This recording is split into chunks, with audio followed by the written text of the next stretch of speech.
around organised housing. And so there's a message there compared to how militarised that part of the world is now. And also, if you want to understand the neurosis, the kind of a relationship between India and Pakistan, and why there has to be peace, why the two have to come together. I mean, what's India named after? Where does the name India derive from? The river, I presume. Yeah, the land of the Indus. And I think 70% of the Indus is in Pakistan. You know, it's the same culture, it's the same heritage. It is. I mean, it's a very glib, simplistic thing for a British Asian to say, why can't we be like Scotland and England? You know, why can't we just work it out? But I also think there's something quite beautiful in just saying we've got to work it out. We've got to find a solution where the hostility stops. And I think, I'm not obviously his biggest fan, but the one thing Tony Blair got right was education. And peace building works through education. So we made the film about Lahore Museum, basically to tell the story of the amazing heritage and artists and Mughal history and the shared religious traditions, but also in the hope that the film would get onto A-level history curriculum and politics curriculum. And there's a lot of anger around heritage and diversity and Commonwealth and empire. And we were hoping the film would be a more gentle way of having that conversation. So I think hopefully you can share the film and we can get the film out on social media. It's available on my Twitter feed, or just search Lahore Museum, Pakistan's best kept secret. But yeah, watch the film and share it, and hopefully that may bring people together as well. Lastly, because the umpires are going to make their way out very shortly, I wanted to bring it back to cricket. And cricket in Pakistan, and the initiatives that we've been seeing recently to bring cricket to Pakistan, very positive ones. The MCC been there, Bangladesh, Afghanistan, who knows who else may be playing in Pakistan soon. How vitally important is that for the Pakistani community, both in England and in Pakistan, just to get cricket back? Okay, so it's utterly crucial for the soul, the feel-good factor, just for some positivity, and just because, people, it's a sort of Shankly view of football, is how Pakistan views cricket about, its importance. One thing that's really pleased me is the emphasis on women's cricket because of the huge issues around gender inequality and, frankly, industrial scale misogyny in parts of Pakistan. And I think it's really positive as a younger generation in the cities and women's cricket's coming through. And so I think supporting women's cricket's really important as well, because that helps society develop, empowering women in Pakistan. But I just think, unfortunately, cricket is such a political tool in that part of the world. Until we see better relations between India and Pakistan, it's going to remain that political kind of football. But I think it's fantastic. I hope England perform very well and make a great game of it. And Pakistan Zindabad as well. But no, it's great that it's coming back, and it's great also to see the players over here. And it's just important Pakistan isn't isolated, and whether that's culturally, socially, sports-wise, isolation of a country of 210 million people with the poverty issues and the marginalisation issues Pakistan has is a really bad idea. And cricket, as well as arts and heritage and culture, is a way for Pakistan to avoid isolation and engage with the wider world. And thank you ever so much for joining us. We've got the umpires coming out. With England in a slightly precarious position, Pakistan have picked up that wicket. Your hopes for this match? Just you can be as honest as you like, but you've got to be honest in about 20 seconds. I'd like to see Naseem Shah get a hat-trick and really announce himself on the world stage.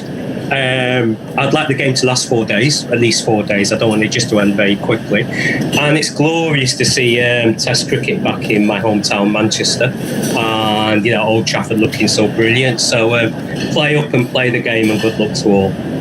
Thank you, Anwar. It's not even raining. It's fantastic. I think it will last 4 days with a bit of luck. But as I say, the players have come out. Anwar Akhtar, thank you for joining us on TMS. Thank you. All the best. Thanks, Tom. Thank you. So the players not quite emerged yet, but just to fill you in on where England are, they scored 67 runs in that morning session, and it was a thrilling and absorbing session. We saw some fabulous bowling from, the three Pakistan seamers, really. Their one weak link has been Yasir Shah. I'm joined by Vic Marks. We saw some tremendous pace bowling from Naseem Shah. We saw some wonderful swing bowling from Shaheen Afridi. And Mohammad Abbas, he conceded 1 run in the first hour of play.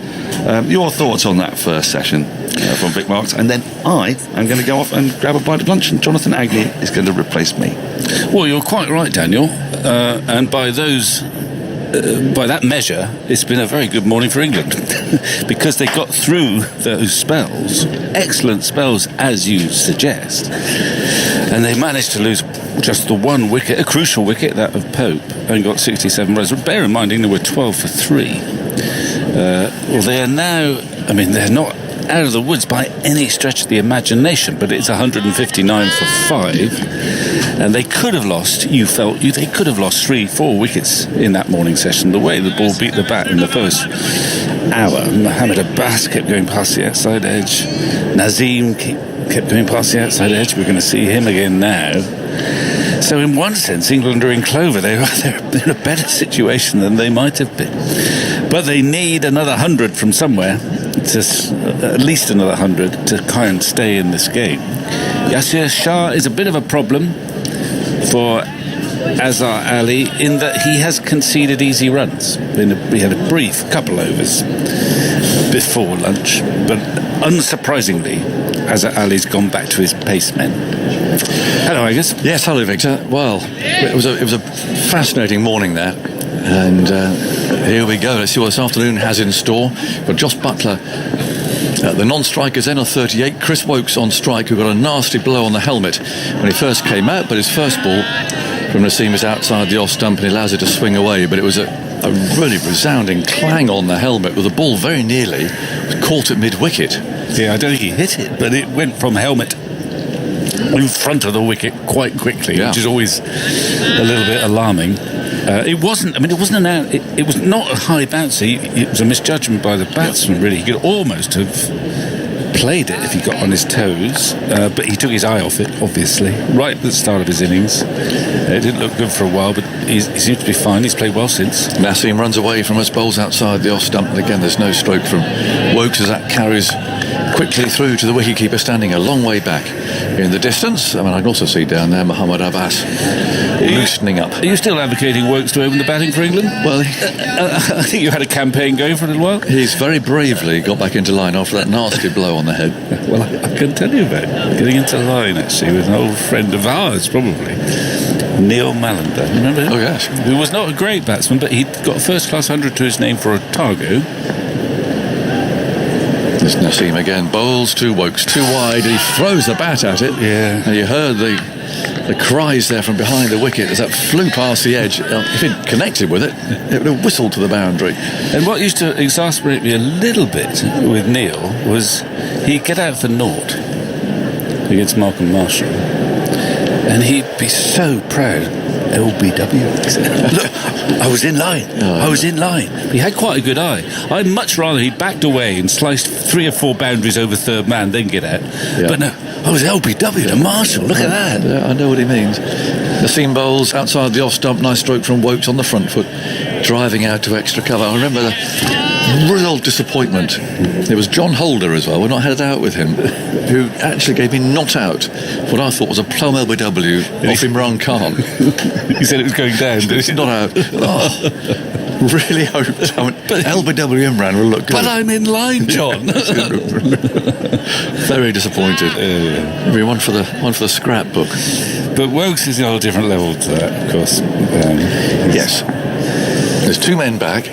No short leg. And Naseem Shah bowled very quickly this morning. He's on his way again. Bowls and wow, that's almost knocked the keeper over. And this is where this young man has got something special, because he gets this zip off the pitch that certainly no one else in this game has. He bowls fast enough through the air, but that going off the pitch, it just keeps going, and that almost knocked the wicketkeeper over, as I said, from a good length. That is not a short ball. No, it's a lovely length, actually. Just look at the way that's gone through. Yeah, it's all that wrist. It's the timing, the snap of the wrist. It really is amazing, and he can do that on a slow pitch. This is a slow pitch.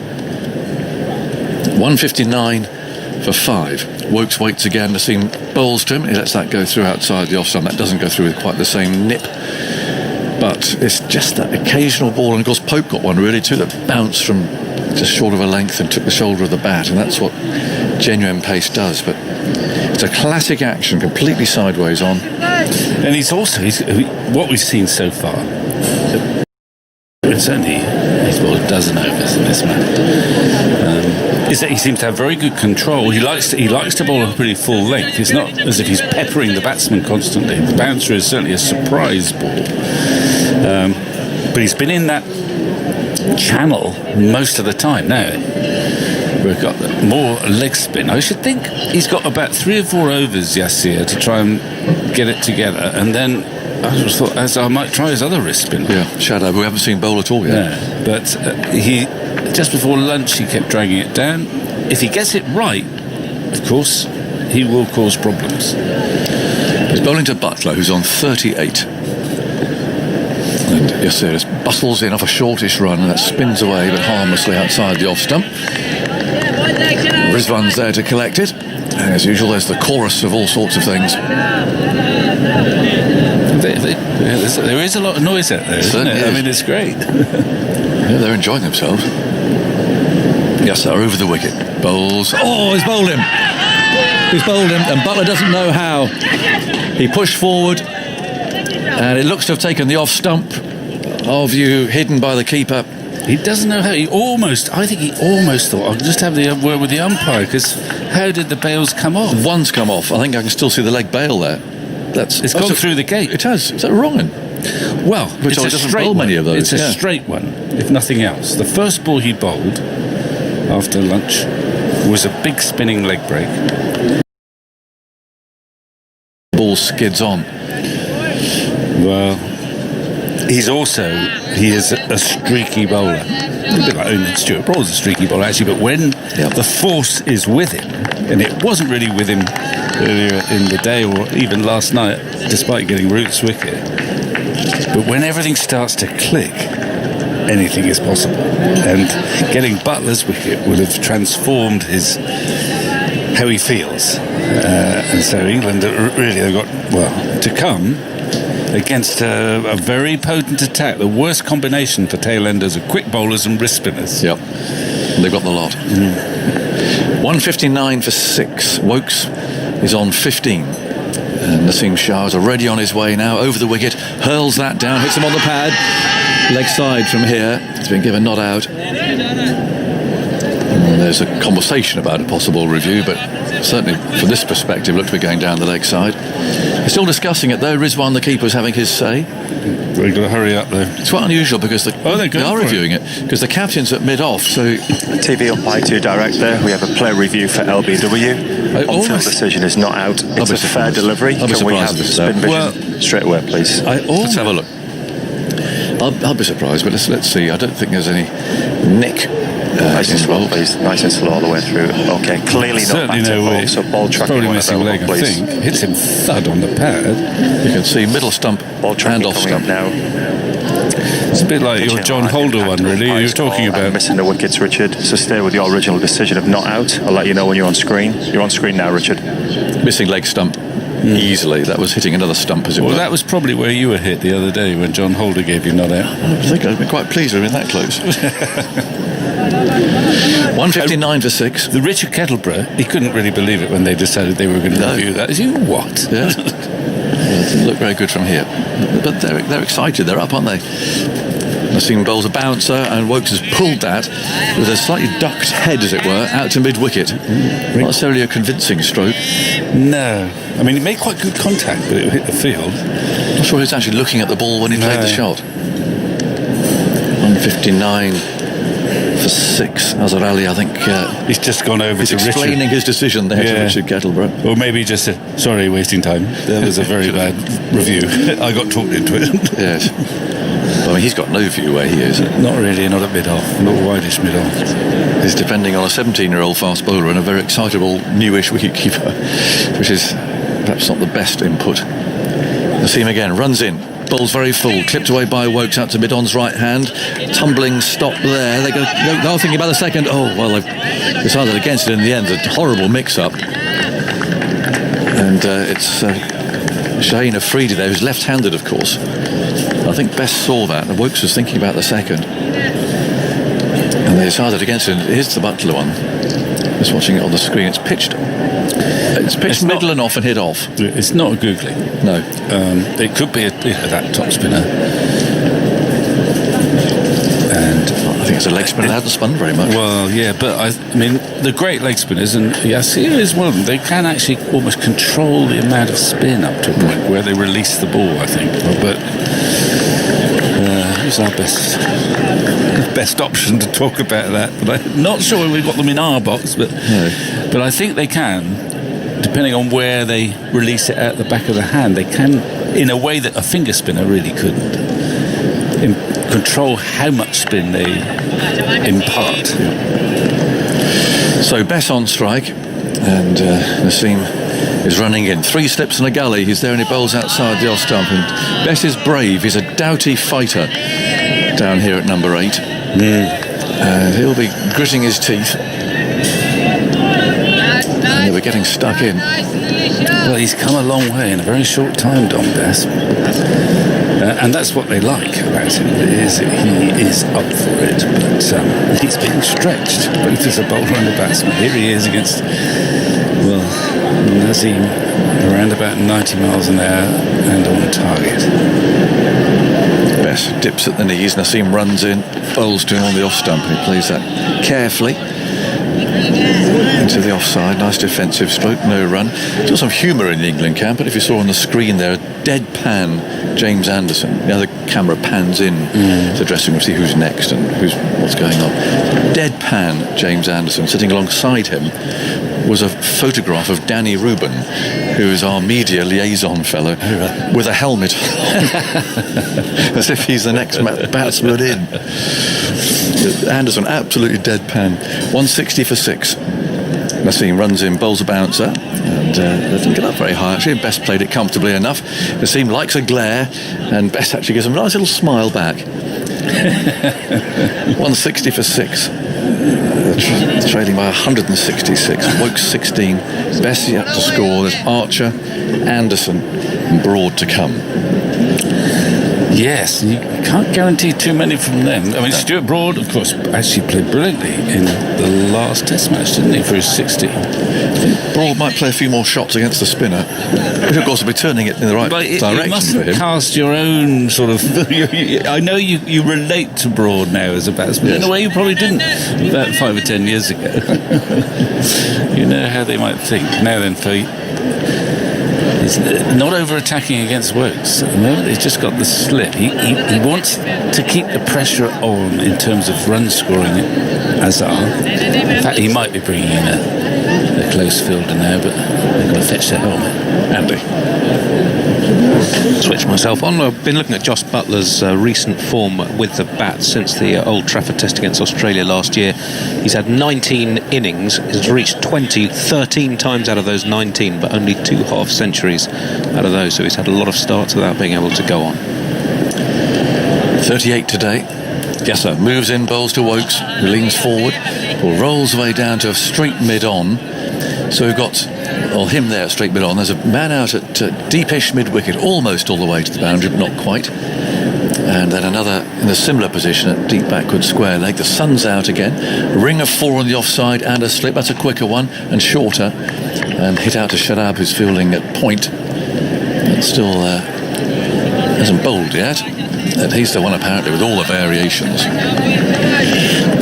According to Azhar anyways, he bowls a lot. Flippers and wrong ends. Yasir for now though moves in bowls, and that's nicely played by Woakes again. On the front foot, pushing the ball back to the bowler. There's the cacophony.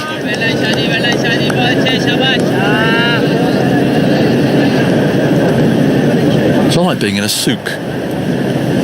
They're selling all the spices you walk through that part of the world. Trying to get your attention to sell spices. There's the next one outside the off stump, spinning away. I like it when you can hear the fielders sort of calling Naseem Lily Shah. There's humour in there. Yeah. I think I've been spice shopping with you in a souk. Yasir bowling, Woakes forward, plays to the right hand. I think it was one of those awful shopping excursions when you're frantically looking for a Christmas present. Yeah, I know. Yes, I think we have. We've done that a lot of times. There have not been many triumphs. My word, you're taking some garbage back. Well, you wouldn't be alone in thinking that. In goes Yasir bowls. Pushed back to him by Woakes. And it's the end of the over, 160 for 6. I remember this shaking my head in some surprise. You've handed the repeats over. Well, no, because you were desperate. We're flying home that night. It's the last afternoon. It's Christmas Eve or whatever it is. I know, it's disaster. Nearly always disaster. You've had some or two interesting ones. Still, it's maybe again soon, but although not for a while. We're not going to. No. Obviously, not going to India before Christmas for the one days. We've learnt that today. Yeah. And who knows where that test series that is still scheduled for the new year will take place. We don't know yet, do we? No, we don't. Or indeed, if they will go to Sri Lanka in January. Naseem's going to bowl. Bess is on strike. He's not yet off the mark. There's 3 slips in a gully waiting there optimistically as Naseem rushes in and bowls full and clipped away into the onside. Nicely played by Bess. They'll steal a single there to Shaheen. So, Victor, it's a quick word to you, doing a quick change here because Dan's coming in. Bess is away. Not overawed. I mean, he's grown a lot as a cricketer very quickly. He's been tossed into the Test arena at a young age, partly because of how well he's done down at Taunton, but also there's a certain paucity of options, and he's seized his chance. And whatever else you say about him, he is up for it with bat or ball in the field. Naseem Shah into Chris Woakes, right arm over and defended full ball on the stumps up to mid-off, and there's no run. Pakistan have made the breakthrough after lunch. I was just wolfing down very quickly a bit of fish pie, and so I've relied on Andy Zoltzman's description of the wicket. Ball went straight on through a pad. Yes, I mean he'd bowled a big leg break, the ball harmless leg break, first ball to Buttler, which had spun from just outside off stump way to the offside. Naseem in again. And Woakes drives inside half of the bat back to the bowler, and there's no run. And this one, it surprised Buttler, it surprised us that it got through the gate. He was just defending it. It wasn't the Google, it didn't actually deviate from off to leg. But it was either a sort of top spinner or a non-spinning leg spinner that just kept going. So it was, Andy, as ever, I'm sure he's got a way of recording this, he was out to a straight ball, but it was made less straight by its predecessor. Well, Andy's been furiously hard at work on other metrics, which we'll come to shortly. Naseem Shah is in, and Woakes defends again from the crease, just getting in behind it a little bit better than he did before lunch. There was a period when he first came in, unsurprisingly, he was clocked on the head really badly. I mean, not so bad that he was concussed, evidently, because he was tested, but it would have shaken him up a bit. And after that, you did tend to see more of his stumps than you might otherwise do. Well, since lunch, from what I've seen, he's just getting into line a little bit more and growing into his innings. He's been in very poor form with the bat. England needing to find some form now. 2 slips in a gully, 3 in the ring on the offside. Naseem Shah's in and drives again, slightly loosely, again off the inside half of the bat up to mid-on. There's no run. There's also a deep forward square leg and a long leg. What's interesting is that he got hit on the head, bang, and it flew to mid-wicket, which always looks bad. Now, sometimes I think if England are in the field, that's enough, and they will suddenly completely change the field. Forward, short leg, 6 men on the leg side, no one in the slip corner, but Naseem and the Pakistan team, they haven't changed the field. Naseem essentially has kept bowling full. And I quite like this because the short ball, when it comes, will still be a surprise delivery. Here he is, Naseem. It's full again on the pad. Well, it's a middle stump really, and pushed up to mid-on. A good tidy over. 1 run from it off the first ball. Bess got that 1, and he's on 1. Woakes 16, 161 for 6, England. Well, absolutely, it's that, isn't it? England sort of sometimes telegraph their short ball ploy, We haven't seen many short balls from Pakistan. Well, certainly not from Naseem Shah, who's probably got the most lethal of the short balls. I mean, Mohammad Abbas is not going to bowl, isn't he? Shaheen Afridi has looked most dangerous when he's just got the ball to swing a little bit. That's not so obviously with an old ball, but he did get it to move. He's not bowled many, and nor is Naseem Shah. But when he does bowl one, it has a certain potency. Yasir Shah is in and has played off the back foot by Woakes into the offside backward point field. So there's no run. We've got a short extra cover in Babar Azam. Wide mid off, mid on, quite straight, mid wicket, deep backward square leg. That point and the sweeper on the offside, as well as a slip and a forward short leg. Yasir Shah is in outside the off stump, turning gently into the keeper's gloves. There's no run. England 165 runs behind and objectively in all sorts of terrible trouble. Damage was done really when they 12 for 3. Yasir Shah in, defended by Bess into the onside. There's no run, but as we heard from Stan Pritchard at lunch, this is the best time to bat. And with a ball that's 57 overs old, Bess and Woakes have to believe. Do they not? I think I heard him say 250. They'll get 250, which looked more possible at lunch than in the 10 minutes after lunch with Buttler gone. Yes, that's very true.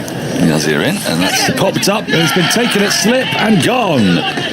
Bess has got to go. That has popped on Bess, and it flew off his glove. And a really good running, diving, tumbling take by Slip. You may wonder how's that? Well, the ball was in the air for a long time. I think it flew off what's probably thumb, do you think, or handle? We'll take a look in a minute, and it went quite square. It went to a sort of almost a gully position. We see the replay. Yes, it is off the glove, off the thumb, the bottom thumb, and a good take. I mean, he'd be very disappointed not to have caught that. And well, Asad Shafiq with the catch. Yasir Shah with his second wicket since lunch, and England are rocking as Bess goes for one. They're 161 for 7. Yeah, well, he's now taken 2 wickets without conceding a run. He conceded 41 at lunchtime. And as I say, he is a streaky bowler, and when the rhythm is with him, he is dangerous. That ball would have ballooned to gully, but he didn't have one. So first slip had to take off. It went slowly, though. What is alarming from an English perspective, or any team that wants to score a lot of runs, is that ball, it bounced as well as it turned quickly enough to take the glove. Pitching round about, he obviously had to play it because it was on the sort of middle and leg line, and it wasn't the edge of the bat that was taken, but the glove. So Yasir Shah now, who'd looked, as if it might be a bit of a weak link briefly, not anymore. He's got the force with him now. He's spinning that ball. I mean, it's turning quite a long way. He is a wrist spinner. He gives it a good rip. We've seen some leg breaks, go quite a long way, but that one popped as well. There comes Archer. Well, Archer. I want to see Archer facing Naseem. After Archer had mentioned that, let's see if he's bowling at 90 miles an hour come the afternoon. Yes. Well, by my calculations, it's nearly 2:10. That qualifies. Well, he's got to get to the other end first, hasn't he? Yeah. So there are 2 balls left in this Yasir Shah over. It'll be interesting to see the approach that England now adopt, because Woakes hasn't been in the best of form. So does Archer just bat for him?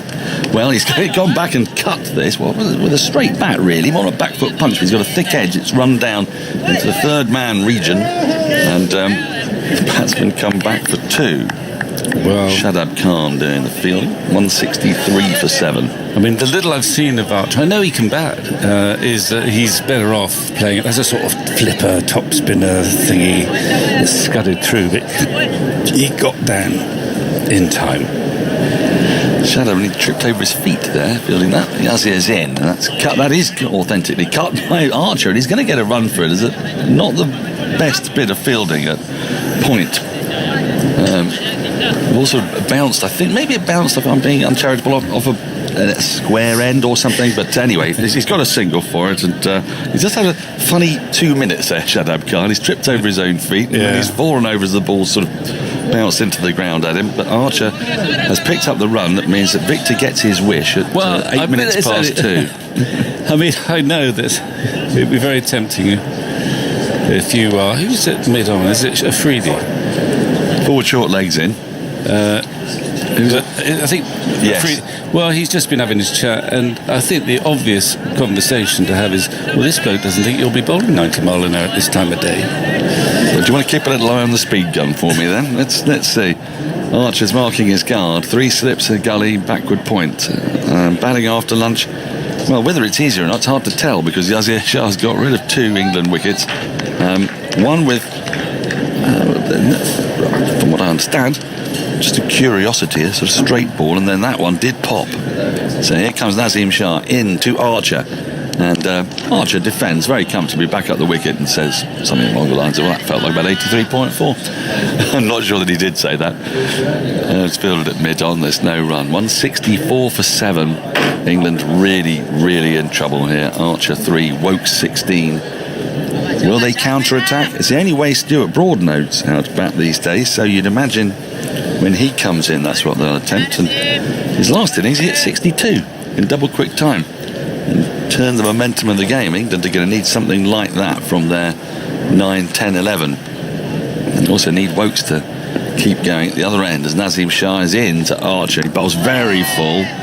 It's defended well by Archer. Back up the wicket to Naseem. Good, welcome. Good afternoon. Good afternoon, Dan. Good afternoon, everyone. All been happening today. Yes, I did listen to your interview at lunch with Stan. And so far, he's not been right, has he? Well, he was right about the morning, but he's not been right about the afternoon. Well, I don't think he put into the equation leg spin. No. Quality. I mean, he just started to get his length and his rhythm right. Yasir Shah. Here comes Naseem Shah, the young tearaway quick bowler, in to Jofra Archer. Shorter, worked into the onside. He'll get a single as it goes to the right of mid-on.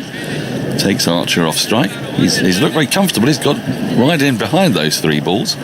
He moves to 4, 165 for 7. Woakes back on strike.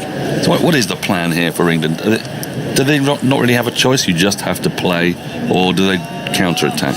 Well, if they try and counter-attack, you'd say that's possibly the best way to get the scoreboard ticking. But if they get bowled out quickly, they also need to look at time in the game.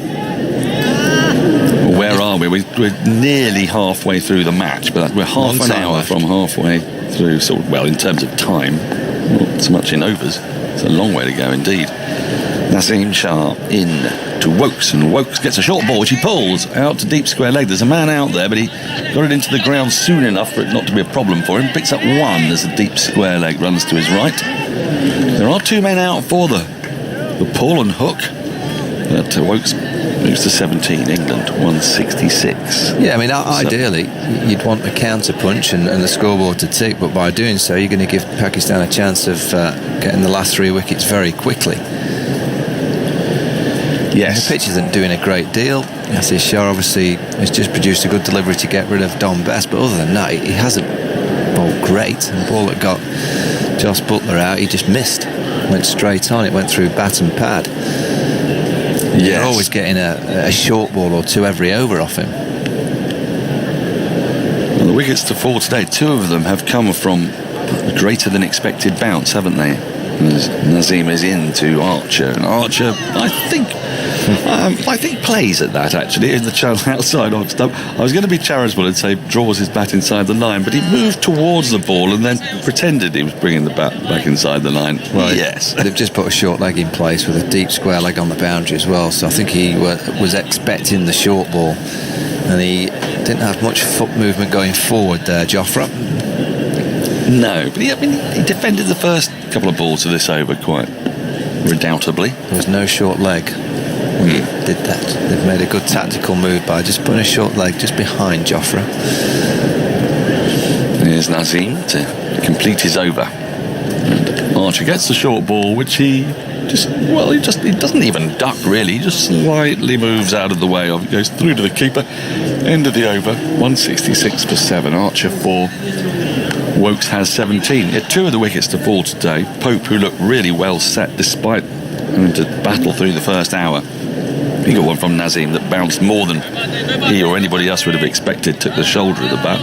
And Bess was out to one that spun, gripped and bounced a bit more. Andy, sorry, you have been working on wicket keepers. Yes, England. Looking at England wicket keepers in different innings of the match. So in first innings, batting first, we've seen Johnny Bairstow scored all of his 500s as wicket keeper before having kept wicket, and Josh Buttler's averaged 36 in the opening innings of a game, but they've struggled having kept wicket later in the match.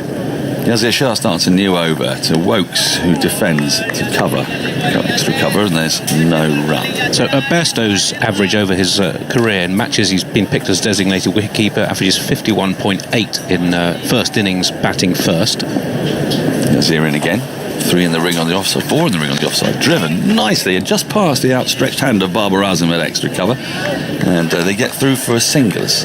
Mid-off has to run to his left. To field, 167 for 7, Woakes to 18. In innings 2, 3 and 4, Bairstow's averaged 29. The figures for Buttler, 36 in first innings batting first, 24 having kept wicket in innings 2, 3 and 4. And now there's often a drop-off. Matt Pryor averaged 55 in the opening innings of match, 33 in the second, third and fourth innings, who did have a number of centuries having kept wicket. Yasir in this time to Archer, who plays and misses at a turning ball that spun past his outside edge. Well taken by Rizwan. He's dropping nothing there. He's been excellent behind the stumps today. And that turned quite appreciably. It was taken riding the ball up around armpit height. Yasir in again, and onto the back foot goes Archer and pushes up to mid-on, no run. Since October 2018 in England's tour of Sri Lanka, when Ben Foakes kept wicket, the number of times that an England keeper has batted 80 or more balls having kept wicket in the match, so innings 2, 3 and 4. Foakes did it 2 times out of the 6 innings he had after keeping wicket. Ollie Pope did it in the 1 innings he had in New Zealand having kept wicket. Yasir in, and Archer defends into the offside. A full ball picked up by Babar Azam. No, Babar Azam's come to second slip. Picked up an extra cover, there's no run. Bairstow failed to do so in 9 attempts, and Butler's innings today was the first time he'd done it in his 8 innings. So this is having kept wicket. So it has been a long-standing problem for England's runs and crease occupation by their keepers. Yasir Shah in, driven up to mid-off, and there's no run. End of the over, 167 for 7, Woakes 18, Archer 4. Really, it's all part of the problem England have. I like what he just said. I think you've brought a new terminology to the game. Crease occupation. Yeah. Crease occupation. Well, I like it. He does this a lot, you know. Dom Sibley. We'll be able to talk about Dom Sibley. He was the best crease occupier. Yeah, well, we've had the busyness index. We've got crease occupier, the CO index. CO, I like it. Yeah. Well, Sibley before this game was up in sort of highest balls per dismissal of batsmen in recent years. We took a bit of a tumble after yesterday. He may have to change his technique slightly to Mohammad Abbas in the next few weeks if he wants to be the best crease occupier. Ben Stokes, of course, doesn't bother with occupying the crease. He bats outside it. Naseem Shah starts a new over to Woakes, who drives elegantly, but there's a mix-up here. If he hits, he's out. No, he hasn't hit. Where's Archer? He's in the middle of the pitch. The throw comes back to the non-striker's end. That was an absolute shambles. Archer hit the ball to extra. Woakes hit the ball to Archer at extra cover. They both started running and then realised that this was a preposterous run. Really stopped. And Archer then found himself just a spectator about 8 yards from the striker's end. And then ambled back. Yeah. I don't know what's happened. Well, I do know. I've just described it, but I don't know how that's happened. Well, what made it worse for Woakes is that the drive was a nice one. He said yes, and it just must have hit something, and it kind of just bounced up to Yasir Shah, so he didn't even have to bend down. It wasn't. They're trying to take a leaf out of Shadab Khan and Shan Masood yesterday, but it was just hit too hard. A direct hit, and I think Woakes would have been out, and as if England had enough trouble, but without conceding a run out. We're just seeing the throw. Shah says he was a fraction away from the stumps. He was pretty close. I'm going to come to an email from Simon from Derby shortly, as Naseem Shah is in to Woakes. Woakes drives into the offside square of the wicket, and as a result can easily get the run on this occasion. 168 for 7, Woakes to 19. Simon indeed from Derby says, I got into cricket at the start of the World Cup last year. One thing that I just can't understand, Whenever Josh Buttler has come to the middle in a test, I've heard commentators excitedly comment on how he could take the game away from the opposition. Phrases like, an hour of Buttler could completely change this. These comments are followed inevitably by him being bowled in an often embarrassing manner for not very much. A bit harsh. Today he's done well to survive, but hardly set the world alight, and again gone for not very much. Can someone please explain to me just what the fascination is with this player? I'll come back to the end of this. Naseem Shah, wide outside the off stump, goes through low to the keeper, left alone by Archer, who just doesn't seem to be anywhere near being a good test batsman and isn't a world-class wicket keeper either. Well, I'm not having that. I would say that his batting has in the last few games certainly been quite handy, and he's been in and out of form. He's not got the worst average for if he were a number 7. It's at 32 or so. I think the more germane point might be, are there other options that England are overlooking in favour of Josh Buttler, like Bess and Woakes possibly? Yeah, the more I watch Test cricket, the more I realise you need a keeper that can catch the ball, and that's very apparent. Sorry, Naseem Shah starts a new over to Jofra Archer, gets a thick edge, it goes through third slip, it's running down towards third man, and they're going to pick up a couple of runs, and the score will advance to 170 for 7. Archer to 6.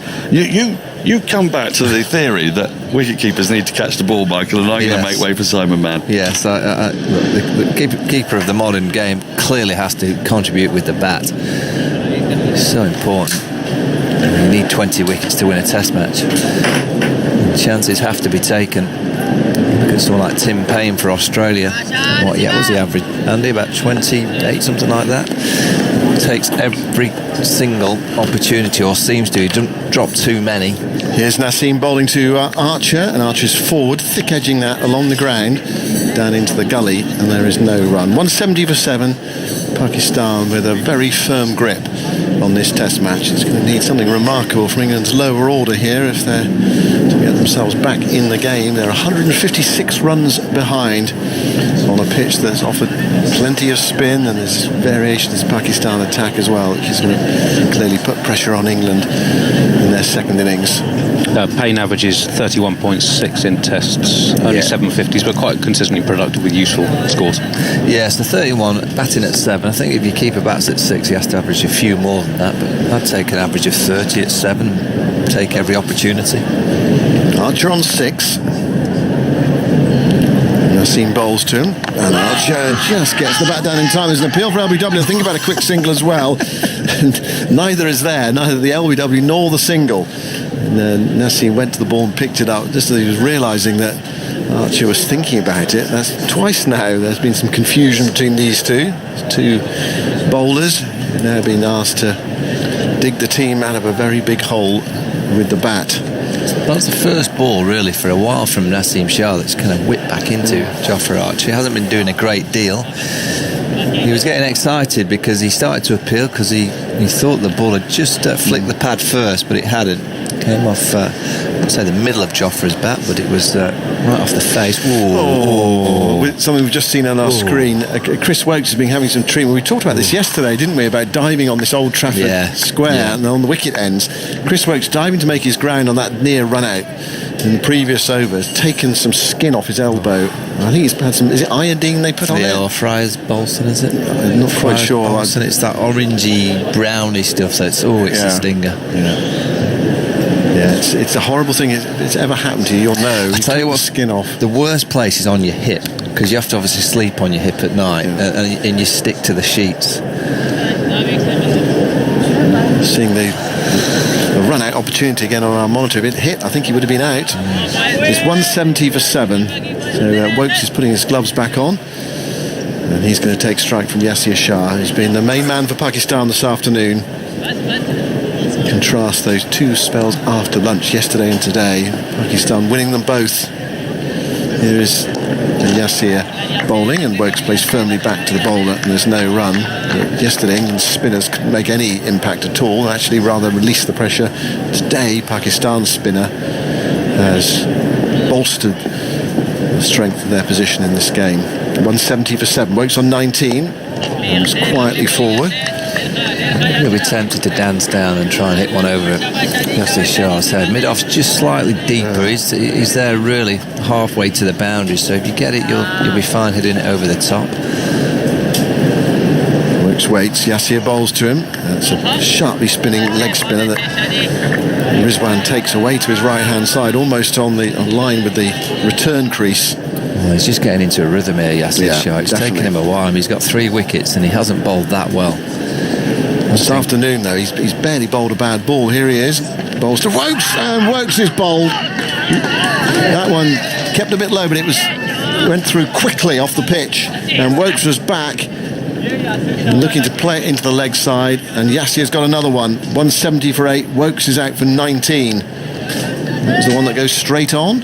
Yeah, he just went to pull it and it zipped through. It's too quick for him. Clever bowling. Mid-wicket was back on the boundary, so he was just trying to punch it into that gap. Beautiful bowling. Yeah, he's been so much better since lunch. I don't know whether he'd had a little chat with Mushtaq Ahmed, Pakistan spin bowling coach, but he's got the Jimmy Anderson end, which is a change from where he was bowling in the morning session, and he's bowled beautifully. Woakes goes for 19. He played better than we've seen him play in Test cricket for a while. 170 for 8. They trail by 156. I'm thinking Headingley last year. That's where my mind's triggered to. Simon, it's going to take some kind of effort, isn't it, to get anything out of this Test match from here with the pitch doing what we're seeing. Yeah, the Headingley pitch wasn't doing as much, was it? No, it quietened down. There was spin though.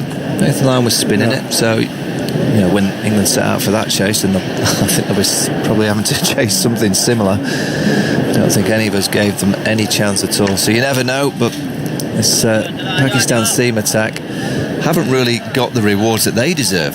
I think the seamers have been magnificent for Pakistan. I think they've done well to only lose 4 wickets to them. Yasir Shah 3 for 4 in 4 overs and 4 balls since lunch. And in his previous test at Old Trafford, in the 2 innings combined, he had 1 for 263 and 59 overs. Well, here he comes to Gary.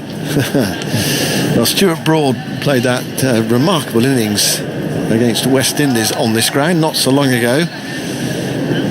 And he had licence, basically. I suppose in a sense he's got licence now to go for it. Everyone else has failed. So much easier when your team are on top. Well, that's right.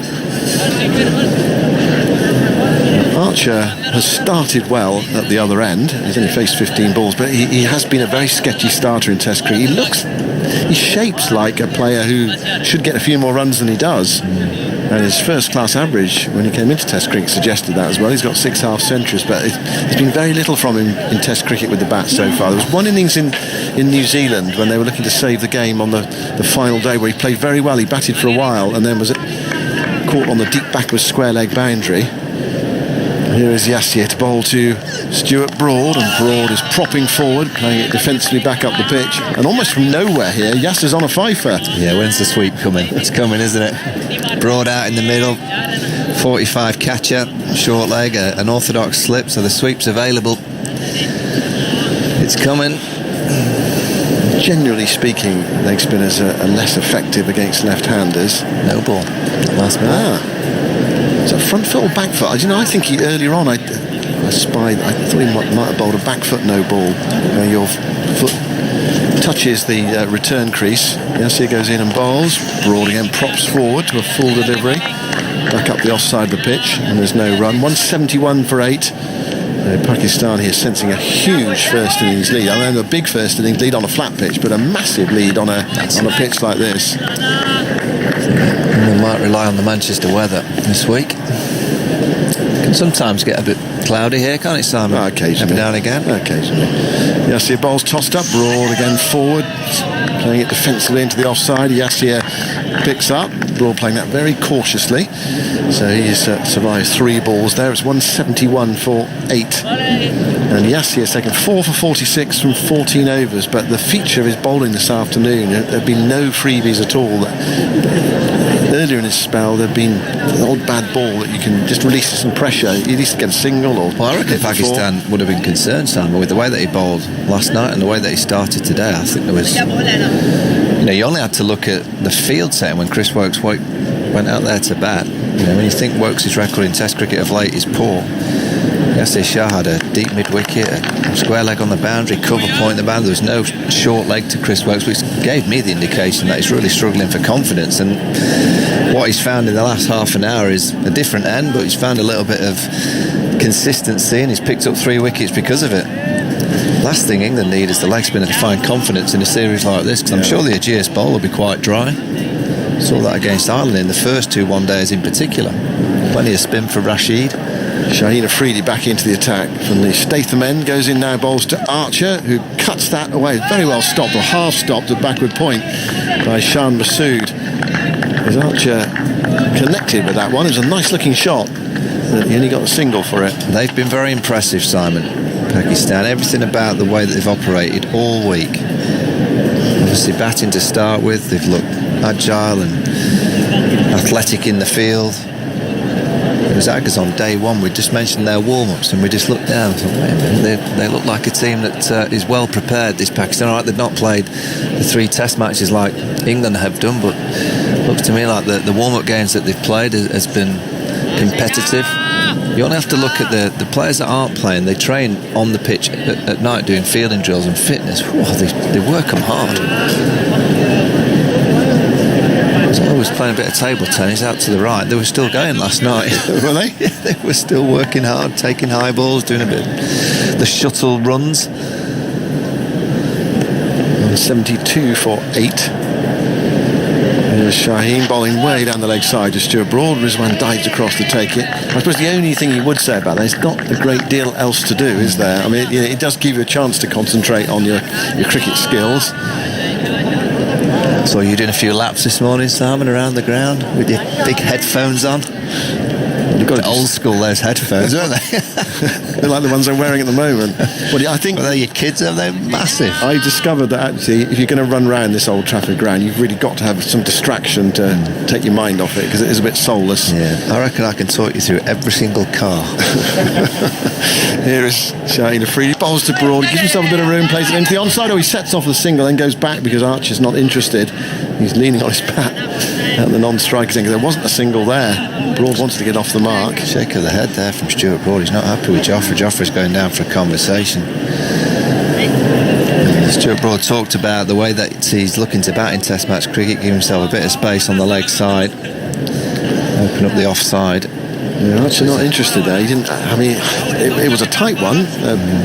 Broad wanted it. Archer didn't. The problem for, I suppose, for Archer is when it's hit, when it's driven back, you instinctively go back. You might be in danger of being run out at your end. Shaheen bowls. Broad takes his off his hip down towards the fine leg boundary. And that has it been stopped in the distance? No, it's gone for 4. There's a diving attempt to stop it from Mohammad Abbas, and he couldn't get down. It was a really sort of traditional fast bowler's attempt, that, Mohammad Abbas. Yeah, good point, that, Simon. I did mention that Pakistan have been very agile and athletic in the field. There is one exception, and understandably, Mohammad Abbas, he's just a bowler. He just bowls brilliantly. The field every now and again. Yeah, that was an awkward dive, wasn't it? Yeah, some would have stopped it. Mohammad Abbas didn't. No, so you don't mind that. Broad is off the mark. 176 for 8. Archer 7, Broad 4. Shaheen bowls. Using now bowls to Broad. Oh, Broad gets very lucky there. Thick inside edge, past his leg stump, and Mohammad Abbas is definitely not stopping that one. That was about 10 metres to his left on the fine leg boundary, but a bonus 4 for Broad. Takes him to 8 and a score to 180 for 8. He's having one of those streaky times as a batsman, isn't he? It's a little bit going his way. By the way, out of interest, what do you listen to when you're running around? Music or podcast? I was listening to a podcast called Revisionist History, Malcolm Gladwell. Riveting? Very interesting, actually, yeah. It's alternative ways of thinking. No wonder you were going slow. I thought I was doing all right, actually. You were just walking. Yeah, just stroll, yeah. Just like to take in the scenery. Shaheen bowls. Broad gives himself some room and thrashes this through the offside for 4. Out towards the wide long off boundary. That's the Broad we saw against West Indies on this ground. Playing in unorthodox fashion, moving away from the stumps, opening up the offside. Broad to 12. 3 boundaries in the over. 184 for 8. A long time ago, of course. Stuart Broad made 100 against Pakistan in a test match. Yeah, I mean, just a first observation to Stuart Broad, they're trying to hit the stumps, which the West Indies didn't do often enough. But also what the West Indies didn't do often enough after Stuart, I think it was Kemar Roach, he punched for 6. It was a waist-high short ball. They didn't bowl in one bouncer. Yeah. You've got to bounce Stuart Broad. 2 and have just got to keep bouncing him. Follow him if need be. Just can't make his life just comfortable. That last ball was just a length delivery. He loves it there. He can just swing through the line. Knows most of the fielders behind square. That's too easy for him. Broad probably thinking, I'd rather be batting out here than bowling. Yeah. Might have to bowl again. Very soon, I would say. A bit quicker than they would have liked. There's no doubt about that. They had a lot of bowling to do. Well, with the weather, we'll get a full day in Simon. Can we play till 8 minutes past 7 or something like that? That's right. Yeah, it's glorious. Very bright. And it's the warmest. It's a hot day. Yeah, the warmest we've had since we've been in Manchester, 3 weeks or so. Yasir bowls, guided away by Archer towards square cover. It's picked up by Babar Azam. And there is no run. Archer's reined himself in so far. I mean, he does like to play a few shots, but trying to give himself time here to get in. The problem is there are only 2 wickets left. Yasir to Archer, and Archer, this time he does go for it, and up and over. Extra cover. There's a man on the deep cover boundary, so it's only a single. It's a bit like a golf shot, that. When you slice a golf shot? Yeah. That's exactly what I do on the golf course. So look at the weather now. We're looking at the kind of building to our right is, what's that one called? The Red Rose Suite. Red Rose Suite, yeah. A couple of ladies on the balcony. They've got the legs out. They've got a bit of sun cream on. Beautiful day. It is warm today. 185 for 8. So there was a couple of Pakistan fans arrived at the tram station earlier. Did you see that? I didn't. Broad goes for the sweep. There you are. You've predicted it. And they go to deep backward square leg, and the throw comes in. The bails are off. There's an appeal for a run out here. Jofra. It was Shadab onto it quickly. Just sense that Archer may have been ambling to the striker's end. Umpire to direct it. I think he's okay. I think he is. Can I see your best side on angle, please? I'm going to check it. Let's have a look. Okay, just roll through. Yeah, keep rolling through. It's all right. Okay, bat is grounded, ready for my decision on the big screen. Decision is not out. Repeat, not out. Bit casual there, Jofra. Yeah, there's a couple of Pakistan, one with a Pakistan one-day shirt on, and another chap with a drum. A bit of music. Come to support the side from outside the ground. Yeah. Yasir bowls to Archer, goes up and over. Is he going to be caught? No, not quite. It was one of those tantalising ones for Babar Azam, going back from point over his head towards backward point. Shadab was running in as well. Horrible slice from Jofra. How's that ended up there? I don't know. He's tried to launch it into the old pavilion. It's there to hit. Plays across it, he slices it. It's just probably 2 yards too far for Azhar Ali. Was it Azhar or was it Babar? I think, yeah.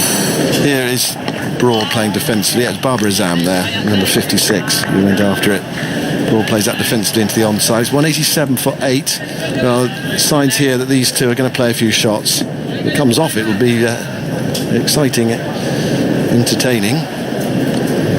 Big if, though. Here's Yasir bowling. Broad goes after it and hits the short leg fielder with a sweep shot. That's Abid Ali there at short leg. And he turned away from it. Hit him on somewhere in the back. Or on the back of the body, anyway. He's limping. It might well have been on the calf muscle.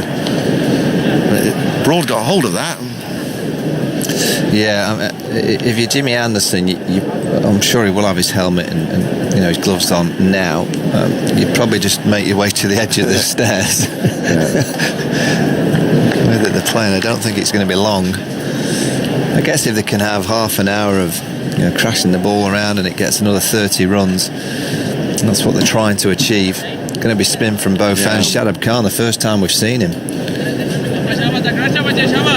Yep, he's going to bowl from the Brian Statham end. It's 187 for 8, so England 139 runs behind. From memory, he did play in that Trent Bridge one-day international in the World Cup last year, which Pakistan beat England early on in the competition. A game where Both sides made over 300. Butler made 100 in that game.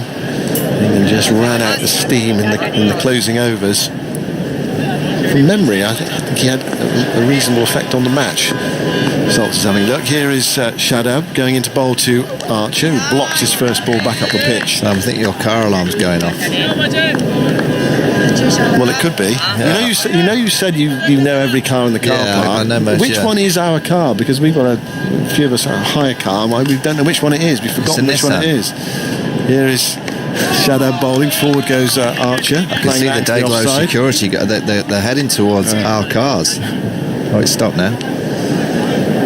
Someone's broken in. 187 for 8. Archer against Shadab, and Archer clouts this into the offside, and it's gone to the wide long off boundary along the ground mostly for 4 runs. Archer to 13.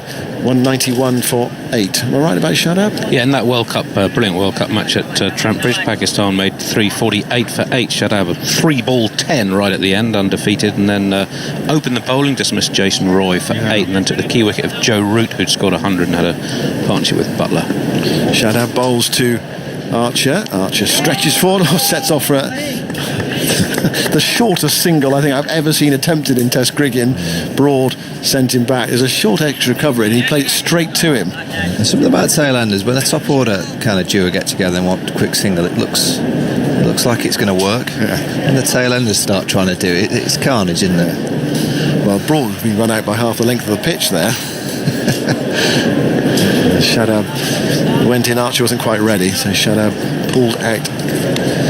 1, 2, 3, 4, 5 men on the boundary. And if it's up, it's off. Shadab bowls to Archer. And it's quite full. Archer blocking it back up the offside of the pitch. I mean, this is entertaining. But England need more than a bit of entertainment here. I mean, they need something really serious from this 9th wicket partnership if they're to get themselves back in the game. They're miles behind. Shadab bowls to Archer. It's a low full toss, which is powered back now. Is this a run out at the non-striker's end? I don't think the ball was deflected onto the stumps. It's gone up towards long on. Broad was at the non-striker's end. They are going to check it, but it looked as if Broad hadn't advanced that far. TV umpire to director. We have an umpire review for a run out. Can we see if he's touched the ball first, please? I don't think he shifts Stuart Broad. I think he just stays where he's actually it's surprising because most batsmen would have been out of their crease, but look how far back he is. Yes, he's touched it. He has touched it. So can I see your best side on, please? Okay, foot is on the ground. Foot is on the ground. Okay, ready with my decision for the big screen. My decision is not out. Repeat, not out. Well, it's extraordinary because Stuart Broad has not backed up at all. You say to youngsters, back up. Broad has not. He's deep in his crease, almost as if he's saying, well, there's no point trying to... He's a smart player because obviously Mancadded of late you just stay in your ground, don't you? Well, it was remarkable that he did not leave his ground at all. 192 for 8. Yasir bowls to Archer. Archer stretches forward, plays defensively into the offside towards short extra cover, picked up by Azhar, and there's no run. How long can they continue this? Archer 14, Broad 13. 1, 2, 3, 4 men on the boundary for Archer facing Yasir Shah, who's on a fifer.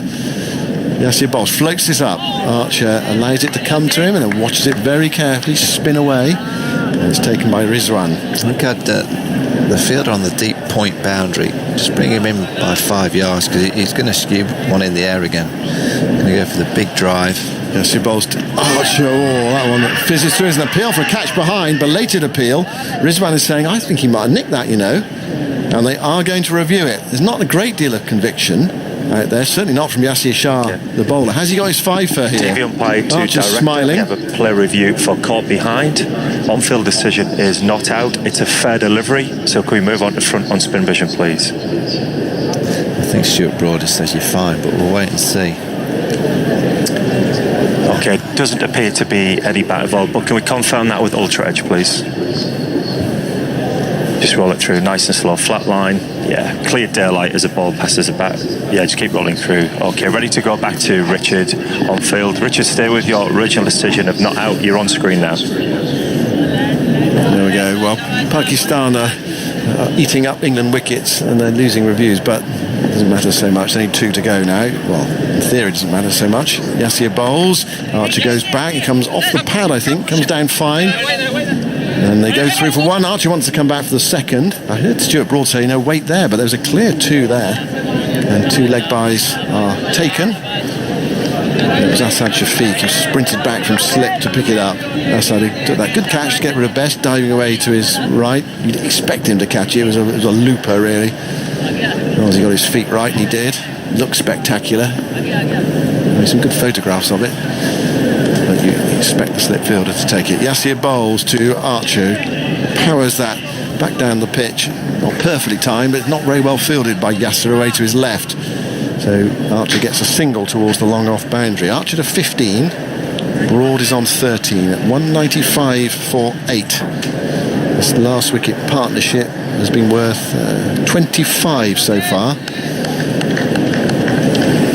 Field changes around for the left-handed Broad. 3 close. There was going to be 3 close catches, but they changed their minds. The leg slip is going back. Short, fine leg. 1, 2 men on the leg side boundary. Mid-on and mid-off are quite deep.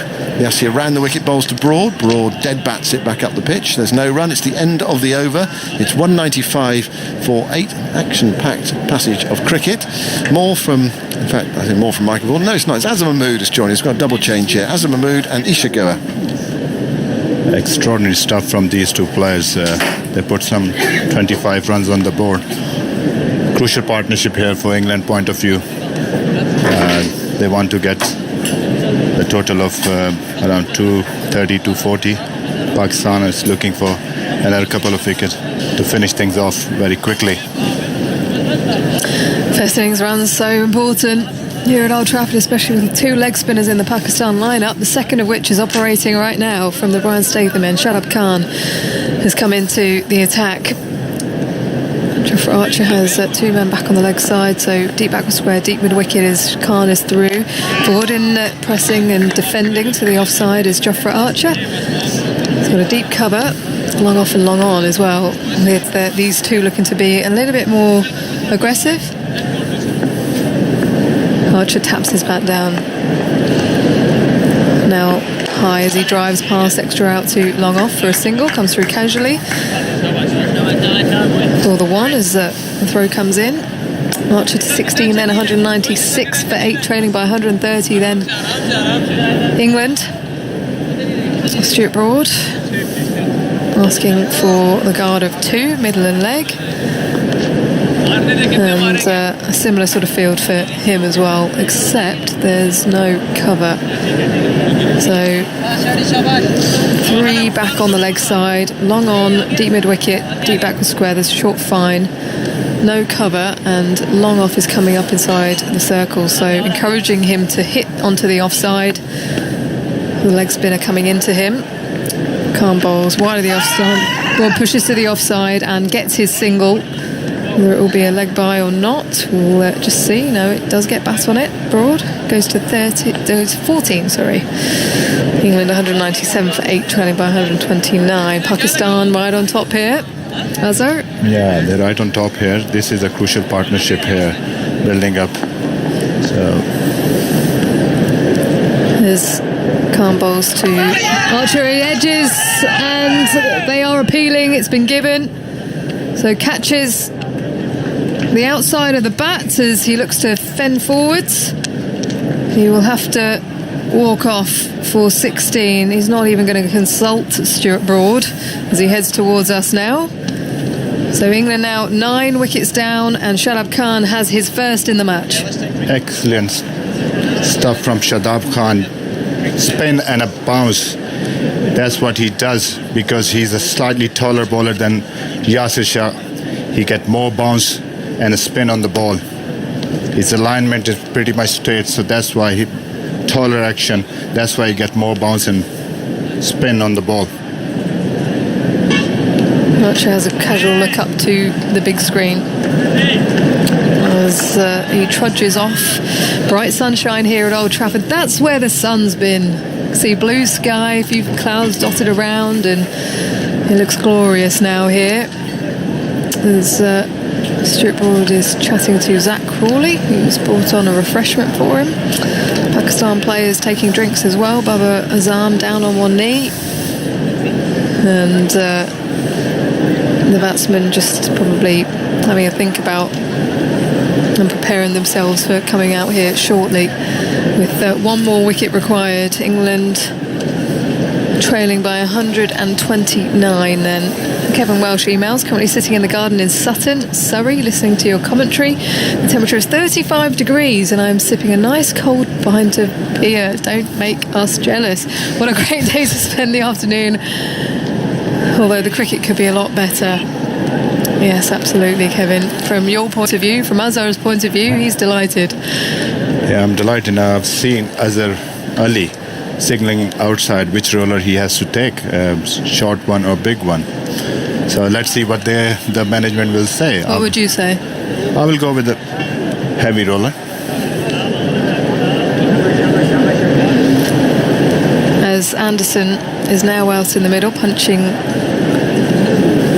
Stuart Broad's hand as he now leans over and gives himself a back stretch. Two members of the 500 club when it comes to bowling in Test cricket. And, well, Stuart Broad, he's going to play his shots, no doubt, but James Anderson will have to get through another two deliveries. So heavy roller? Yeah, for me, it's heavy roller. Reasons for that? Yeah, you don't want to give anything because if you take a heavy roller, pitch is dry, so it's settled down a little bit, and it might be, the next innings if it crack a bit more open quite quickly, and which help the Pakistani two leg spinners. Shadab Khan then will continue from the Brian Statham end. Andy?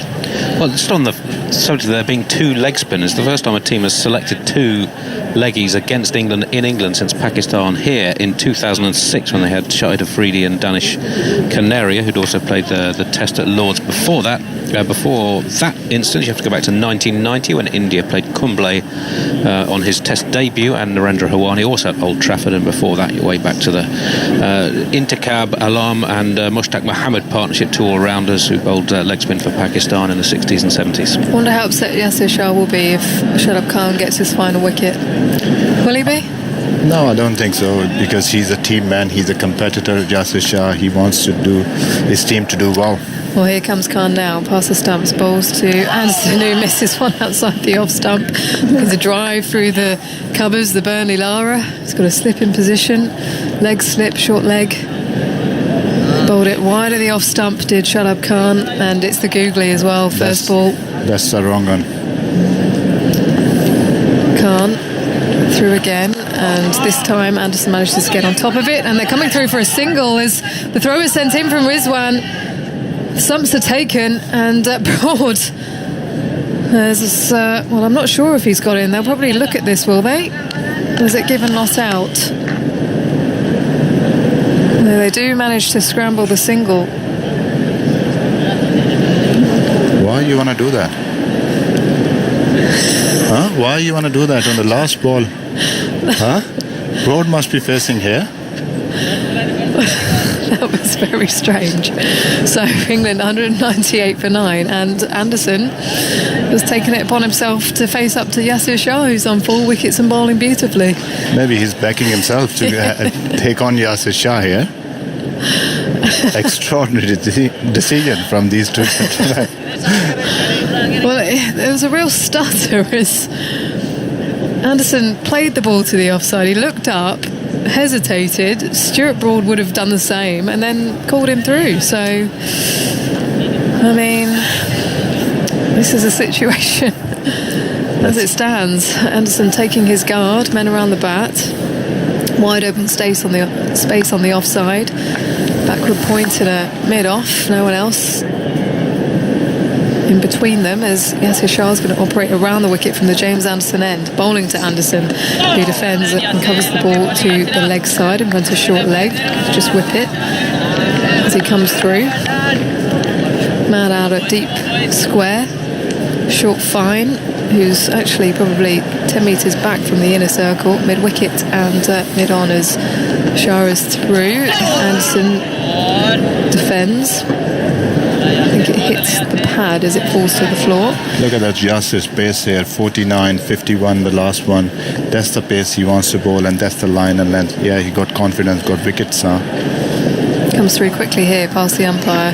Reverse sweep from James Anderson. It beats slip, it beats short third, and Naseem Shah is chasing the ball down to the boundary, but it will be a 4 for Anderson, who goes to 5, and that's 200 up for England, 202 for 9. That's what he wanted to do all along. Jimmy got his reverse sweep from his bag. Excellent shot. That's why he wants to take a single.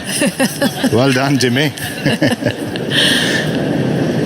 Brilliant. So short third has actually just moved slightly finer is Shah.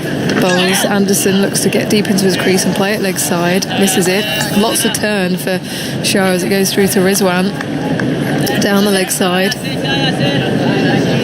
And casually walks back to the top of his mark, towel protruding from the back of his trousers.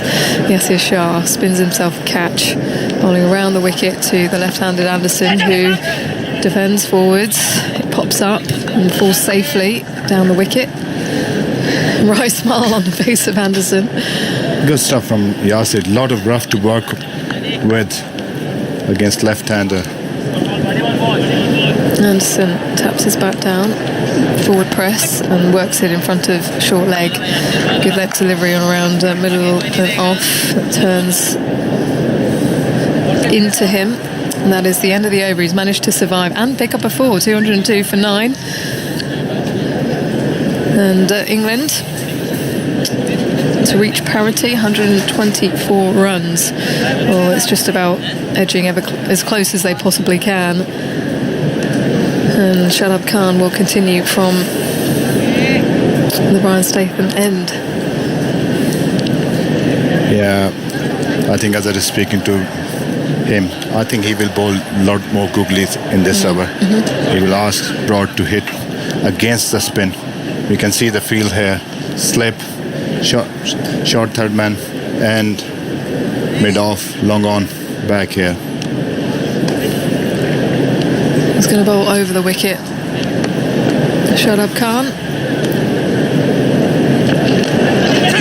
Broad pushes to the offside, is called to. The bowler is sprinting after it. Turn and throw. Anderson to the danger end. And it's a misfield from the captain, who's right next to the stumps. He now signals to the stumps saying that actually it was a poor throw from Shadab Khan.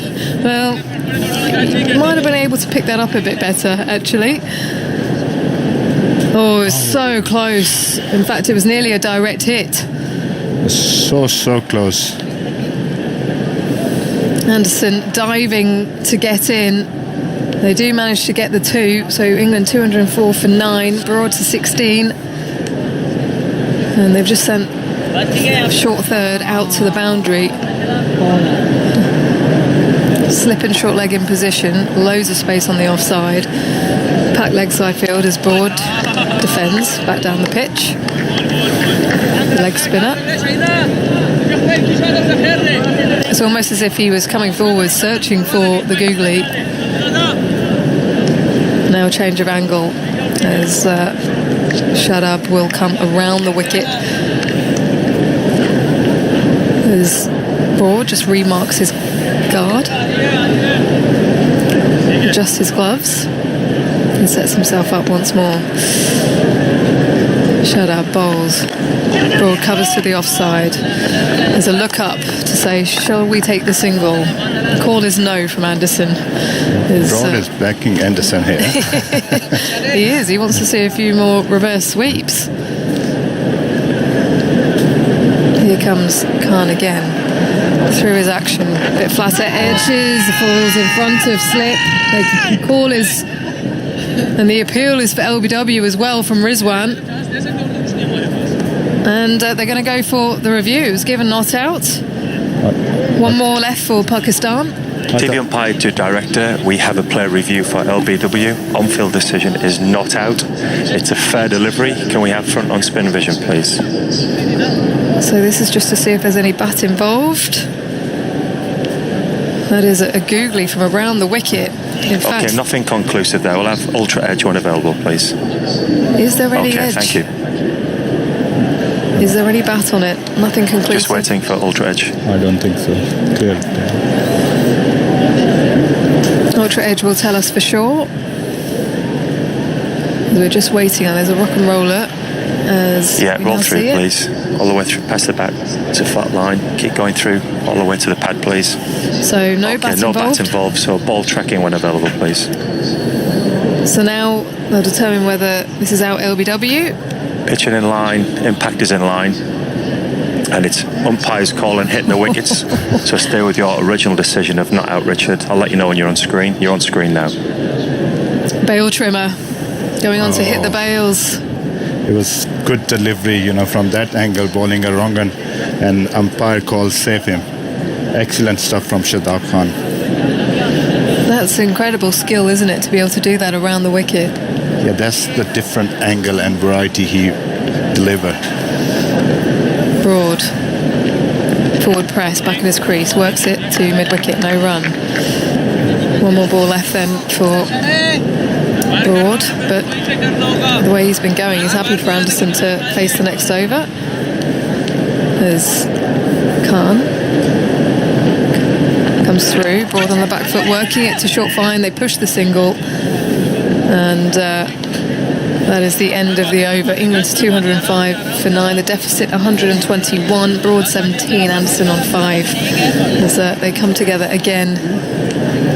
Shadab only bowled 3 overs, and we saw so much, leg spin, googly, and the quicker one as well. So he will be handy in the 4th innings.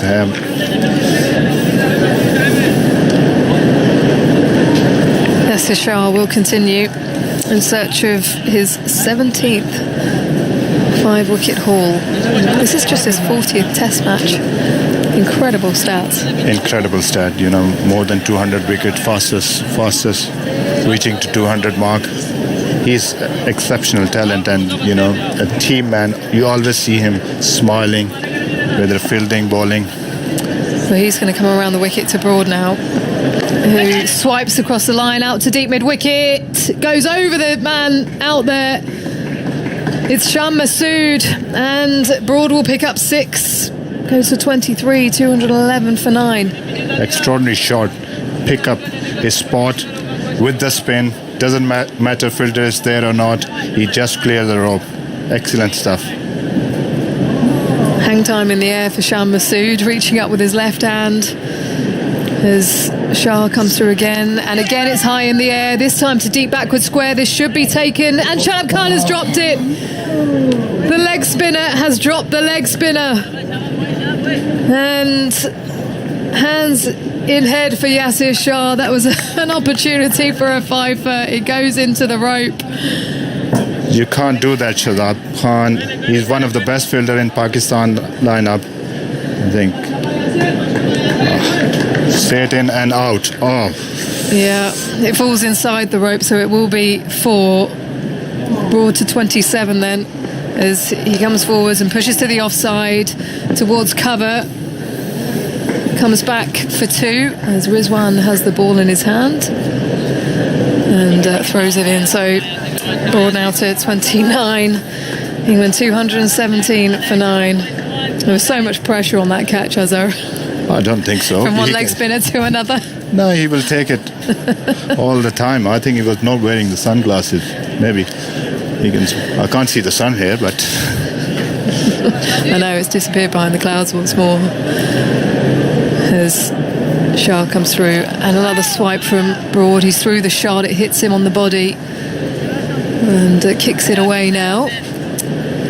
These are very important runs for England, and anything on the 4th inning, any single figure is very important on the 4th innings.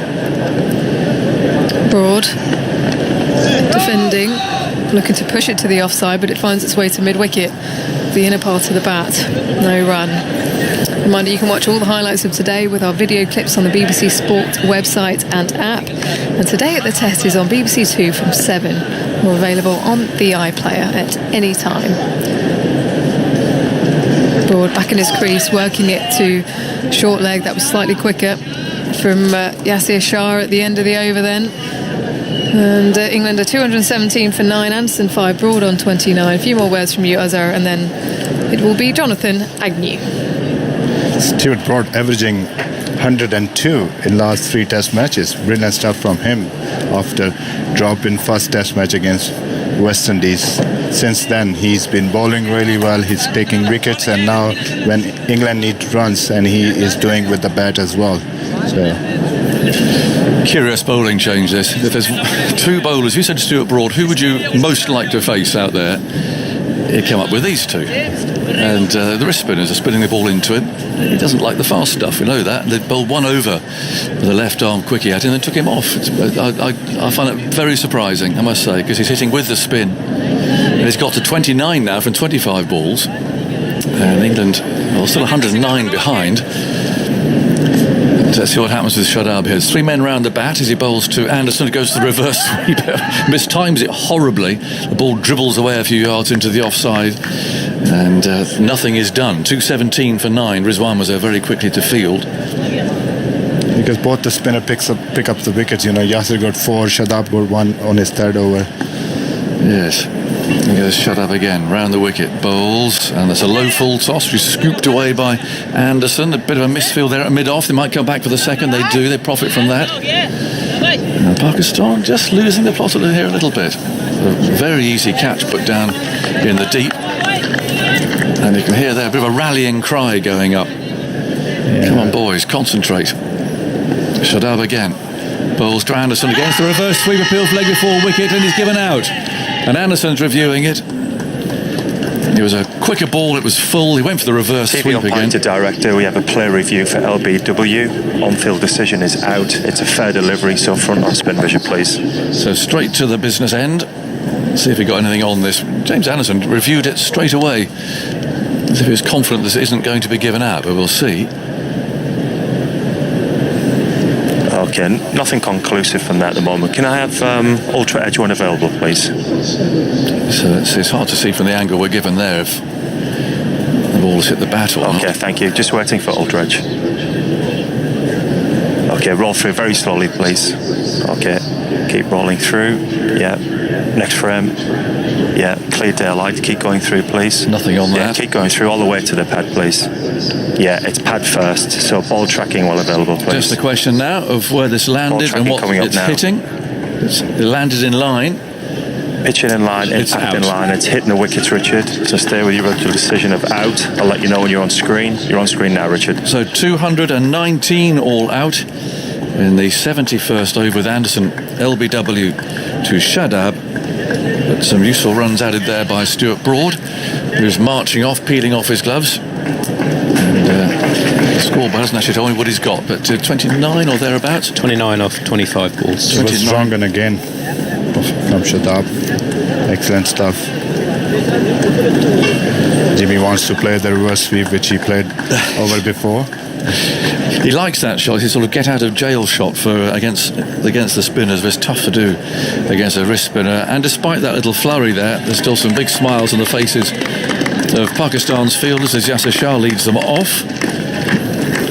And England have got some work to do because there are 107 runs behind. Yasir Shah finished with 4 for 66 and Shadab 2 for 13 at the end. Stuart Broad 29 not out from 25 balls. But England's 219 still gives a big advantage to Pakistan. There's plenty of spin out there. And, there's Bess and Root in the England lineup. But that you'd think they're being outgunned by Yasir and Shadab. And that fine pace bowling too. The quick bowlers took 4 wickets between them. But they were awkward, they were quick, they were threatening. And then the spinners took the wickets. Yasir from that far end finding a lot of spin. So Buttler made 38 after Pope was the first out for 62. Woakes 19, Bess 1, Archer 16. Anderson was the last man out for 7. Massive lead of 107 runs in first innings. Yeah. And looking at that, Shadab only bowled 4 overs and managed to get 2 wickets. And I think the spin twins bowled really well here. And it will be handy for Pakistan on the 4th innings. Well, if they can get an overall lead of 250, they'll definitely. I think they'd think that's enough to win the game. Shadab 3.3 overs, 2 for 13. Yasir Shah 18 overs, 2 maidens, 4 for 66. And the quick bowlers, Shaheen 1 for 51, Abbas 2 for 33 from 15 overs, 6 maidens, as metronomic as ever. And Naseem Shah, the young fast bowler, 1 for 44 from 16 overs of well, it was box office hostility, really. He bowled very quickly, that beautiful action of his. So yes, but that 107 you feel is actually 160 in a normal situation of a test match. This pitch is doing more at this stage than you'd expect. Yeah, massive lead, you know. Looking at the pitch, looking at the bowling attack Pakistan had, is a massive lead. But now this is a time for batsmen again to go and put some runs on the board and give bowler enough chance to get England test wicket in a 4th innings. So I can see the heavy roller here, and that's what I said before, you know, if I was there, I will take the heavy roller, because it will settle the pitch down, and later on you will see more, because sun is out, so you can see the more cracks opening on the 4th and 5th days of test match. Yes, the rollers arrived. You can hear it trundling into view down there at the far end. They're laying out sort of black carpet for it, just to dry up the actual rollers themselves. Perhaps there's still a bit of damp out there on the outfield. They're making sure that none of that moisture is in any way remotely carried on to the pitch itself. So lots of polishing and rubbing and drying going on before the big old machine is let loose onto the pitch itself. Steve O'Shaughnessy will come out and make sure that everything is done as precisely it should be. Ground staff waiting there with the usual array of equipment, large pole, bucket of paint and that sort of thing.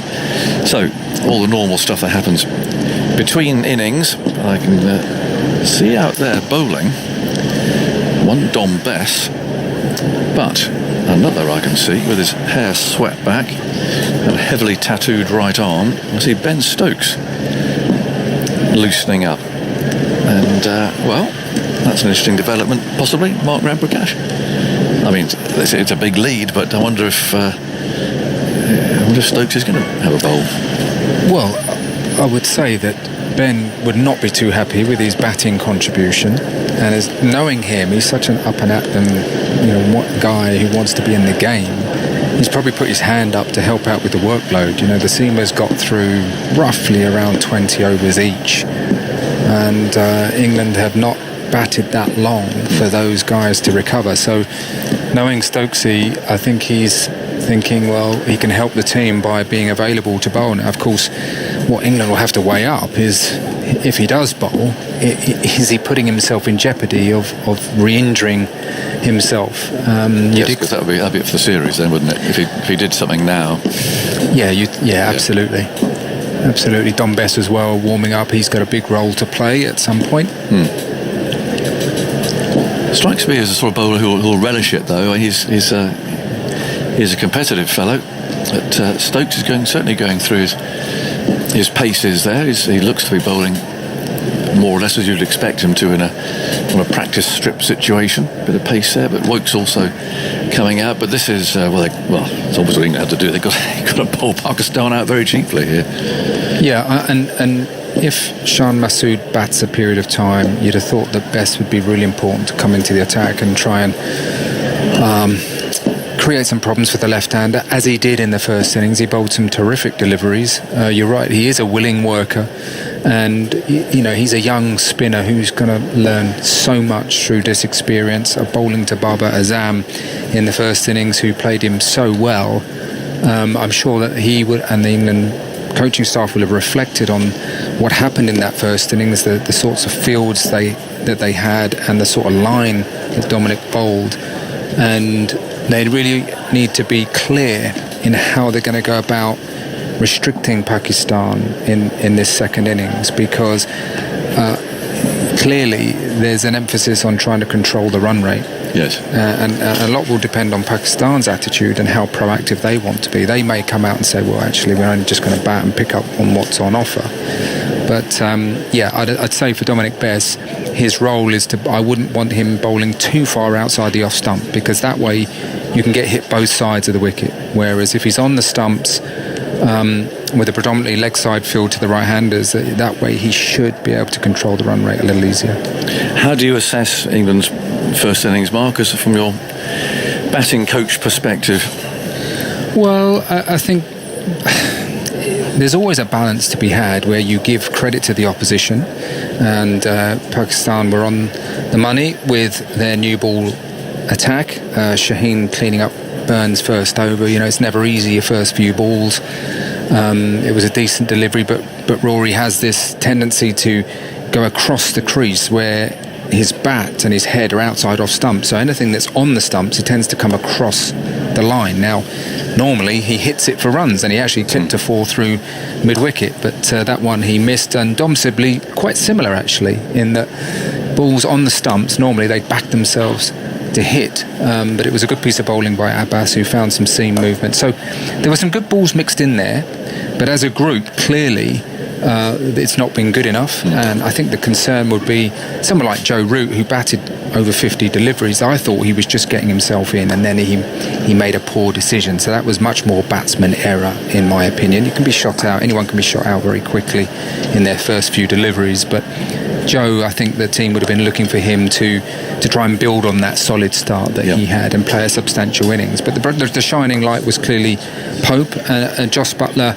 I thought, fought valiantly and tried to play a genuine test match innings in difficult circumstances, and he batted the first session very, very well, played lots of good defensive shots, picked up what was on offer.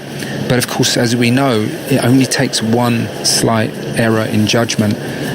You're up against such top-class bowling, and credit to Yasir for bowling that top spinner that just broached his defences. So whether that will be enough, of course he may well still have a second innings, Jos Buttler, but whether that's enough for the England selectors to feel that he's still the man to finish the series with the gloves, well, remains to be seen. Well, the umpires have arrived already, but the heavy roller has actually only just now completed its mission, and it's now heading off. And this is a heavy roller, plus quite a bit, because there's some quite large little ballast tanks attached to the back of the roller, so there's a lot of weight going through that. But off it goes. I don't know how old that grand old lady is, but she's heading off over the boundary edgings over to our left-hand side. We parked up for a while, but the usual green and the red rollers heading off at a decent speed over there. I must say, we come past all the groundsman's machinery below us on our way to work every day. Extraordinary assortment of mechanical devices down there at his disposal that are housed underneath us. Off goes the roller, that lovely purring sound. England take the field, and they've got to hit the ground running here. They're walking out quite slowly at the moment. Some whirling of arms going on. Pakistan's openers are walking out alongside them. So we'll have Messrs Abid Ali and Shah Masood, who of course made 156 in Pakistan's first innings. It must be an amazing feeling actually going out there to bat a second time, but you've knocked up that sort of score in the first innings. Do you walk out there just feeling as if you're carrying on, I wonder, or do you have to start again? I suppose it depends on the character of the player, really, but it's always a little dangerous to try and think that it's just a continuation of the same innings. And the fact is, he's up against two class performers in Broad and Anderson with their new ball, so he can't expect to have things all his own way. Yeah. They've got to bowl a bit fuller at it with this new ball than they did at the start of the first innings. A couple of things coming out. There's an ICC meeting going on at the moment. So far, what appears to be the case, as you can imagine, there's a lot of scheduling and rescheduling going on because of the current situation. So the Women's World Cup that was scheduled for New Zealand in 2021 has been postponed to 2022. And then there's a question of whether the postponed 2020 men's T20 would be postponed until next year or the following year, but it looks as if the 21 T20 World Cup will remain in India, and the postponed one from this year will be in Australia in 22. So I suspect, as all of these things, it's going to be pretty flexible and that things will change. But that's what's coming out of Dubai at the moment. And here we are, ready to go for the afternoon session of this first test match with Pakistan leading by 107. And Anderson bowls the first ball, and Masood, as he did so often in the first innings, this allows that to go by outside the off stump. So he's tall, he's left-handed. We saw a lot of him over the first couple of days. And Abid Ali made 16 in the first innings. But England got 3 slips. It's that balance that Root has to now juggle, in that he's obviously desperately needs wickets, but he can't also allow Pakistan to get off to any sort of a flyer here. So there's 3 men in the leg side. Anderson from the far end moves in and bowls. Plays and misses, and that's the length. That's the length we're bowling early on. A little bit fuller than we saw in the first innings, and Masood doesn't get onto that front foot early on. He does when he gets going, but there he played from the crease. Very nearly edged that through to Buttler. Very close. Nice start for Anderson. It's got a gentle breeze blowing from left to right as we look at it. So it's assisting his outswinger to the right-hander. Up he comes and bowls, and Masood's away, clipping it hard, but he's not away. He hit it straight to Pope, actually. It was at square leg, but it did middle that, absolutely. Hit it like a rifle shot to square leg. It looked like a man who's just got 150, didn't it? It did. You just saw the ball coming down like a football again. Beautifully timed. It is very strong off there, and off the hip as well, as we saw in his first innings. So they lead 107. Anderson over the wicket, bowls to him, and he feels for this little hit round about the off stump. A little bit short. This is where he likes it. He can play it from the crease. Sibley's the fielder at cover. Stuart Broad goes through all the loosening up motions at mid-off at the moment with his bandana on. More useful runs. Smashing the leg spinner to the leg side. He was dropped. Useful 29 runs. Broad watches as Anderson is rushing up again. Oh my word, that's very unusual. James Anderson, it wasn't called a wide, but it might have been on other days, fired that straight to first slip. Must have been trying something, and the ball has slipped out of his hand. But that would have woken Joe Root up a little bit. He's an amazing athlete, isn't he, Jimmy Anderson? I mean, when you think he's 38 and he's just done 20 overs in the first innings, he's racing in with a new ball here. Do you have, fast bowlers union and all that, do you have a bit of sympathy for the bowlers, when they've done a lot of bowling in the first innings and then shot out quite quickly? You might meet up after the day and say, bad luck. Anderson again bowls, that's a better length, and turned into the onside by Masood. Is picked up by Pope, and that ends the first over. But you're also quite enjoying their misery as well, don't you? End of the first over then. The lead is 107. More from Mark Ramprakash and then Dan Norcross. Well, it looks as though Stuart Broad will be taking the new ball in tandem with Jimmy Anderson. So nothing untoward there, and a pretty run-of-the-mill field with 2 slips and this fine gully that England like to employ. Rory Burns there, he's probably about 4.5 slip. I guess that's just trying to cover all bases, really. If it flies through the gap, of course, people will say, well, why haven't you got a 3rd slip instead of this fine gully? But they're just trying to guess with the pace of the pitch roughly where they think it may go. 3 in the covers with Jofra Archer at mid-on, and that's Ollie Pope having a chat with Richard Inningworth at square leg. Just making friends with the umpire, never a bad thing to do. Never a bad thing to do. He's got a bat again, isn't he, in the next innings? Quite handy. Broad is at the top of his mark, wearing that exotic headband. It's a white one, tied at the back. He's averaging 102 with the bat and 12 with the ball this summer. He's in. To the right-handed Abid Ali, who leaves a full ball outside off stump. Lets it go through to the keeper as they run. Quite decent stats for an all-rounder, that. Yes, Andy. Looking at England's batsmen's starts to series in their last 11 series, and I'm including the one-off test with Ireland last year, that is the 7th time out of 11 that they've been bowled out for under 220 in their first innings of the series.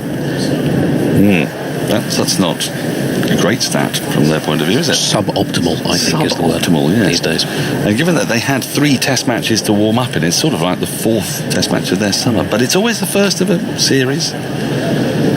Broad in, full, clipped away nicely. Brilliant diving stop by Pope, prevents the ball scurrying to the boundary. It moved a long way to his left from square leg and pounced on the ball like a cat on a mouse. And the Pakistan innings is underway. Abid Ali picks up a single for that and brings the left-handed Shan Masood on strike. I feel like we've spent most of this test match watching Shan Masood back, and he's back batting.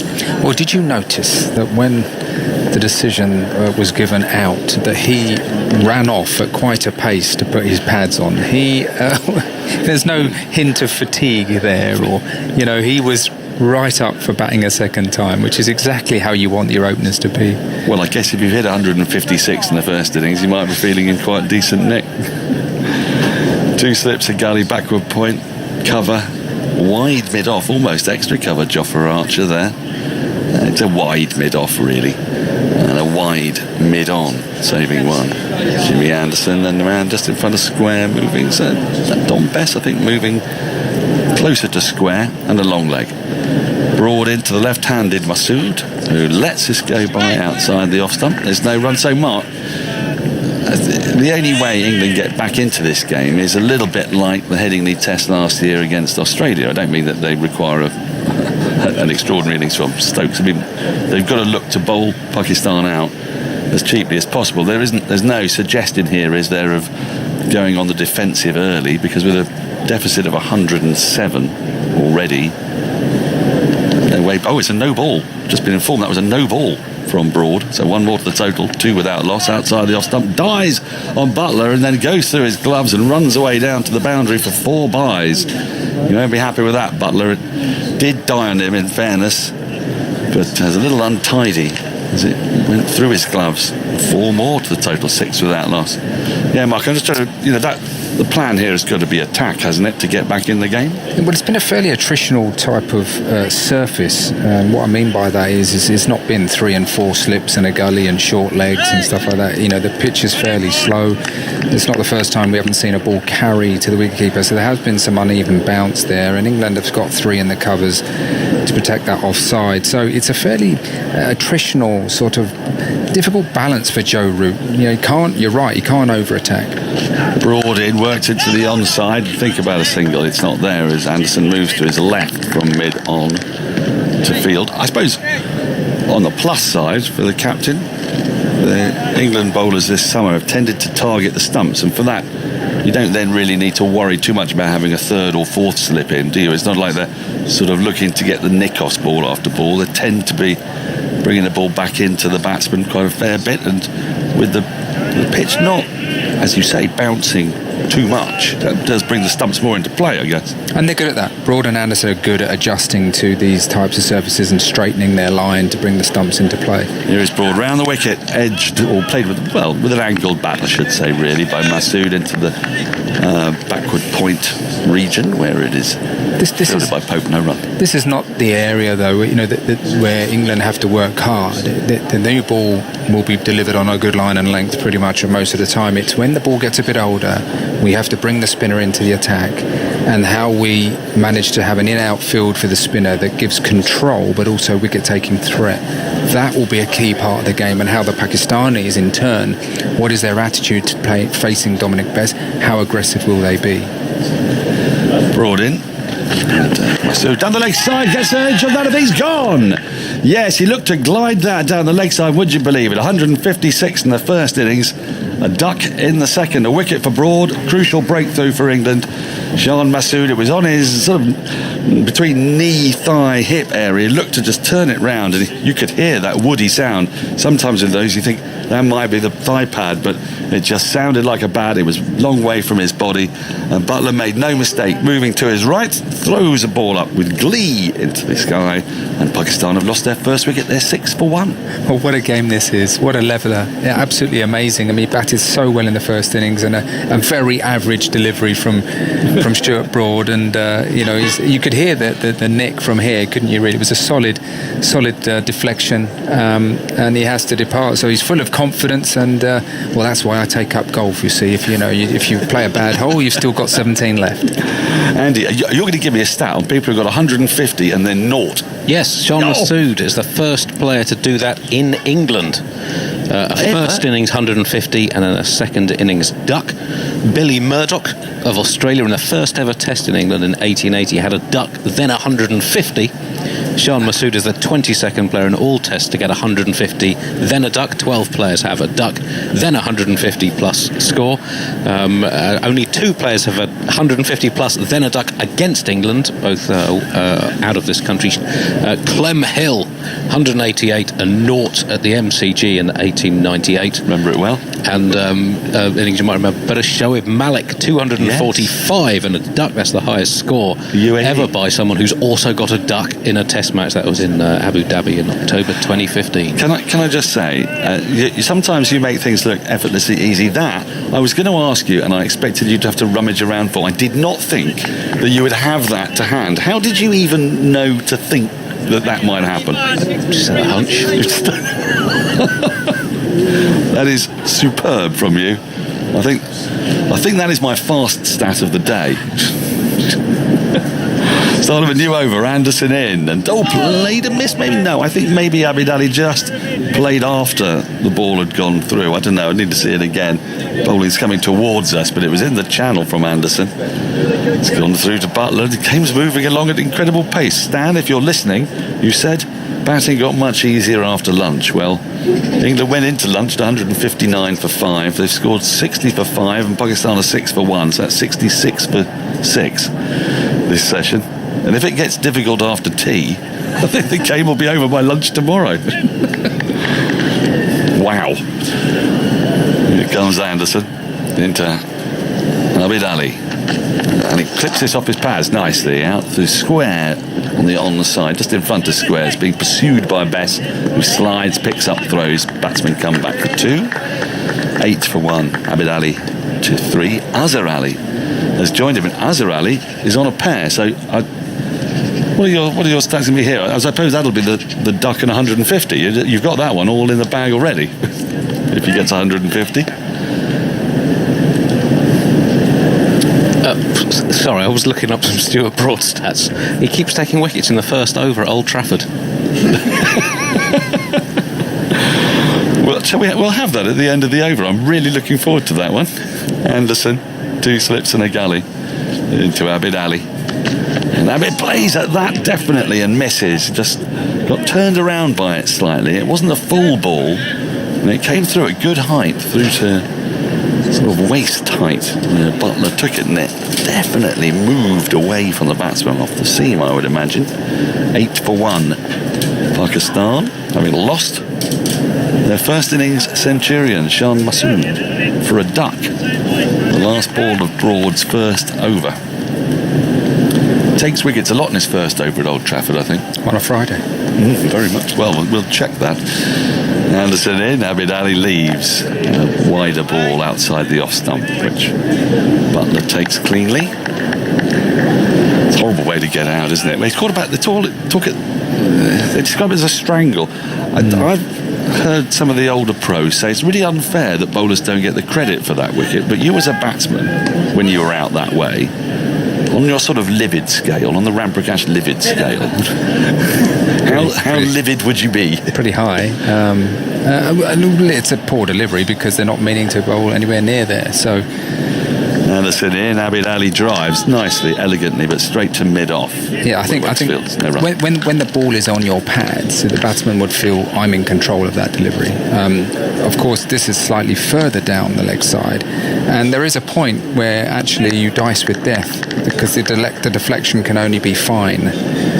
So there are times where you have to be a little bit aware of that type of dismissal. But it is a strangle, come on, let's be honest. But, bowlers take them anyway, which they come. It's really about how far away your hands are, aren't they, from your body, and that's what suckered him in there. Anderson in, and played and missed that again, I think, by Abid Ali. And again it goes through to Buttler. Again he got turned around a touch.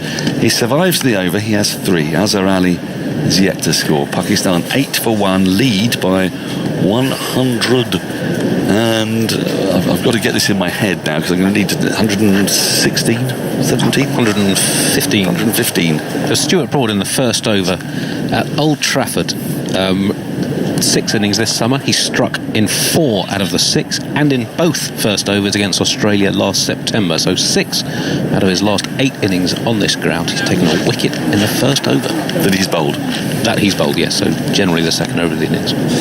Send out a night watchman then, I guess. Yeah. Send out someone else for some rabbit. Well, yeah. You might as well just sacrifice Naseem Shah at the top of the order for Broad's first over and cash in thereafter. Azhar Ali's going to face his first ball. He's on a pair. Broad bowls to him. Works this into the onside. Thinks about a single. He's desperate to get off strike, but Pope's quick to the ball at square leg. And there's no run.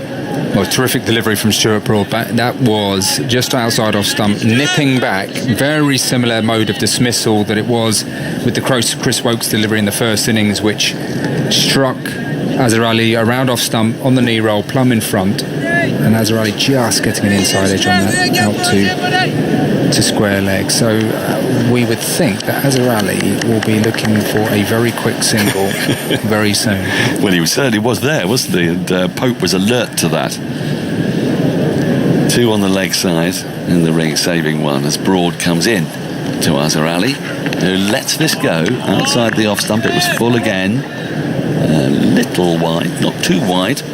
He's betraying just a little bit of nerves there, Azhar Ali. You wouldn't blame him. He's on a pair, and the fear for Pakistanis, they're in such a strong position here, leading, say, by 115, 9 second innings wickets in hand, but there's 21 minutes till tea. There's a new ball and just a couple of wickets here, and there'd just be a hint of a momentum shift. They've got themselves into such a strong position. It's not yet impregnable, though. As Broad is in. And Azhar Ali edges just in front of Root at first slip.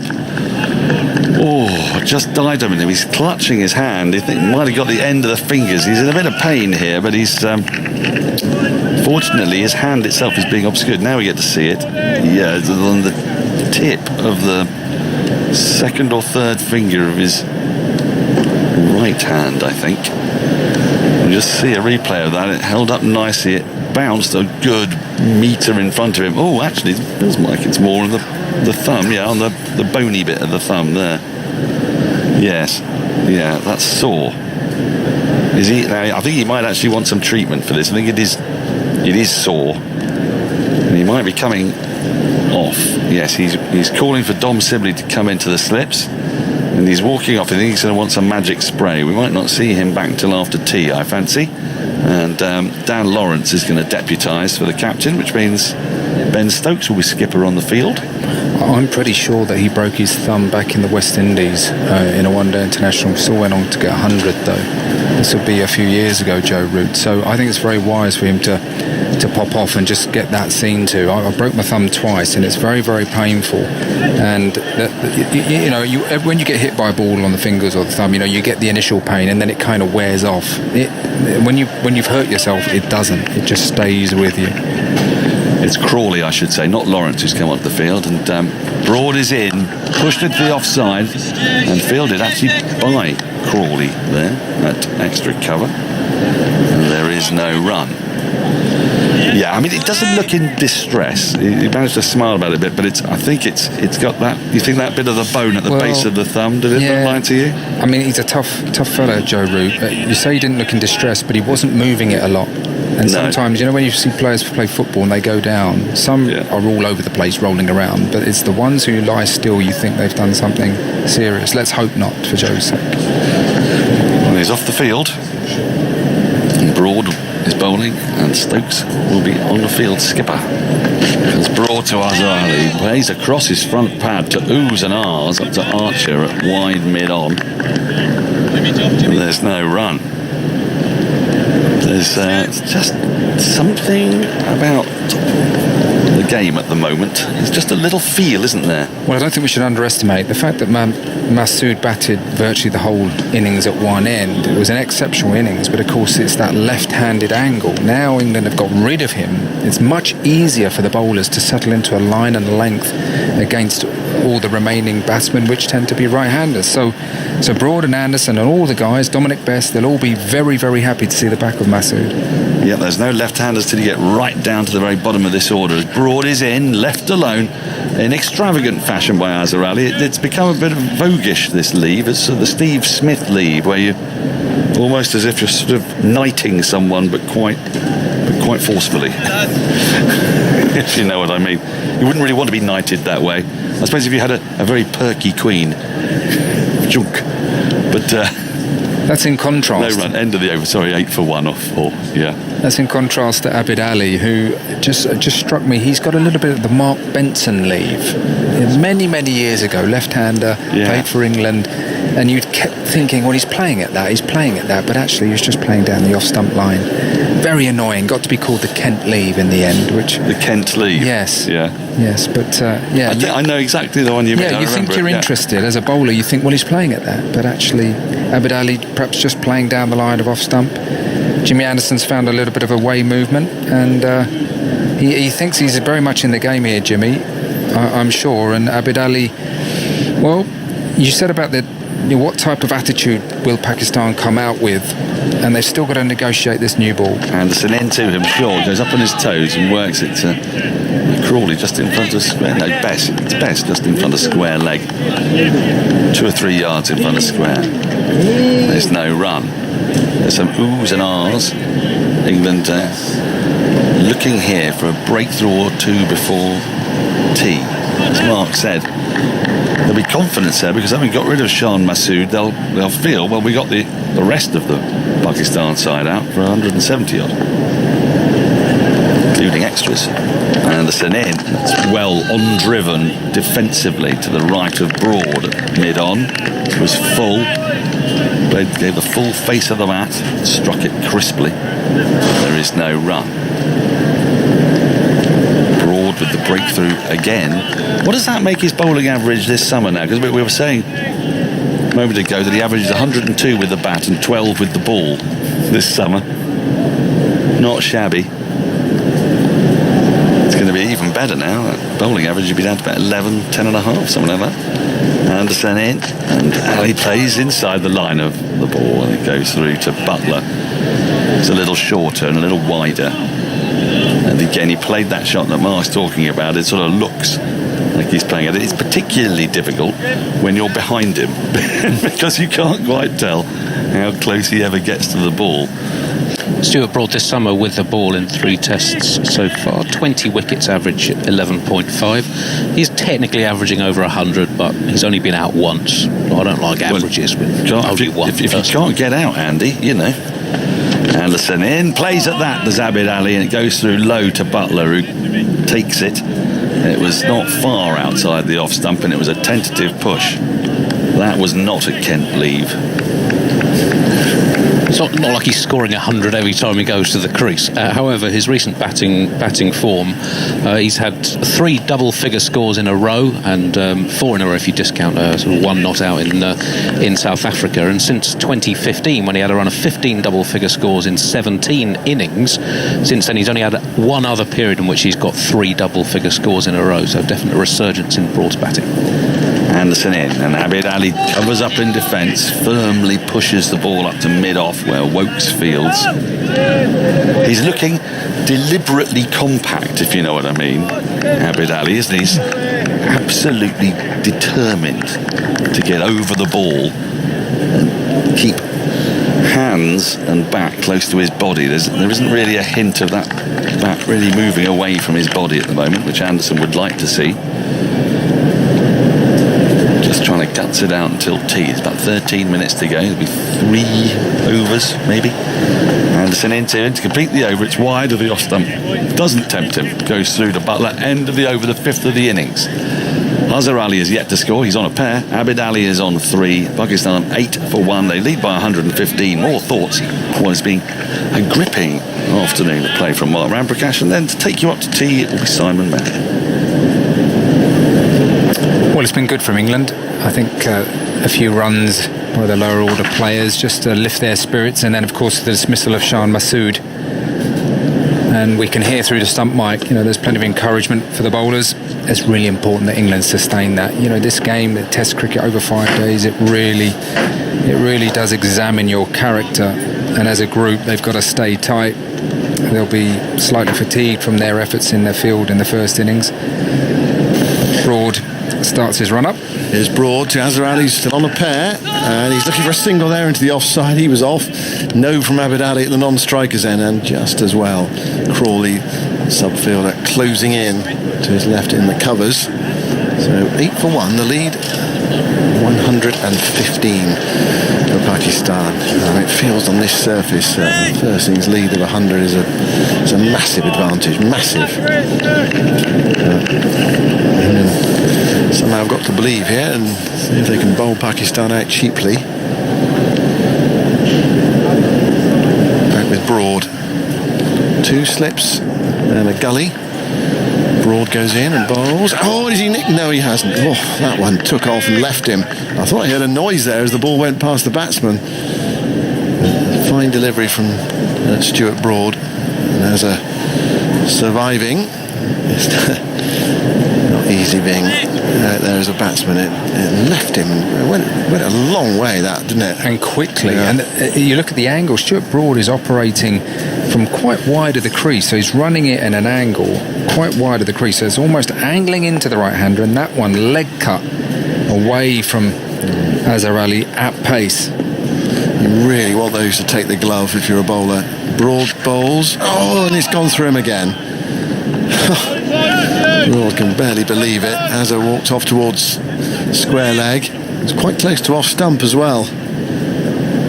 So England here exerting some pressure with the new ball, but they need wickets desperately. They need 2 or 3 quickly. We've got 10 minutes to go until tea. Still 47 overs left in the day's play after this one. We played till 8 minutes past 7 tonight. And Broad, this wonderful summer he's having with the ball. Well, this wonderful summer he's having at Old Trafford. That's the only ground he's played on this summer. Goes into bowl to Azhar, who is stroking that away on the front foot, but straight to Crawley in the covers, and there's no run. So Ben Stokes suddenly gone from being slip fielder to captain, having to form the tactics out there, make the tactics route off the field. I wonder how long he'll be off for. Struck on the finger, fielding a ball that was edged to him. Stokes was actually bowling during the break between innings. England didn't want to risk him as a mainline bowler in the game. There was a suggestion that the injury is improving. Could bowl later in the match. Broad bowls outside the off stump as it leans forward and lets it go. I mean, you'd think with 4 frontline quicks already, they wouldn't necessarily need Stokes, and a spinner as well on a wearing surface. We've got 5 main bowlers, but it could well be that we see Stokes in this Pakistan second innings. You can just feel him. You can actually feel his frustration at slip. He can't get involved, especially after getting out for naught with the bat. In the 2 Test matches he's played where he's just been a batsman, 20 and naught. He's not really contributed. Here's Broad going in, bowls to Azhar. Azhar lets it go. That's a good over for Stuart Broad, an excellent over. It's a wicket maiden. He wishes. It's a maiden over. It's 8 for 1. Pakistan lead by 115. It is a very different psyche, actually, for those who are all-rounders. When you take away one of Root's back, their skills. Oh, well, that's good news. That's good. I was worried about that because it looked a solid blow on his thumb. He's still moving quite gingerly, but I'm sure that he wouldn't be going back to field at slip if there was some real damage. So it's probably just bruising. Let's hope that is the case. But just coming back to the all-rounders, the psyche of taking away one of their skills, so all their eggs are in one basket, let's say Ben Stokes at the moment, as a batsman, it just puts much more emphasis on that particular skill and to some degree, some more pressure. Yeah. So root back at slip, Anderson goes in, bowls to Abid, forces that away, down to the 3rd man boundary for 4. He was looking, I think, to play that a bit squarer, but went off the thick edge perfectly safely. It was between third slip and backward point. Played it into a gap. It was in the air. I think it would have gone to an orthodox gully, you know. Rory Burns in the first innings was around that area, but they brought him finer. It's one of those shots that a batsman plays with a straight bat away from his body. When it comes off, it looks great, but when the ball bounces, as this new ball has, you can just get the outer half of the bat and go off into the slip cordon or the gully area. He's on to 7. It's 12 for 1. Anderson bowls to Abid Ali. And away swing it. Abid lets it go. Taken by Joss Buttler. Shan Masood out. Caught Buttler off broad down the leg side. What a game cricket is, isn't it? I mean, it's phenomenal. Bats out of his skin for a day and a half in the first innings, and then gets caught down the leg side for naught in the second. Yeah, it's so impressive, wasn't it, his first innings? Although, of course, he did have the rub of the green with a drop catch and a stumping. And he was on 45 at the time, the missed stumping and the drop catch. Here is Anderson bowling, and Abid Ali up on his toes there, guiding that away on the offside to Pope at backward point. Pope picks it up, anticipating a run. They don't run. Score stays at 12 for 1. So he was on 45. He made 156. So what's that? 111 after being reprieved, and the first innings lead is 107. Yeah, I mean, unfortunately for Joss Buttler, the mistakes are highlighted, and with the team's fortunes, that will be much talked about as a pivotal moment in the game. Anderson bowling from the old pavilion end here, goes in, bowls to Abid, nicks it. Oh, and Stokes goes in front of Root at first slip and drops it. That's another one that Stokes has put down. Anderson's got his back to the slip cord, and he's already walking back. To me, my initial reaction there was that was Root's catch, and Stokes seemed to go across him. But it's gone down. Stokes went for it. Well, I have to say, I thought this was coming. It was an excellent delivery from Anderson, just moving away from Abid Ali, and he didn't draw his bat away in time. Now, Stokes went very quickly, instinctively, but really, as we see on the replay, only got one hand to it. Didn't really get both hands to the ball. Anderson bowls, and he goes past the outside edge of Abid's bat there through to Buttler. Yeah, I'll look at it again. He went away to his left, and Root, I think, was just preparing to take it in two hands, fractionally to his right. Yeah, that was Root's catch. Yeah, no question. Just slightly to Joe Root's right. I think what's happened is because of the nature of this pitch and the fact that it's fairly low in bounce, the slips are quite narrow, and they've looked to come up a little bit because of the lack of bounce. So Stokes possibly thought that was his catch, but on the replay, he looks very close to Joe Root. Anderson bowls to Abid, who forces that away. How often does that happen? Anderson kicks the turf. A puff of dust comes up. It's forced away for 4. Anderson he's walking to his fielding position without looking at any of his teammates. I can assure you they won't be looking at him either. You give him a very wide berth at the moment, but rightly so. He's danders up. He's running in for his country. He's 38 years old. He's putting in a fantastic effort.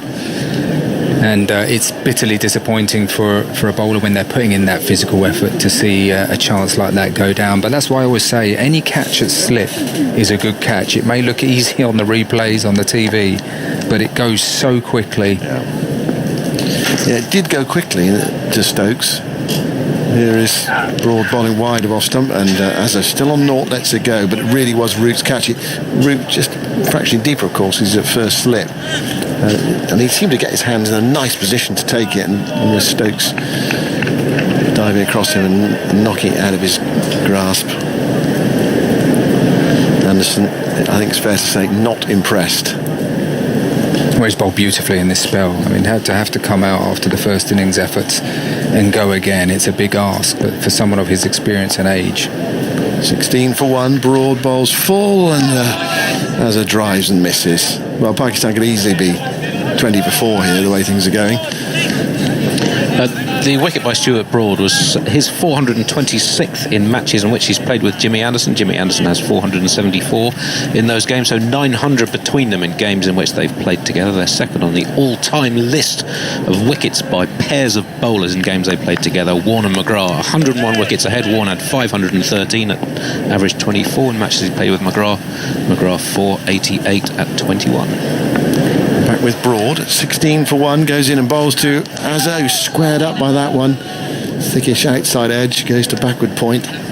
He's having to work hard to get off the mark here. Pakistan's captain, that's 15 balls.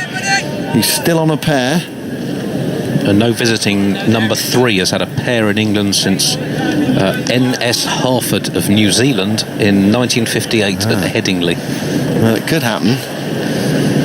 I think odds against really back him to get one somewhere, although Broad is really testing him around that off stump. And England have got a ring field as well.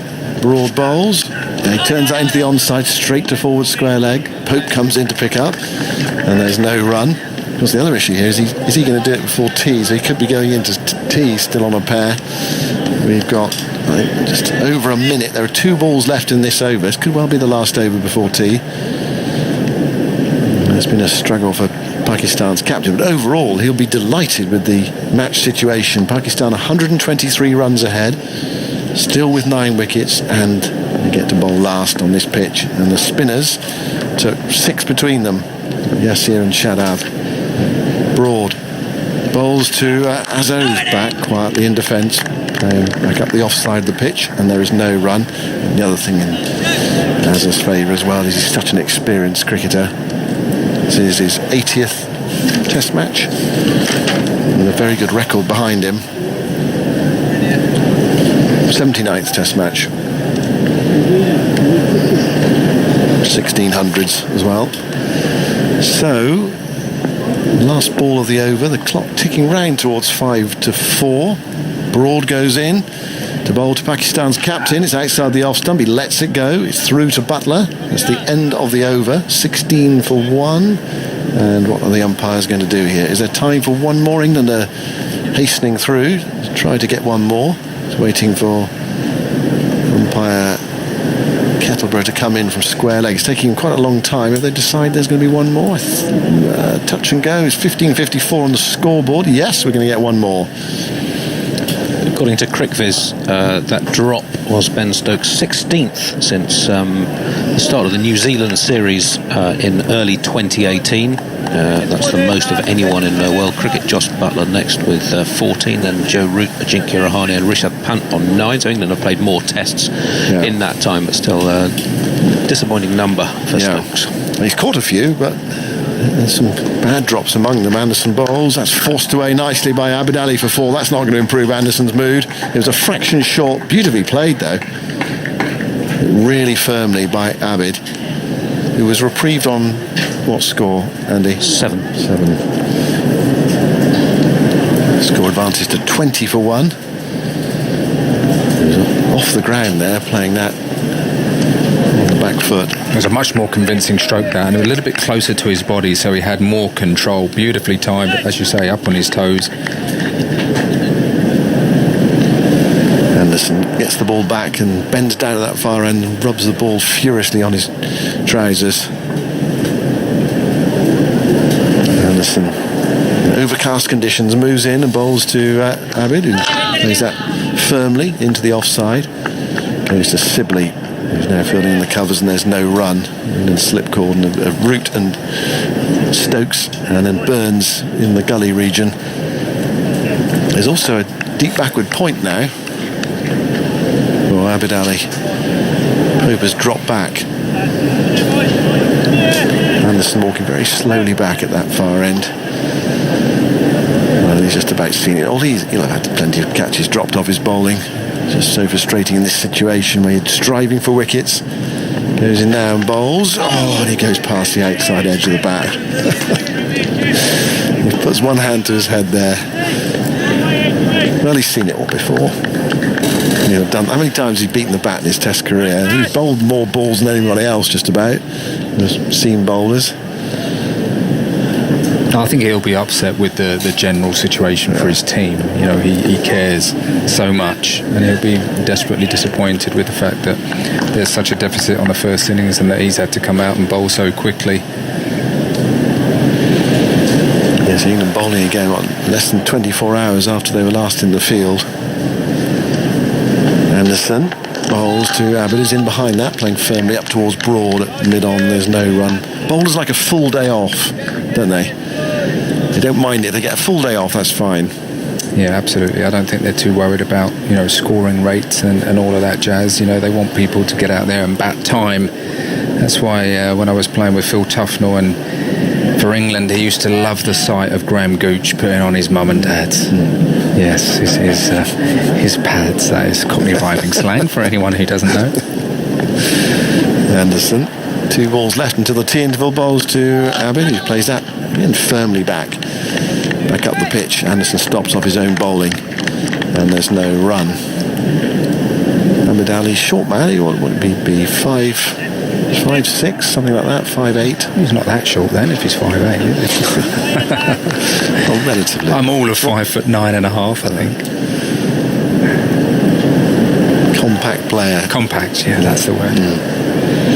20 for 1. Anderson turns to the far end. Last ball before tea. Pakistan 127 ahead. Sun comes out, and Anderson moves in, looking for that wicket. Bowls to Abid Ali, who's playing into the offside to cover. There's no run. It's the end of the over. Anderson threw 5 overs.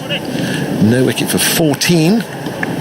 20 for 1 is the score. And Pakistan are on top here at tea on the 3rd day. Just quickly answer your question. In the CricViz database, which excludes 16 matches from early in his career, but that was the 3,291st time that a batsman has played and missed at a Jimmy Anderson delivery. So that covers 138 tests in their database. Well, that's amazing. That was actually a rhetorical question. I didn't expect it to be answered. Well, there we are. You've done it 3,000 times before. Right, Mark, where's this game? Pakistan firmly in control at tea, 127 ahead, 9 wickets left. Well, they are in control, there's no question about it. And England have got to be very, very careful here. They've got to keep their morale up, their attitude good. They've got some young guys in that group who have got to buzz around in the field and keep encouraging the bowlers.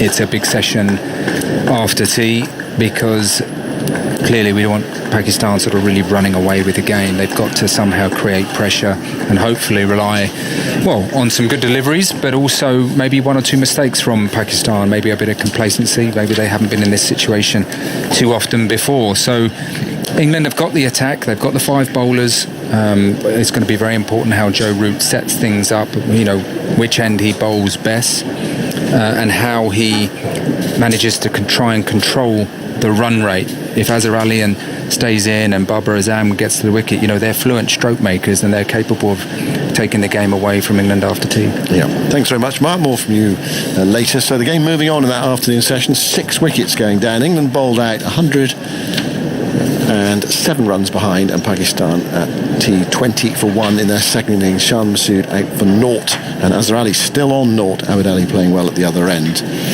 Now, if you're looking for some more listening material, well worth checking out our series of classic View from the Boundaries interviews on BBC Sounds. Among the most memorable was with the youngest ever Nobel Prize laureate, Malala Yousafzai. The human rights activist joined us in the TMS commentary box at Edgbaston when Pakistan toured back in 2016. Malala, of course, has an amazing story. Born to a Pashtun family in Pakistan, she rose to prominence campaigning for educational rights. In 2012, she survived an assassination attempt after being shot in the head by a Pakistani Taliban gunman. She was treated in Queen Elizabeth Hospital in Birmingham and was living in the city when she joined me during the 3rd test. First of all, thank you, Simon, and I'm really proud to be here and to see the match between Pakistan and England, and it's a very special day. Tell us about your interest in cricket. Well, I have been a fan of cricket for my whole life, and this is something that every Pakistani young person will be passionate about. So I was passionate about cricket right from a very early age, and I have been following it, and it's really nice to see it here as well, and to see it with your own eyes. I have seen it on TV, but to see it in the field, it makes it more special. The first time you've been to a test match live, or any cricket match live? So it's the first test match that I'm seeing live. I have seen one day, it was in Sharjah, and it was Sri Lanka versus Pakistan. Pakistan won that, so I hope they win this one as well. But what do you think about the state of the game? It's going well right now, and I think a few more wickets are needed, and then Pakistan will win, definitely. If not win, then I hope for a draw. But if Pakistan lose, then I wouldn't be as sad, because England is also a good team, and the country has welcomed me as like a sister, and I have always been grateful for the support that I have received, and the treatment and the good education that I'm getting here. So I would still be sad, but not too much. Right. Yeah. Did you watch cricket? Have you watched cricket here, or did you watch cricket in Pakistan when you were growing up? I watched cricket in Pakistan. We played cricket in the streets, and with my brothers, and always they would tell me I'm cheating in cricket. I said no, I'm always been the best, and they don't accept it. So yes, just as a normal Pakistani girl, I have played cricket in the streets of my city, and I still love it, and I follow it, and I believe that this is a game that can bring countries together, cultures together, and different nationalities together. So we need to celebrate it and enjoy it. What sort of cricketer are you? Batsman, bowler?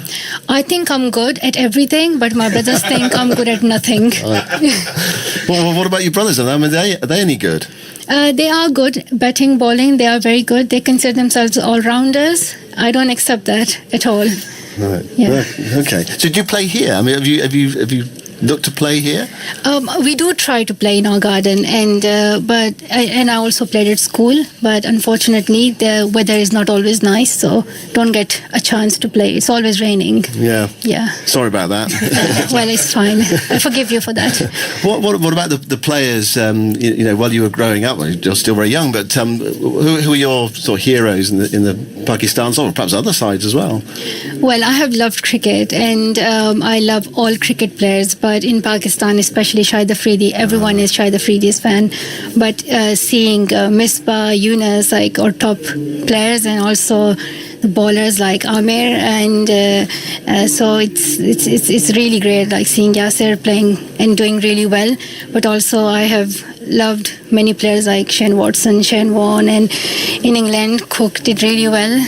And it's so all the players, I love cricket, and I love all cricket players, so I wouldn't be biased, but obviously Pakistani players I think are the best. Have you met any players, any Pakistan players, or any players from any other countries? I met Brian Lara once, and I was so excited that I have never been so excited before, meeting presidents and prime ministers. Not that excited, but when I see a cricket player, it's just the best moment. Yeah. What is it Shahid Afridi has that other people don't?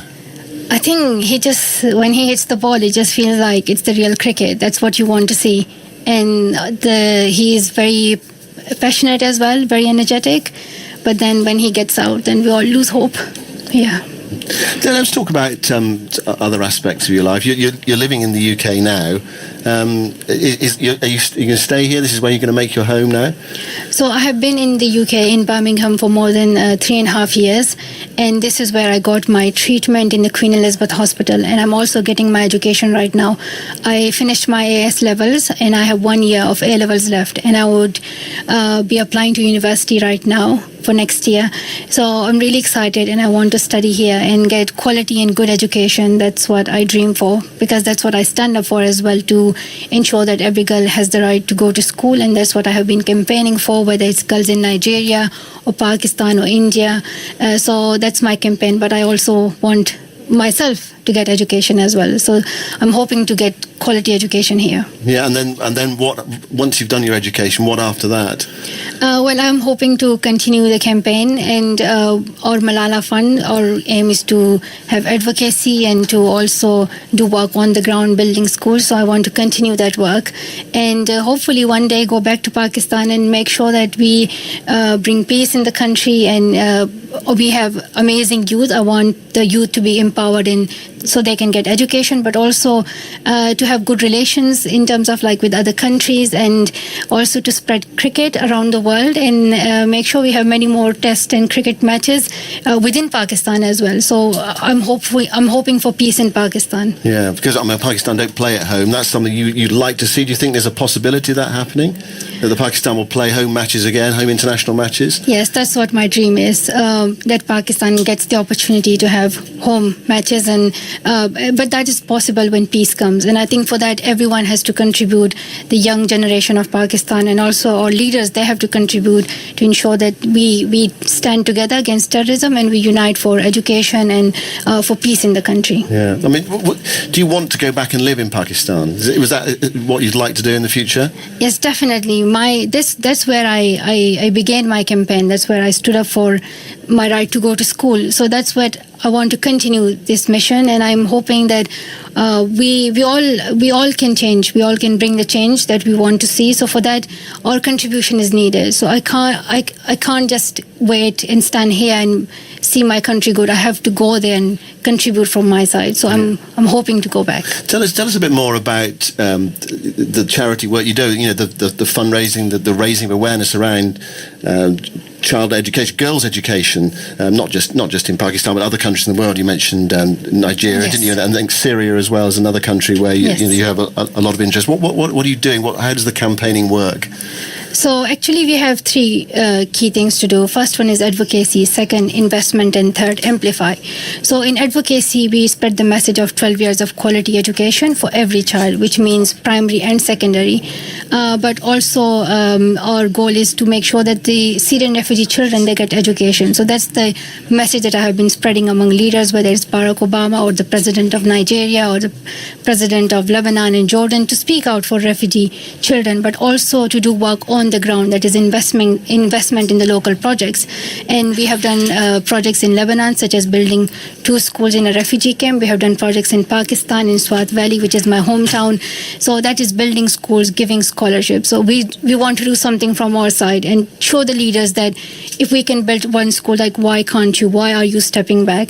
And then the third one is to amplify the young girls' voices. So it's not just me speaking out, but I have girls from Syria, girls from Nigeria, girls from Pakistan having a voice and speaking out for themselves, so that they do not wait for someone else to come and speak for them, that they get their own voice and have a platform to speak out. Do you see the rest of your life as a campaigner, or do you sort of get to a stage, do you think you might get to a stage, I don't know, in 10 years' time, when other people take over and you, for want of a better word, live a normal life, or different life, following a profession or something like that? Or do you think you'll be a campaigner for the rest of your life? My campaign would continue for the rest of my life, and this is my new life. I've been through that incident where I was attacked, and when I survived, it was because of the prayers of people, and it was for a purpose that I believe.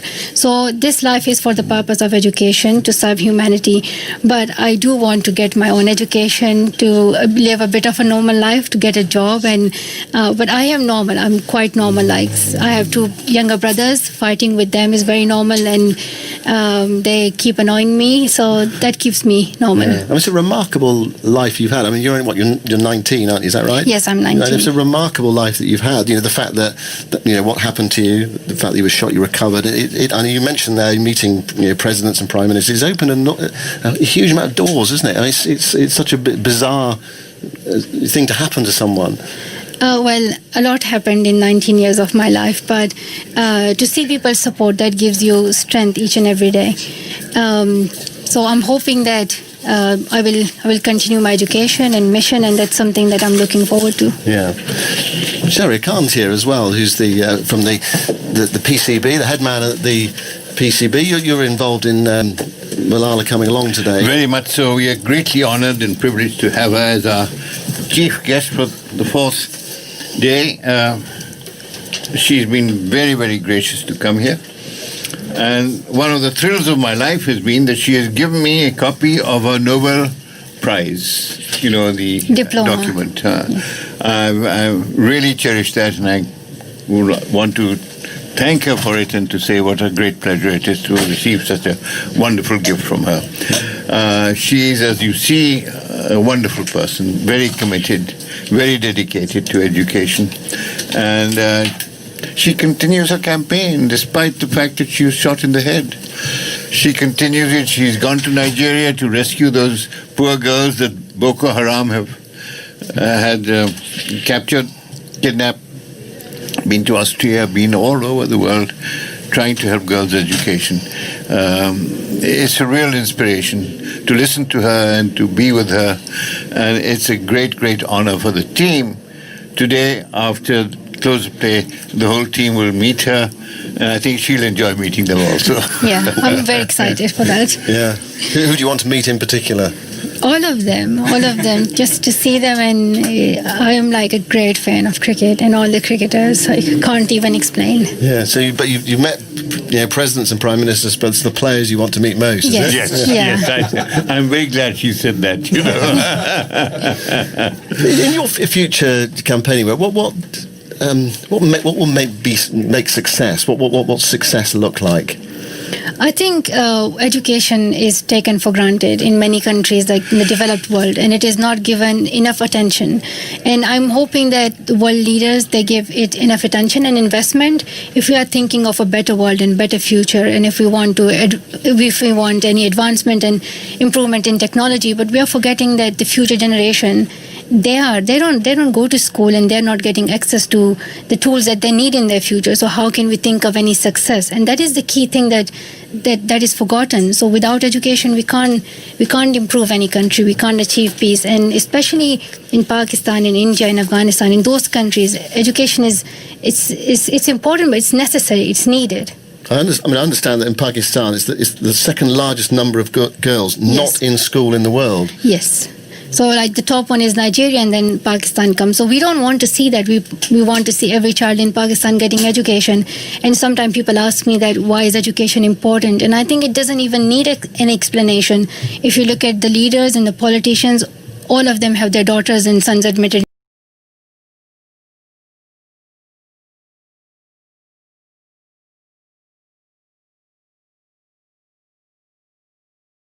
At the leaders and the politicians, all of them have their daughters and sons admitted in schools. Their children go to university. They don't need any explanation of why children should go to school, because they know that for a child to have a bright future, it is important that we educate them. So why don't they think the same for the rest of the world's children? What was it like being at school in the UK? Because I think you went to a girls' school, didn't you, in the UK? How did they interact with you? I mean, did you look at them and think you don't know how lucky you are? In the beginning, I was a bit shy, and it was really hard for me to adjust because the culture was new and the way that you gossip was new. Everything was new to me. But I was grateful that it was quality education that I was getting. And then as time went on, I just got used to it. I made friends, and the teachers were very helpful. So I'm enjoying it, and it's good to have a new experience and learn more. Yeah, well, you've done your GCSEs with great success, I understand. Thank you. That's right, though, isn't it? A's and A stars, I think. Yes, yeah. Well, I had to work hard to prove that education is important. Yeah, and then you're on to the next stage, and then off to university. Yeah.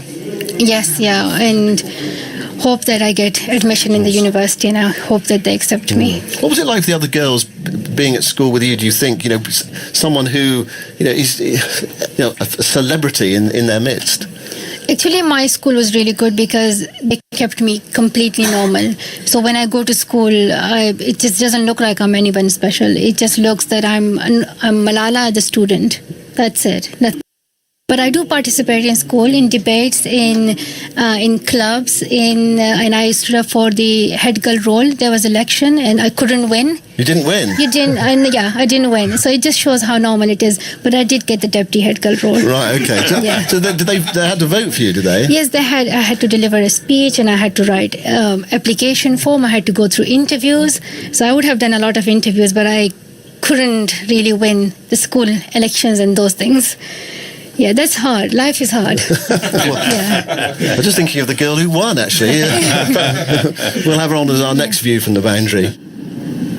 Yeah, that's lovely. Simon with Malala, who recently graduated from Oxford University, where she completed a degree in philosophy, politics and economics, and she continues to work promoting human rights. And you can hear more from that interview and many more on our 40 from 40 series, celebrating 40 years of View from the Boundary features.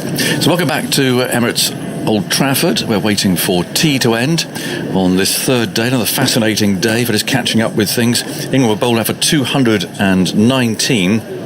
So that gave Pakistan a first innings lead of 107, very useful. 29 not out from 25 balls from Stuart Broad.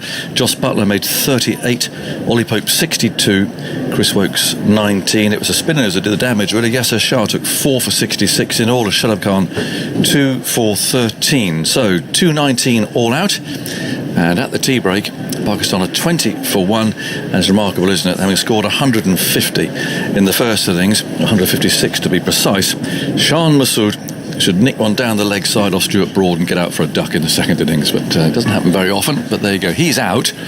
Azhar, the captain, who was on a pair, has faced 18 balls and has still not got off the mark yet. He's looked a bit twitchy. And Abid Ali was dropped by Stokes when he was on 7, diving in front of Joe Root at slip, and there was no need to do it. I must say, we had a great view where I was sitting, and Joe Root had it, was going straight in, waist high at first slip, and suddenly Stokes leapt across him from second, and down it went. So Abid Ali survives. He's on 15 now, and it's 20 for 1. So the lead for Pakistan is 127. There's lots of play left to come today. We can go through to 7 o'clock. There's 44 overs left, and Michael Vaughan's alongside me, enjoying an interesting day, but England up against it now. Oh, they're up against it, yeah, absolutely. I mean, Pakistan have been outstanding in the test match.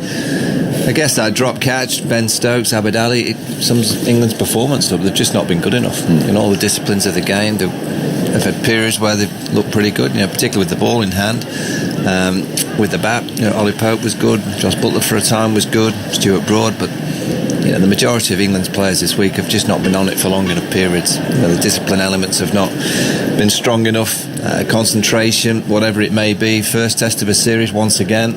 They've not been at the races. And Pakistan have been too good for them so far. But when you're only 127 behind, this session, England get 5 or 6 wickets. They could easily claw themselves back into the test match. I mean, the impossible can happen. We saw that at Headingley last summer. You can win from these kind of positions. It's not going to be easy on a pitch like this. That's the thing. I was going to ask you what you think realistically. 250. Yeah, got a chance. That would be a good effort to score 250 against that attack. Hell of a chase. 250, 200. Of course, you've got a chance. 250. You need a Stokes-like innings. Anything beyond that, you would sense that it's going to be too much. But you just never know. I mean, cricket surprises us, doesn't it? It has done a lot with the World Cup final. Plenty of surprises on that day. The Headingley game, I think that Headingley game has almost given everyone a little bit that hope the impossible can happen. But you're just looking at, for England to suddenly turn it around, it will take a remarkable individual performance now in this session from a bowler. And when they get the chance to bat again, I'm sure tomorrow someone's going to have to play the Ben Stokes role. Just say that they do bundle Pakistan out and it's 210 to win or something like that. I'm just looking at Pakistan's bowling attack, which we agreed is gun. It gets people out. It's an attacking attack.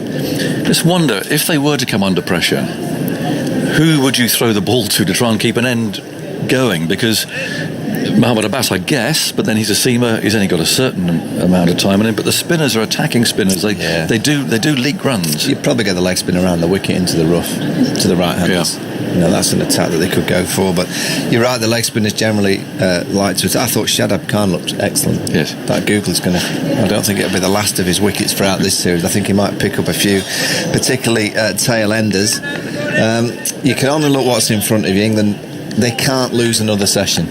They've got to win every single session in the test match to win it from here. If they have one more bad session, Pakistan are 1-0 up in the series. Well, I guess that session is this one coming up now. 20 for 1. Stuart Broad's hitching up his trousers and he's just twitching at the collar of his shirt. And he's going to continue this battle with Azhar Ali. So far, he's not been able to get this single to get off the mark, and it was just starting to prey on him. 18 balls he's faced so far. Broad runs in, and he bowls on off stump. He wants that single, but he's sent back. The ball runs away to backward point. And isn't it funny how batsmen are, and all about getting off the mark. And this is a man who's scored 1600s. He's played 79 tests, and he's still worried about getting one in his second innings. Yeah, it's awful when you're on a pair, particularly when you're facing someone like Stuart Broad. You want to be facing someone rapid, because generally there's more of a chance of a gap, or there's plenty more space to just knock and run, but there's no space for him to get the single. No. It's going to take a probably quick single to cover point, or one off the hips down to fine leg. I hope Abid's ready. In goes Broad, he's there and he bowls. It's very full. He's driven that to Anderson's right and he's got there. And you can hear the cry from Azhar as he's pushed that away past the outstretched Anderson. And that I think will come down all the way before it has done. Archer couldn't quite get there. So he's off. He's away. And I suppose in Broad sort of loosening over, it was inevitable he might get a ball he'd be able to put away. Played that nicely. Yeah, Jimmy, full stretch at mid-off. He got a bit of a glare from Stuart. He couldn't. Not too sure why. He'd have run if he'd stopped it, they'd still have got the single. Yeah, there were two little moments before tea. And certainly when Stokes put the catch down, he got more than a glare from Jimmy Anderson. There's a feel of dejection about the England team, don't you feel? Almost feel like the game's done. Stuart Broad there directing Burns, more like fourth or fifth, he said. So that's fourth or fifth slip, not gully. As they're on strike, Broad moves in, bowls to him. He's got that away through the offside as well. Squarer this time. Sibley's after it, but the ball will beat him into that boundary edge. And consecutive boundaries, and Broad won't like that very much. 28 for 1. Well, what England don't want is the captain of Pakistan, Azhar, to find form in this innings. You know, so even if you're up against it in terms of winning this Test match, there's little scalps you can take down to Southampton, and if the captain of Pakistan gets a couple of failures here, there are many talks in Pakistan that there's a bit of pressure on his position in the side. He's not averaged a great deal of late, so they can get him cheaply. Even if they don't go on and win the game, it can have an effect on the next Test match. Broad again bowls, and Azhar plays from the crease defensively. Sibley's there very quickly, coming in from cover. England know that very much part of the Pakistan game has been to tap and run. So that field is very close set. 28 for 1 on a very warm late afternoon now. Late afternoon? No, it's not late afternoon yet. It's nearly 4:30, but it's sultry. That's probably the best word to describe it. There's some cloud around. Well, yeah, you were on about the cloud earlier. Just accusing the Manchester weather as I always like poor. And I always like coming back to my roots. In goes Broad again over the wicket. Bowls on off stump. Steered away down to backward point. Well, I did enjoy, when you were talking about the weather, I had a few text messages from people around the country about the weather that they were either sitting in or driving in. There was a bit of rain around. One came from your wife, Jonathan. 31 degrees and searching for shade in the Vale. My wife is Mrs. Agnew. I went, hi. She went, and I've run out of rosé. So there's a proper crisis. I said, well, that sounds serious. And she said, well, don't worry. I've got a nice local wine supplier, and I've got John's debit card. Oh, no. So you're in for a bit of an amount on the card. Dear, and then she texts back, anyone else? Anyone else want some more? She's feeling skittish. In goes Broad over the wicket. Bowls on off stump, and that's pushed away. Defensively again, cries of no echo around Old Trafford as Bess fields at backward point. Yes, that's dangerous. 28 for 1, 10 overs gone, the lead 135. Very humid. You think the ball might swing around a bit in these conditions, but not a lot there for England's bowlers. And Jofra Archer is going to come on and bowl from the far end. It picked up a couple of wickets yesterday without ever really getting the speed up. And we're talking about Archer today, whether there's always this expectation from his teammates too. He's going to run up and bowl at 90 miles an hour every time, but he's just not that sort of bowler. When he clicks, he gets it right, and when he doesn't, he's a 82, 83 mile an hour bowler who can do things with the ball. But I think it's important that the team realise quickly what kind of bowler he is, because selection's important. That England want this one of the four seamers to be a bit X factor, a bit different, quicker than the other three. And Jofra Archer is that bowler this week that's been picked. Someone like Mark Wood does bowl around 88 to 90 miles an hour consistently when he plays, and I'm very intrigued to see what he gets them down at in this spell. He's bowling to Abid Ali, and the first ball's on off stump, and Abid covers up, and Broad will pick it up at mid-on. Well, we know he's got that bouncer up his sleeve, but I think it's often dangerous to label fast bowlers, or to believe that fast bowlers who just run up and just bowl fast all the time. It doesn't work like that. There are some that do bowl that that pace all the time though. You look at someone like Naseem Shah, he's going to bowl at 87 plus all the time. Mark Wood bowls quickly pretty much all the time. Brett Lee, Shah Bakhtar. Now if Jofra Archer isn't that kind of bowler, and it's kind of every now and again he clicks into the 90-mile-an-hour range, I think it's important that the team understand that. Here he comes, gliding in from the far end, bowls down the leg side. Buttler sets off and catches that cleanly. And there's no run. 28 for 1. That is also not always entirely convinced by the speed gun either. The numbers that come up, they really do vary a lot. And when you're looking almost every ball as we are at what the speeds are, the big variation there. And sometimes you see the speed cut and go, really? That can't be right. Do you ever look at the keeper? How far the keeper stood back? Here's Archer once more. He bowls wide of the off stump. And Abid allows that to go through, showing that 83 miles an hour on the speed gun. 28 for 1. Roots back on the field. He damaged a finger. It's a bit worrying before tea, but was able to resume his position. I think he and Stokes have got to sort out where they're standing at first and second slip, because they're pretty tight. They're quite close together there. I'm sure they have another couple of feet between them. Is Archer bowling outside the off stump. It's short and cracked away off the back foot. And Abid Ali picks up another run out to the deep point fieldsman. Yeah, it's an Australian obsession that, I work with Mark Waugh in the winters, and he's always on about slip cordons, that you've got to be able to spread out, and it's about the stagger. And he'd be looking at Ben Stokes and Joe Root. There's not a stagger, and they're too close. You used to stretch your arms out, didn't you, and just touch the fingertips. Yeah, but they wouldn't be able to do that. Probably not a bad way of doing it, actually. That's what we used to do. I'm sure they would. They'd be too close by that particular gauge. Just outside the off stump. And Azhar allows that to go through, raising the bat. Yeah, that's what we used to do. Just stick your hands out. It's like the spades. You don't see them doing it anymore. No, it's the old school. Well, there's some old school ways that are still the best ways. So, every now and again, the old schools. What about the old slip cradle as well? Oh yeah, are they still going? I bet they are. I bet there's some cricket clubs around the country who've still got the cradle. They'll be wheeling them out tomorrow. Oh, I had loads of fun at Aberdeen Park in Sheffield on the cradle. Not that it helped my catching, but that was the way you did your slip catching practice. Archer bowls full of length just outside the off stump. And you could get it, couldn't you? So you could almost you released the ball at an angle, and it kind of slid across the cradle, and then it gathered pace. It's a great way of doing it. But the grounds, we've got two grounds people coming on actually. We've got one with a broom and a bucket, and another slightly more portly gentleman who's usually to be found on the mower, coming out with a piece of sort of horticultural equipment. I think we call it a half moon in the trade.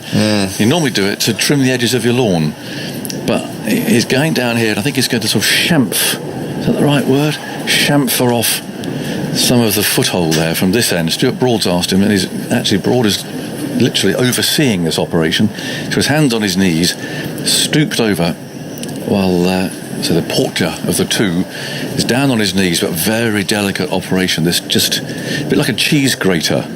He's just grating a bit of parmesan there, and then it's being swept away, and Stuart Broad's just making sure that everything's like, no, he wants a bit more off. There's such fine dust. Oh, he's got a mallet as well. That's exciting. Not sure what he's going to do with that. You can hear it. Why have the bail's been taken off? What's happening there? They're just rearranging the stumps as well, which they're dealing with. More sweeping going on, and now that'll go into the bucket. So we never did use the mallet, but just shoveling up the dust, and away we go. And Stuart Broad has got no right to complain about the footholds anymore, because that's a perfectly finely honed operation. I'd like to know the stats on Ben Stokes' catching over the last couple of years. I know a man who knows. I think he's dropped a lot of chances. Taken some brilliant ones. He's caught some good, yes. He's particularly good off the spinners. But I reckon he's dropped as many. 29 for 2. And we've got Abid on strike on 16. And Broad, with a lovely new landing area, is on his way. The lead 136. In he goes, bowls, and with a bit of an oomph into that shot. It was just not simply a defensive shot, but he actually followed through a bit. Abid plays the stroke to mid-on, where Archer fields. Tosses the ball to Anderson, who's rubbing some sweat into it. And now the umpire's down, having a look at where Stuart Broad's following through, making sure that he's not too close to the line of the stumps. Since the start of the 2018 English summer, Stokes has, according to CricViz data, dropped 16 out of 52 chances. Goes Broad, bowls, and that's beautifully played. Abid Ali getting well forward. Go for a quick single. Oh, well, actually go back again as Archer got there very quickly, pouncing from mid-on. And a bit of an argument between the batsmen, arm waving, a bit of gesturing going on. So he's caught 36 out of 52. Is that right? Yes. Yeah. Trouble is at slip. You've got to be so careful as what is a chance and what isn't, haven't you? What is categorised as a chance, and that's a high number of drops, you'd say, but what is a drop at slip? It's a pretty ruthless business. Real high quality slip fielders don't drop that many. No. Graham Swan didn't drop so many. Ones that went so fast. They still caught them. 29 for 1. Broad on his way. Bowls. This is played firmly by Abid Ali. Out to Sibley at cover. But that's a surprising height. Yeah, that's a lot. But then he's there a lot, and so chances go there, don't they? But he's there because he's I suppose he's a very good catcher. So yeah, I do think that's a lot of drop catches for a player of Ben Stokes' quality.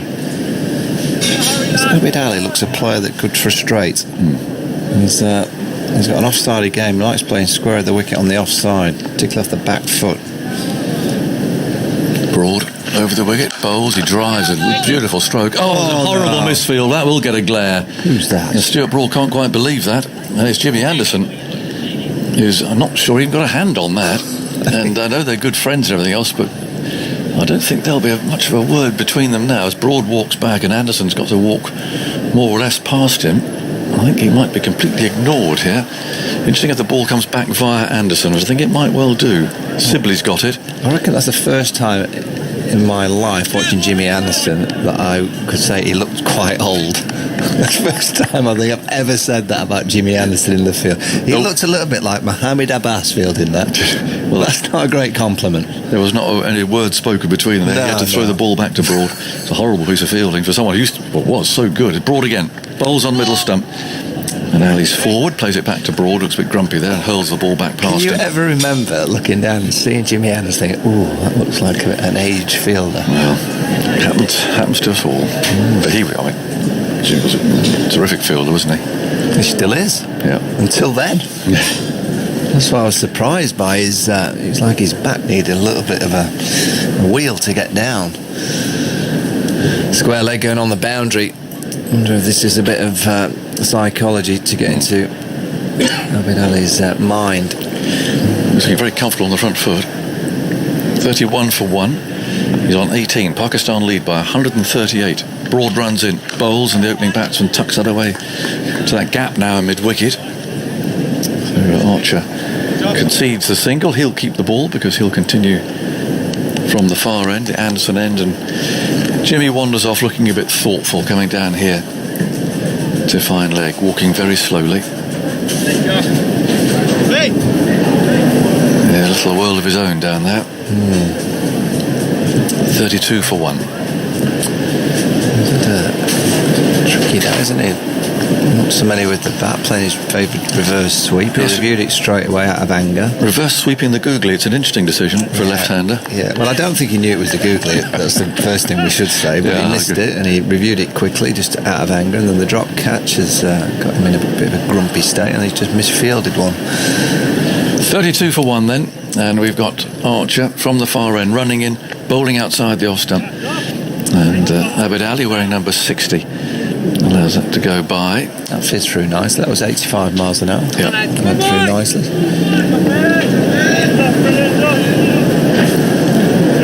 Archer walks slowly back. There's still a lot of play left today. 40 overs after this. I'm not sure we'll get all of that in because we can go through to 7 o'clock, but not beyond that. Archer. Up he comes again, past the umpire, and bowls just short of a length. He's on the back foot this time. Fielded by Sibley at cover. There is still the man out at deep point. Actually, 7:08 tonight, is it? How does he get to 7:08? Of course we lost 8 minutes of rain, didn't we? Of course we did.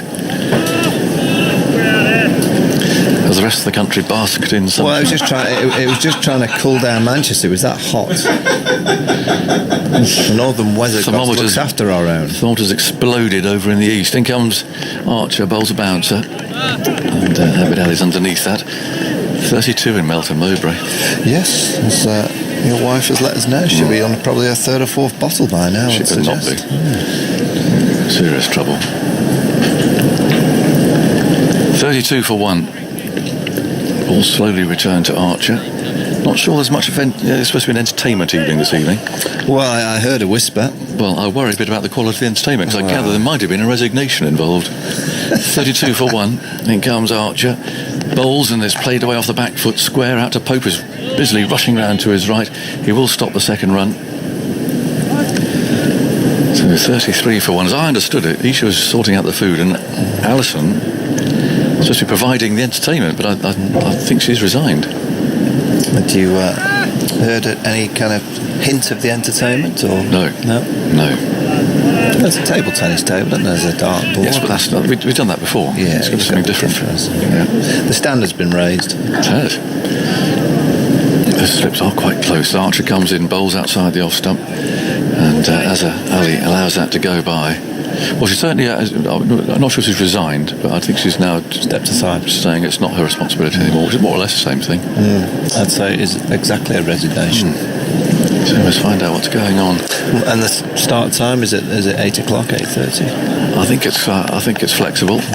Ukulele available? Ask somebody. No, it's not. So have you brought it? Oh yes, we're practicing hard down there.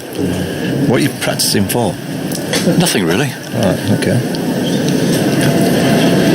Archer bowls outside the off stump, and through it goes to the keeper. 33 for 1. The lead 140. Happily, there's no one in the next door room to me, I don't think, this particular stage. room is there? So I can twang away to my heart's content. Well, my next door neighbour was Phil Tufton, it's now Alison.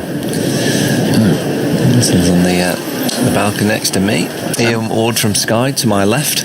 Right. Yeah. Usually have Tuffers. He's a question of sporting this week. Yeah, I'm missing Tuffers. He'll be on duty. Yes, I think next week. I think. Well, I've got Isha on one side, but the other one's definitely all clear, so I'm not going to annoy anybody there. It was Carlos's. You should have a plaque on the door, shouldn't you should. Yeah. Carlos Brathwaite stayed here. Well, there's a change of bowling, which means that the clock is ticking round, and Simon Mann is ready to come in from behind. So yes, Bess coming on, Michael. Well, this is an important spell for England. We saw the leg spinners do some damage for Pakistan. There was some nice amount of turn for the leg spinners. Generally get more purchase than an orthodox off spinner, so I wouldn't expect Dominic Bess to get the same amount of spin. It's a good chance for him to get a few wickets. Short leg a slip, mid wicket on the boundary. There's a 45 on the 1. That's Stuart Broad for the top edge sweep. Mid wicket in tight, mid on, mid off, extra cover, backward points. So this is a good field. There's no easy singles. Generally an off spinner that comes on, we've seen half cover point on the boundary, but it's in on the 1, which is good to see. Bess's first ball of the second innings bowls to Abid, who's back into his stumps, playing to short leg, and there is no run. Well, the spinners for Pakistan today took 6 wickets, 6 of the 10 that have fallen in England's first innings, and actually most of the wickets that fell today. And struggling in this game. Here is Bess bowling, driven into the offside, picked up by Sibley at extra cover, and there is no run. Well, he needs some support. Didn't get much in the first innings, mainly from Josh Buttler behind the stumps. 2 drop catches off his bowling and mis-stumping. Bess to Abid. Abid back into his stumps, playing defensively, stunning it. And Pope comes from short leg to pick up, and there is no run. England under pressure on this very warm afternoon. Bess spins himself a catch and moves in past the umpire now to bowl to Abid Ali's there on 20. Similar shot to the ball before. Have you really just said that? What's that? You just said this very warm afternoon. It is. Abid defending that one into the come to your offside. senses. Well, it's just something I noted. They haven't all been warm, Michael. They have recently, last couple of days. Best bowls. Oh, and that goes to short leg. Oh, just wide of short leg. And Bess, his hand on his head there. A suggestion of inside edge onto pad. Although Abid seemed to be suggesting something else. The replay will tell us. It's why it's so good to have DRS, because I always thought these were the hardest for umpires. The bat, pad, bat. Just flicked his glove. Yeah. It's sharp spin and bounce. He went behind the wicket rather than too short leg. This time he slog sweeps high in the air. Could well be caught by Woakes. Should be caught. He's underneath it. He takes the catch. Abid Ali's gone on the slog sweep, and Bess gets a wicket in his first over. Well judged by Woakes, coming in for the deep mid-wicket boundary, and Pakistan are 33 for 2. I think the coaches of Pakistan and the captain will be absolutely furious with Abid Ali. There's no need. Pakistan controlling the game. There's a fielder out on the deep mid-wicket boundary, and he's tried to... Well, he'll say that he's tried to sweep the ball, but it looks to me like that shot, he's trying to hit it over him. That's an horrendous shot in the situation of the game. The spinner's first over, and he's gifted him an early wicket. Just what he wanted. And not necessarily in the way he wanted it. I mean, he'd love to, as you say, take one off the glove, go to short leg, something like that, but you take anything. And, I'd go straight to the hotel if I was him. I don't think you want to be walking into the dressing room. That was an appalling shot. And Babar Azam, can he calm the situation now? Because England have got a chance here, because you could easily, Pakistan lose 2 more, 50 for 4. You've got Rizwan at 6, Shadab Khan at 7, then you've got Yasir Shah at 8. Another 17, 160 for 4, that's the lead. They've just got to focus here. Maybe they're dragging Pakistan in with their body language, because they're not looking like they're buzzing around and they're energised and they're chirpy. Maybe they're just double bluffing a bit. I don't have stats for body language, but looking at matches in which a team batting second has trailed by between 85 and 135, so putting England's 107 run deficit sort of in the middle of that. In matches in England, that team trailing has won 3, lost 19 and drawn 24. That's roughly in line with the global percentages. So teams in the situation England were at the end of their first innings have won about 1 in 7 that have ended in a positive result. Here's Archer going into bowl to Pakistan's captain. He bowls a short one. He ducks underneath it, and there's an appeal for a catch behind, possibly with up periscope. The ball flicking the bat on the way through. Didn't look to be much in that, to be honest. And umpire Kettleborough is unmoved. I'll just clip the helmet. Let's have a look. Yeah. Maybe just glance the helmet. Not too sure. The bat was up, but it was a long way from the bat. Yeah, this is when you want Jofra Archer to really start charging in, don't you? Yeah. If you're at mid-on, mid-off, Stuart Broad, you should be just whispering to Jofra, come on, Joff, can you produce one of those spells? Well, 2 Pakistan's best players are in now. As the captain, Archer bowls him edged. Oh, and that goes between first and second slip. Now, wasn't that a chance, or did it drop just before Stokes and Root? It was right between them. It's gone for 4. Stokes shaking his head at first slip. It's a no ball as well, so it wouldn't have mattered. I reckon it's catchable.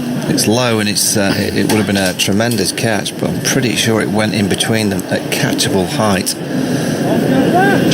Look, the replay's on the screen. It would have been an incredible chance, really.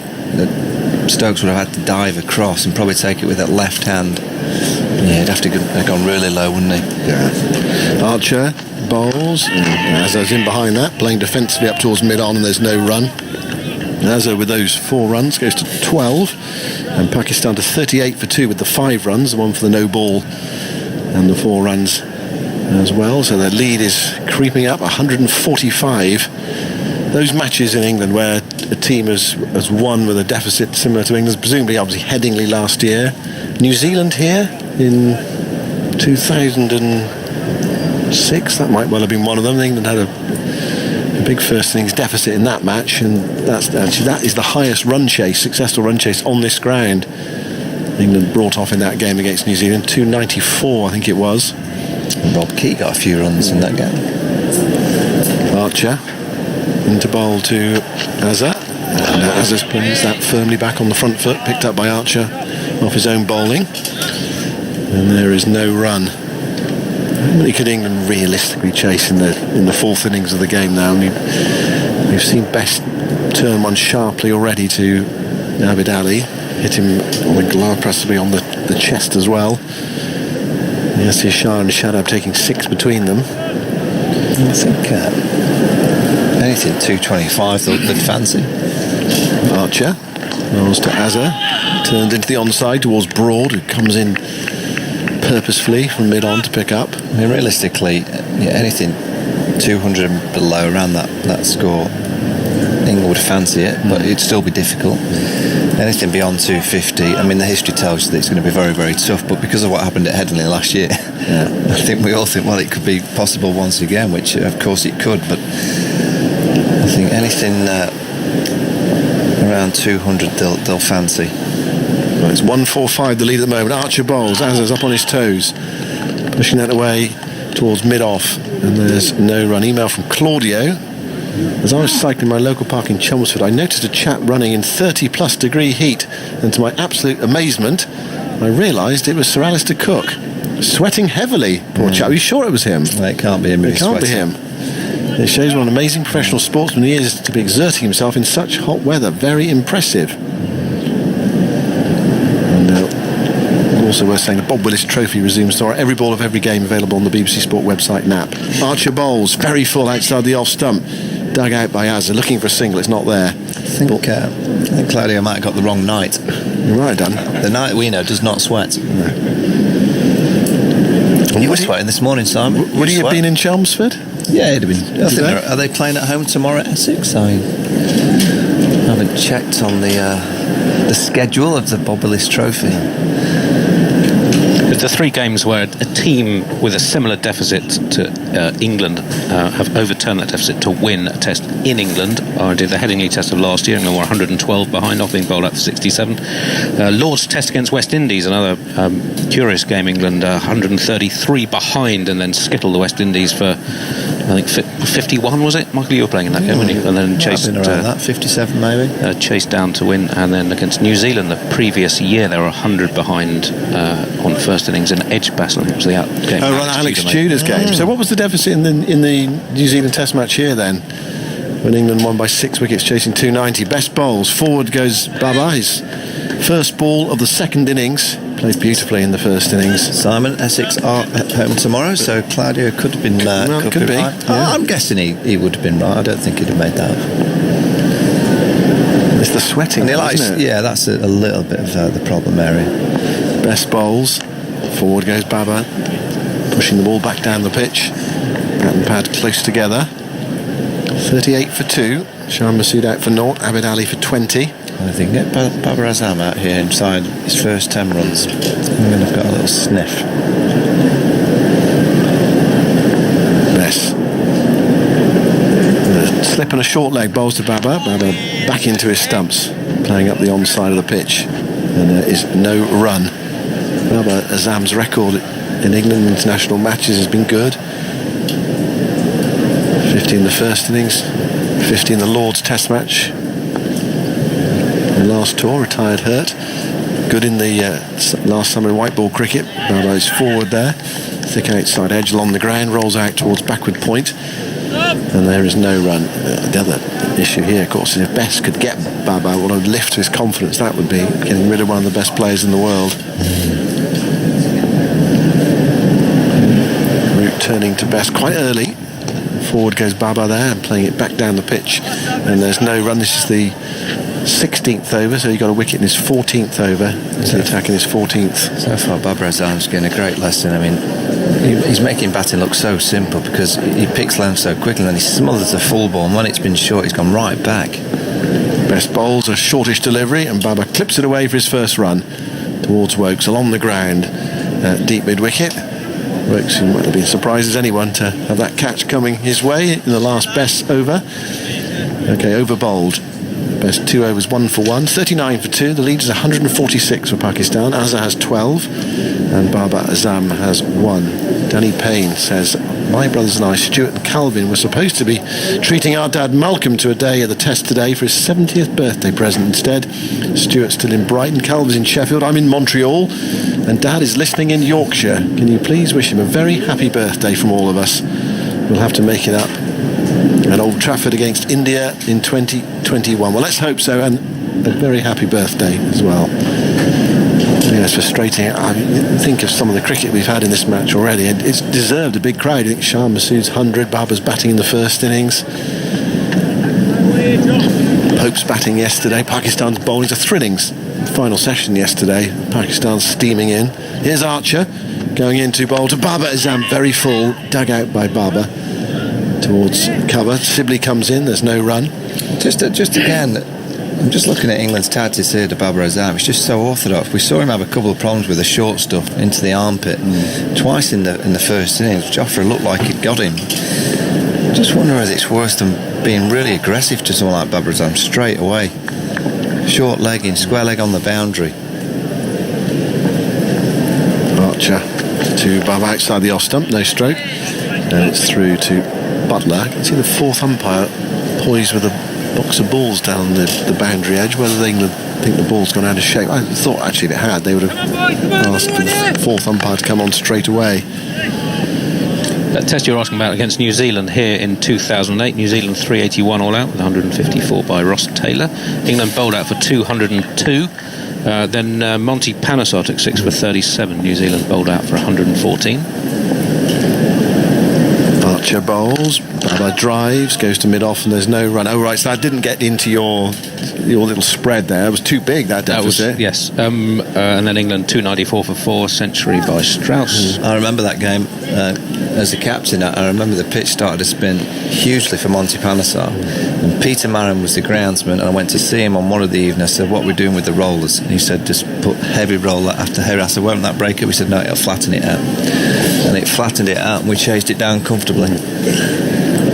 Archer in, and he squares Babar Azam up there. He sets off for a single, Babar, and he's sent back by his captain just as well. Burns was closing in from the gully region to his right. It's a Monty Panesar 6 for 37 in New Zealand's second innings, but then Daniel Vettori 1 for 111, another left-arm spinner from 35 overs as England won comfortably in the end.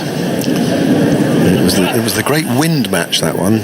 Wind roaring down from one end of the ground to the other, up and down the pitch. The pitch was positioned differently in those days. Archer in, and that's beautifully fielded by Burns in the gully, diving away to his left. Babar Azam playing away from his body, trying to guide it down towards the third man boundary before, and it would have been, but for that excellent piece of fielding from Burns. Hit very firmly with an open face by Babar Azam. And quickly as well. Burns actually wringing his left hand. 39 for 2. Archer is not tried out the middle of the pitch against Babar Azam yet. Into him now, and Babar forces that away off the back foot. There's a man at deep backward point. He's running round. Ollie Pope stoops down, picks up, sends in the return to Buttler, and Babar is back for 2. He goes to 3 at the end of Archer's over. He's got 4 overs for 9, and Pakistan are 41 for 2. Their lead is 148 after England were bowled out today for 219. Michael Vaughan has gone. Azam Mahmood is here.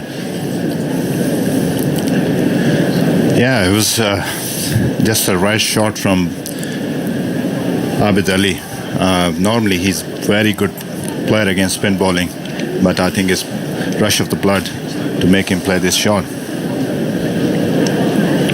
Well, it was the ball early in the over that really turned and bounced, just made him think about trying to get after Bess. But I don't know, it's a strange one really. It looked such a tame dismissal. Yeah, it's a strange dismissal. Normally, he dominates spin, but not on the first over. He just hasn't seen the bounce and the pace on this pitch, and it was rash shot. This is Azhar on strike to Dominic Bess. Moves in now and bowls, and Azhar hits that firmly, slightly uppishly into the onside, towards straight mid-wicket, where it's picked up by Burns. Azhar batting on 12. He's got a slip and a short leg.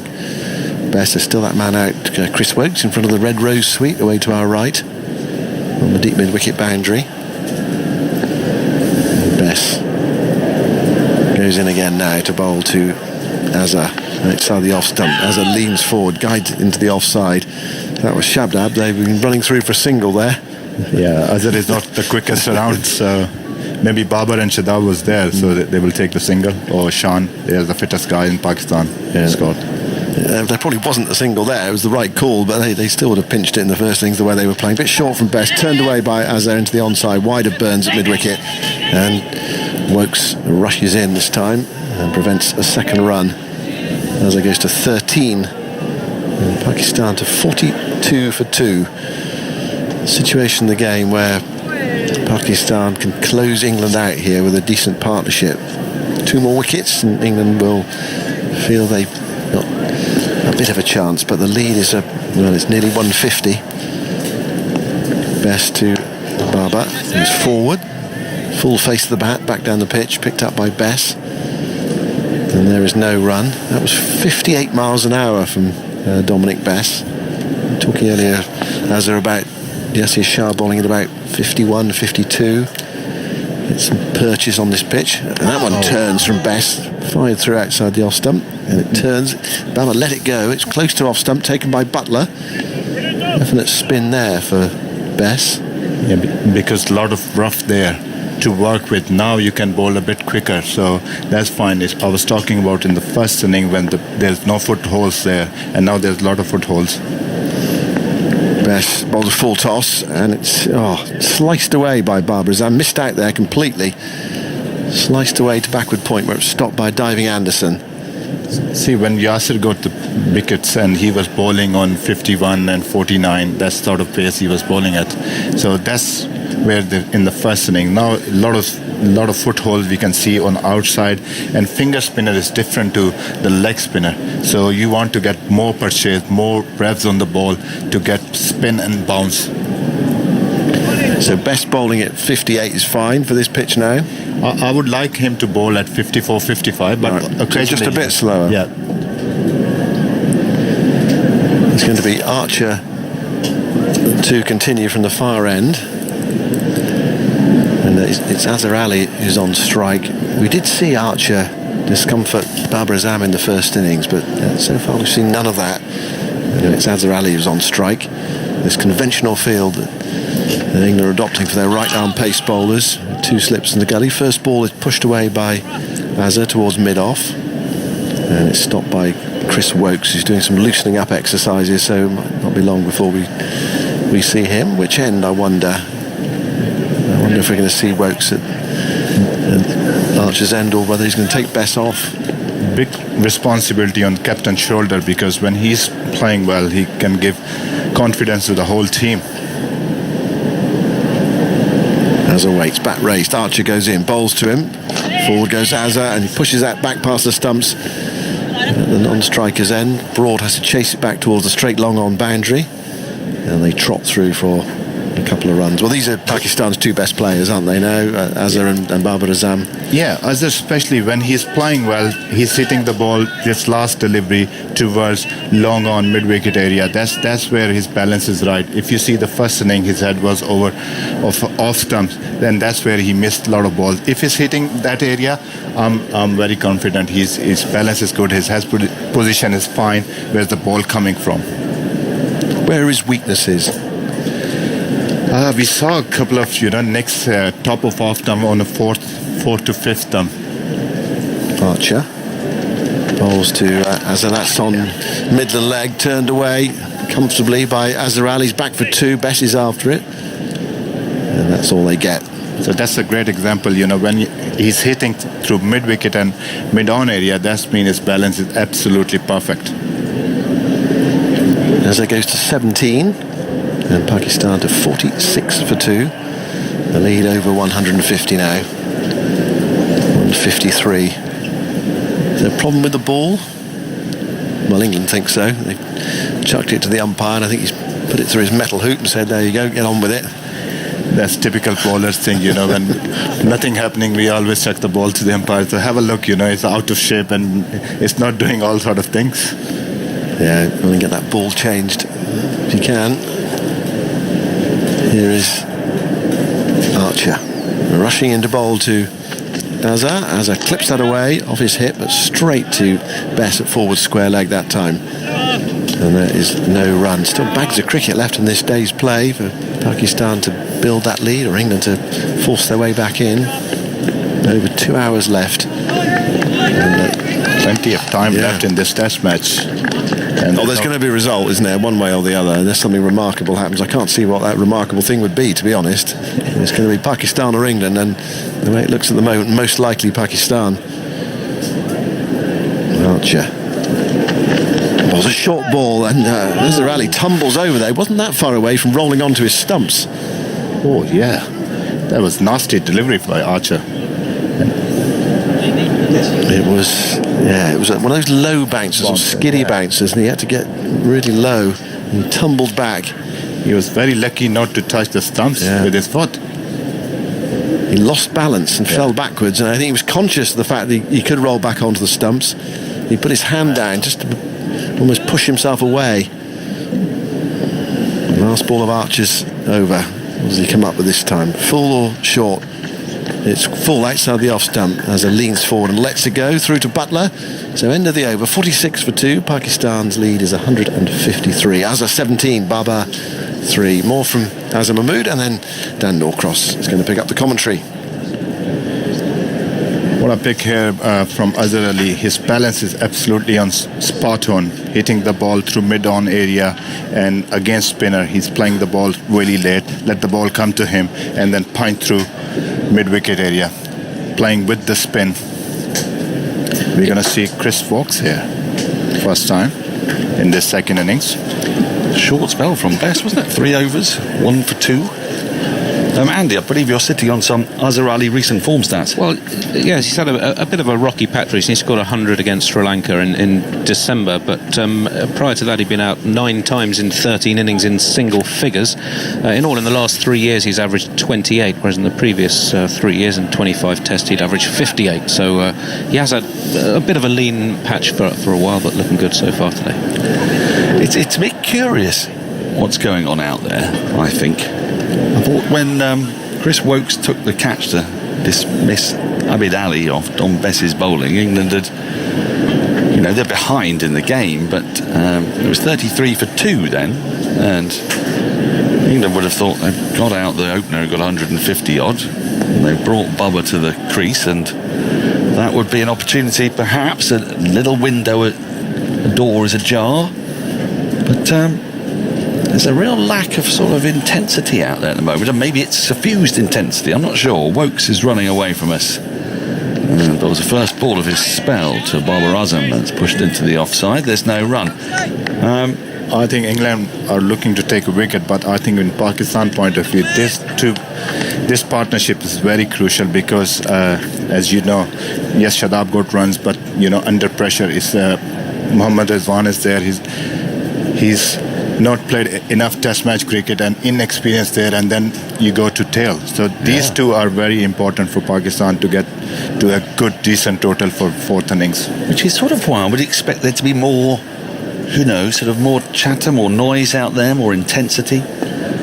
As Woakes is in, and Babar just defends. Glorious here, push defensive drive that Broad chases after. His sun hat flies off.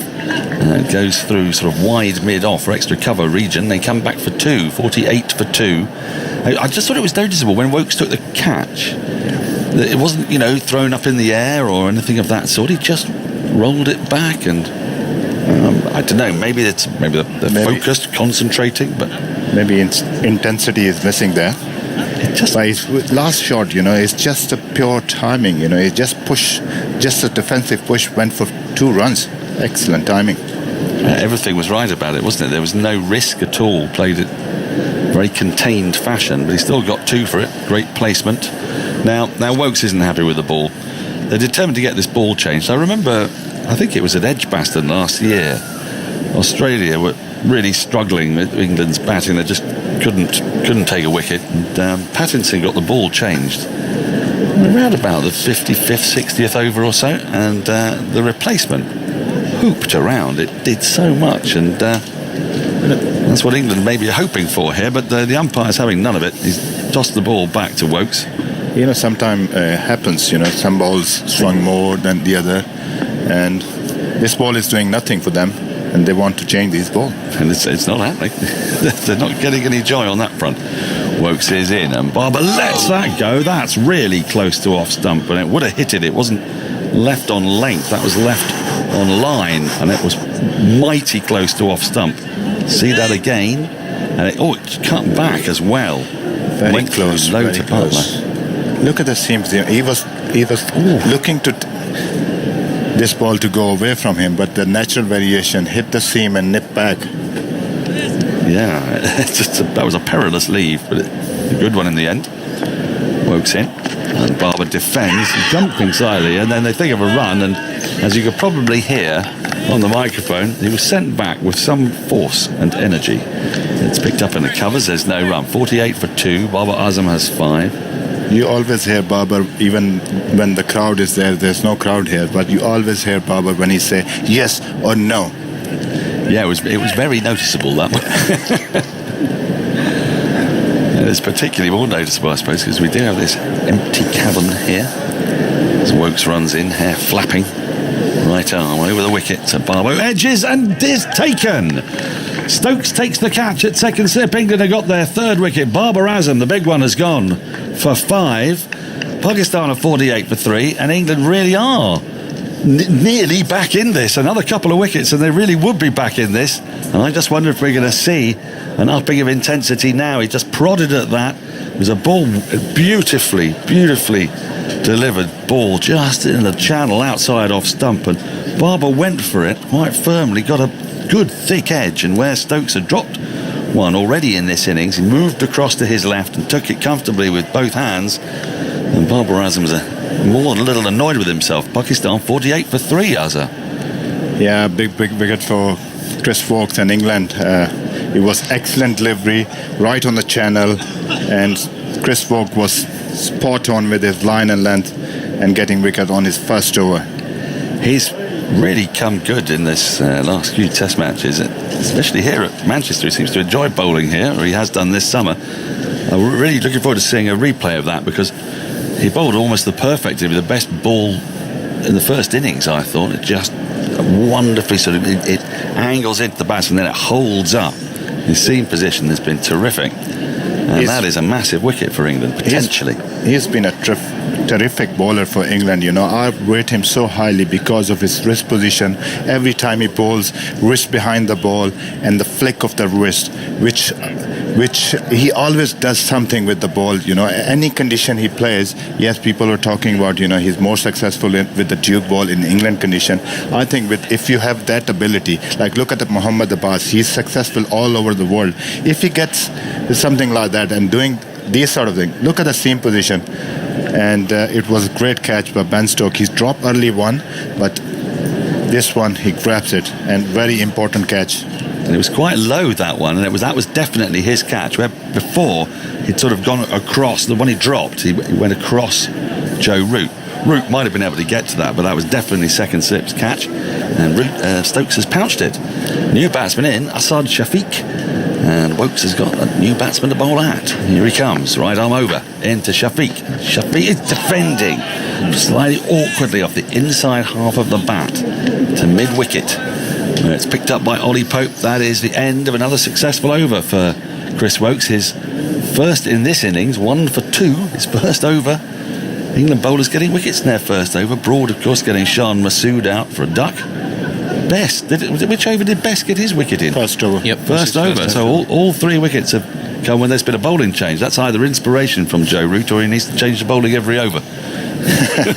Chris Woakes at Old Trafford now has 22 wickets, average 18.9. Difficult game against India in 2014, 1 for 80, but since then 7 for 108. Match figures against Pakistan here 4 years ago, and he had a superb series, 5 for 76 and 6 for 107 in the 2 matches against West Indies, and now 3 for 45 in this one so far.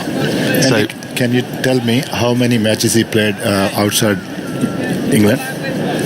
Bess has come back into the attack. He's replacing Archer from the Anderson end. So, as I imagine, Woakes was on to have a proper spell, but the effect of that has been that they can also switch ends for Bess. And he's got Azhar to bowl out with a forward short leg and a slip, backward point extra mid-off, a deepish mid-on, mid-wicket, a backward square leg, Jofra Archer and a deep square leg.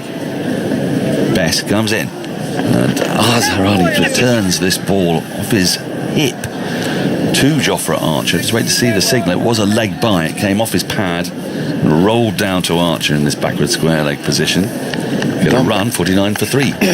Don't Bess change his end, maybe because Shaheen Shah was bowling from this end and got more rough there, or maybe Woakes want to bowl from this end. Of course, because the left armour had been bowling from our end, the Statham end, so a little bit of rough maybe outside the right-handers off stump as Bess comes into the new batsman, Asad Shafiq, who just pushes at this ball and it goes past his outside edge into the gloves of Buttler. And there's a bit of a smile teasing across Ben Stokes' face now. There's just a little bit more energy and belief. My word, that was close to the off stump. It just went straight on. It didn't turn as much as perhaps Shafiq was expecting it to. Neatly taken by Buttler. Here is Bess of just 3 or 4 paces. Shafiq just bounces. He just has to play it into the ground to backward short leg where Pope picks up. Run. That's a very tricky time, The first one went straighter on and this one spun a bit. So if he hits the rough area, we'll spin a bit more. Played it really well. They got right on top of it. No chance for Pope at forward short leg. Bess in again, driven without real timing. Out to the covers. It's fielded by Dom Sibley. Asad needs to be careful of this against off spinner with the patch hitting against the spin. That could be the issue. He wants to keep bat and pad nice and tightly close together because there's enough turn here. If Shafiq is a little bit loose, could turn one back between the inside edge and onto the stumps. There is Bess bowls, and that's played awkwardly into the offside of the front foot by Asad Shafiq. There's no runs, but the tidies up. That's the straighter one, I think. There's a little bit of glove on that as well. There's bounce occurring now. That's got the handle of the bat. And here comes Bess to complete his over. And Shafiq just tickles this round the corner. He's going to get at least one as Archer pursues this. He will come back for a second. And with that, get off the mark. And the Pakistan 50 comes up there. 51 for 3. The lead 158. Azhar has 17. Asad Shafiq has 2. You can watch the wickets and all today's other action on the BBC Sport website and the app, of course. Go to the text commentary being done currently by Amy Lofthouse, and you can see video clips embedded. And today at the test, of course, BBC 2, 7 p.m, or on the iPlayer with Azam Mahmood and Mark Rabrakash, Alison Mitchell, Michael Vaughan, Simon Mann is on. Always a delight. Always dresses up well for the occasion, I find, Simon. Woakes at the top of his mark, 2 slips and a gully. The point field is quite deep, so now he's being asked to come in, which I think is probably the right move.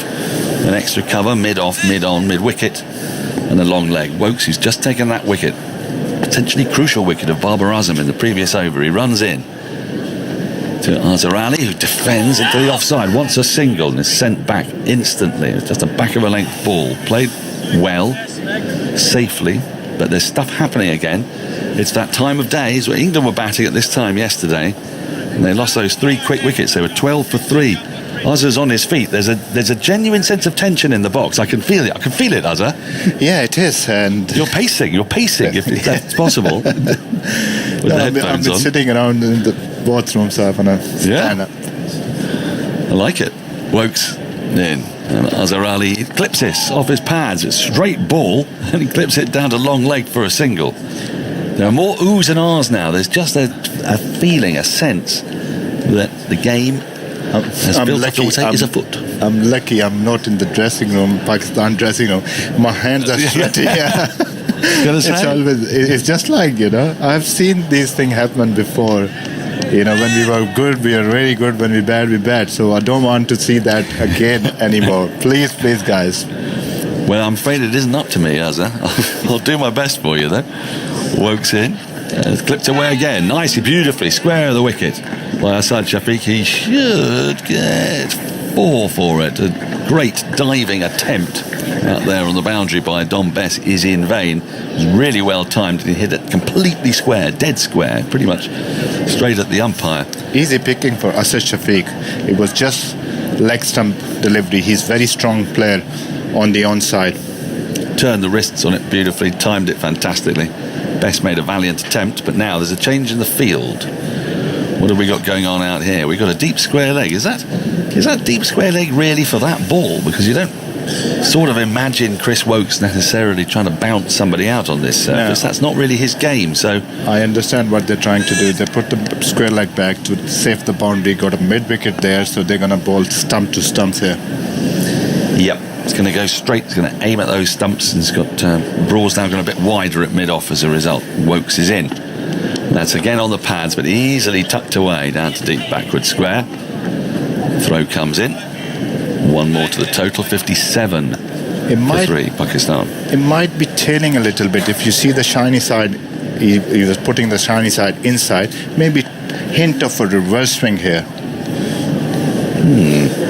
Looking at Chris Woakes' records home and away as requested at home, 84 wickets, average 22, away 25 at 51. Signs of improvement last winter though, 4 wickets in the second test in New Zealand and 3 in South Africa. Here he runs away from us again.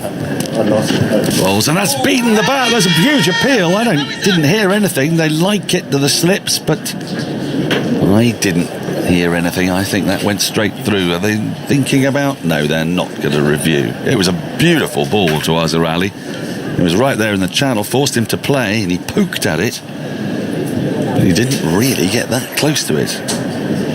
That's wonderful. That has gone like a leg break on pitching, miles away from the bat, so I don't know what they heard. Absolutely miles away from the bat. I think it's a good sign though for England, because it's an enthusiastic if ludicrous appeal. Woakes in, that comes back in, and again there's an appeal, this time for LBW, but the ball's too high. It thuds into the knee roll or just above of Azhar. End of the over.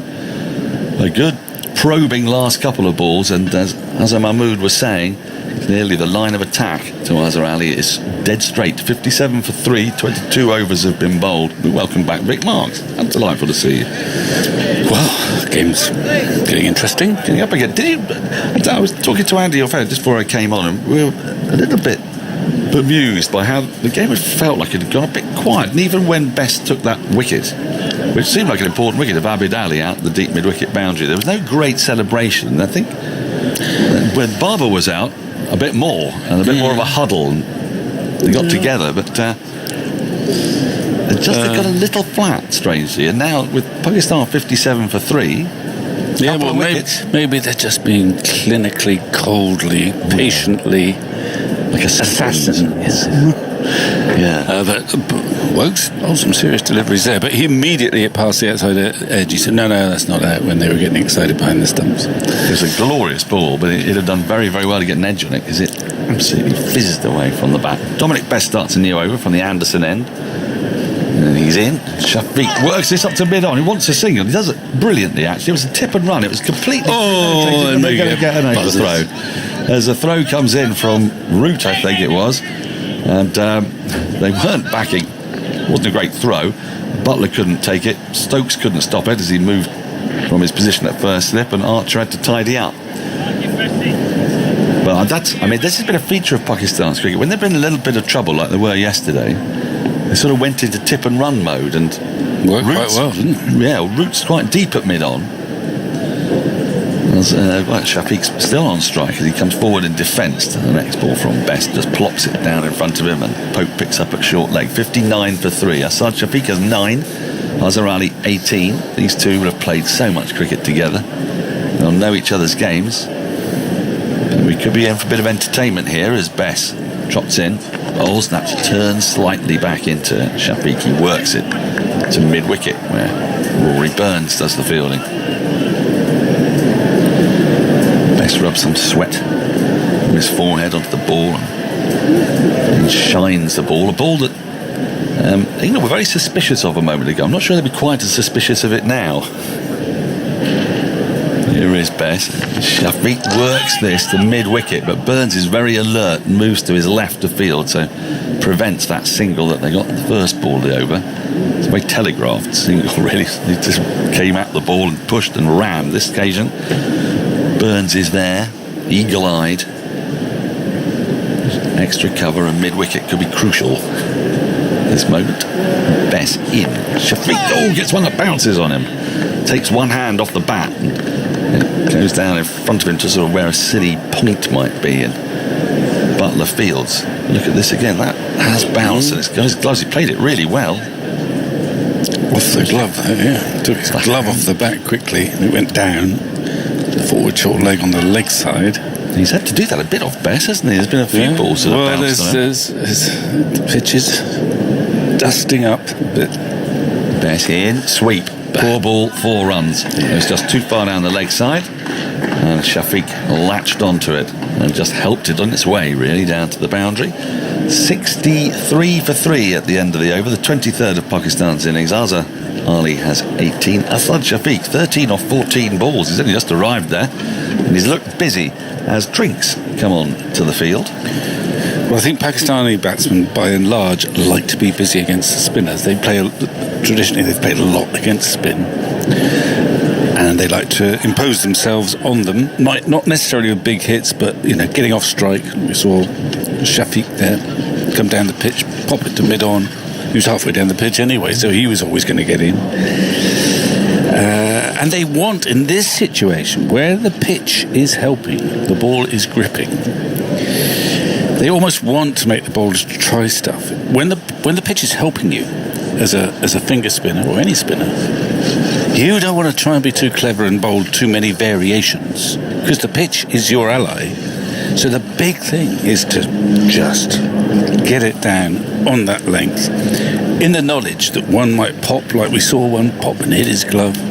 So you just want to be ruthlessly on that spot. On a flat pitch, that's the time when one might marvel at various spinners changing the flight, bowling quicker, bowling slower, bowling wider, doing all sorts. But on a pitch where there is assistance, the best spinners really are just relentlessly on target, giving you no peace, no easy runs, trapping the bats, but then something is going to happen. So I'm just wondering a bit about that last delivery from Bess. I think he was trying something slightly different, a bit low arm again, a bit wider of the crease, but it was just outside leg stump with pace on it, and Shafiq just helped it along very fine and got an easy 4 runs. There's plenty of bounce out there for him. If you're just joining us, let you know what's happened today. England were bowled out. They hung on manfully for the first hour and a quarter, and it was really, really difficult batting conditions. And as the conditions eased slightly, they then lost their first wicket of Ollie Pope. It was a terrific ball from Naseem Shah that spat on him, and he got the shoulder of the bat was caught at gully. It was a crucial moment, as it was when Jos Buttler was out shortly after lunch to a ball that just went straight on and bowled him. There's a bit of flurry at the end from Stuart Broad, took England up to 219 all out and gave Pakistan a lead of 107. Shan Masood departed the second over of the innings, 156 in the first innings, a duck in the second, the first man to have such a distinction in this country against England. Oh, well, for any team. For any team. Yes, any 150 team. Then a duck. We have had a duck, then 150. That was back in 1880. Which is marvellous. Is that before Cricinfo then?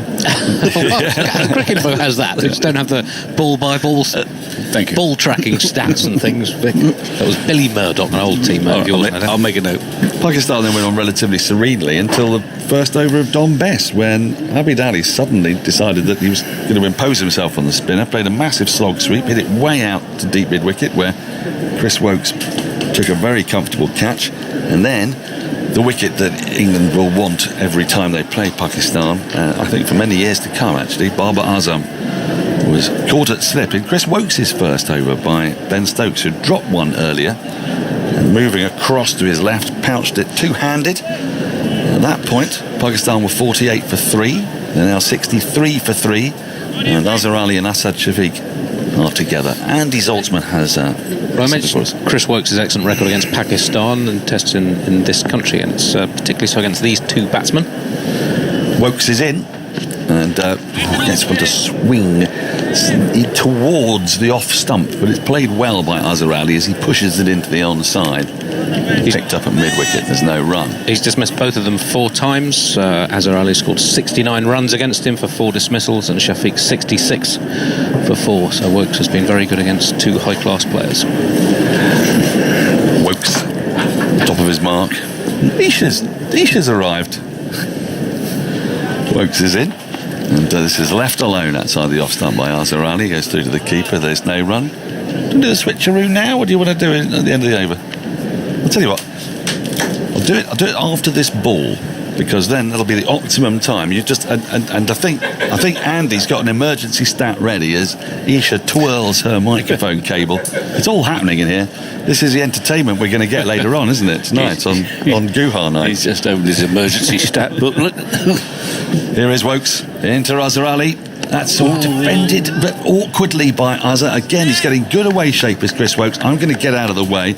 Either we've got an Andy Zoltzman emergency stat, or we've got a Vic Marks. But either way, next it'll be Isha Guhar. We'll go for the ES. We're talking about Ben Stokes has dropped catches. He's now 37 caught, 16 dropped since the start of the 2018 summer in terms of catch percentage of fielders who've had at least 10 chances. He's 38th out of 48. As Woakes bowls to Azhar, struck on the pad. Falls on the leg side. Half appeal from England in the slip cordon. He might have got some bat on it, actually. He's causing some problems. There's been a lot of oohing and ahhing out there. And he's opened him up, hasn't he? Yeah. I was interested to see how much movement he would get. He came on in the 20th over after the spinner. And you're right, he has got significant movement here, Woakes, as he circles at the top of his mark. Running away from us here on an angle to the Pakistan captain. Struck on the pad. That is out. That is plumb. Full and on the stumps, looking to work it through mid-wicket, Azhar. And I mean, he's going to confer with his partner, but he's got to go. Unless he's hit that, he's got to go. I think he'd be wasting a review. And indeed, he has seen sense. After he got hit on the pad and given out, he thwacked his own leg with his bat in sort of self-disgust. Had a quick chat with his partner, who confirmed, I'm pretty sure, very correctly, that there is simply no point in reviewing that. It's hit him about 4 inches up the pad, and it's going to hit, I'm sure, I'll tell you very shortly, probably middle and leg. There you go. Yep, you are absolutely right. Well, keep him on. Ball track it, I know. Absolutely. Chris Woakes outstanding again. Azhar goes for 18, 63 for 4 Pakistan then. 63 for 4. It's intriguing. What is peculiar to this match, in a way, is that both sides have got the sort of lower middle order that could disappear in about quarter of an hour. Shadab, Rizwan is next, isn't he? Then we get down to Shadab, who batted really well in the first innings, but quite frenetically. And after that, anything could happen. And it's a bit like that with the England team. Asad Shafiq, though, is a fairly solid sort of cricketer. Got 7 in the first innings and will be wanting to prove himself in this one, even though he has done well against England in the past. Just want to hold things together a little bit. Rizwan, so he's a busy sort of cricketer. Woakes is going to stick with 2 slips and a gully. He was almost falling over there, Azam. I mean, that ball, its virtue was its straightness. It was actually half volley length, but he'd fallen over and he was trying to clip it on the leg side, and he missed it. And he's been in some very bad positions prior to that against Woakes, who seems, as Andy pointed out, who's got the evil eye on Azhar. But it's not huge movement he's getting, but he's causing problems, Woakes, more than any of them. And he's got 2 for 8. And his average here now, Andy, is... It's better than it was. It's good. It's good, isn't it? It was 18.9. So I mean, that is incredible, isn't it? As 18.3 now. He just shifts mid-wicket. Tom Sibley running into the slip cordon. Nice warm breeze coming through here in the commentary box. There's Woakes, stands at the top of his mark. So 3 slips in position then, a gully, point, extra cover, no one at mid-off, wideish mid-on, deep square and fine leg on the boundary as Woakes is bowling to Rizwan, who pushes to the offside, looks to set off for a single, is sent back by his partner, no run. At the end of the over then, 63 for 4 Pakistan. And you're right, it is the end of the over, but no one's moving. But they're taking their time. Yeah. There's a choice to be made for Joe Root here.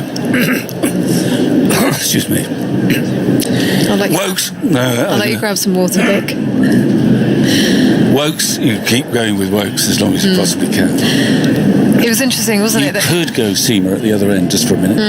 There was all this talk yesterday as to whether England should have bowled Jofra a little bit sooner. So Joe goes to Jofra first change and the spinner, leaving Woakes a little bit more time.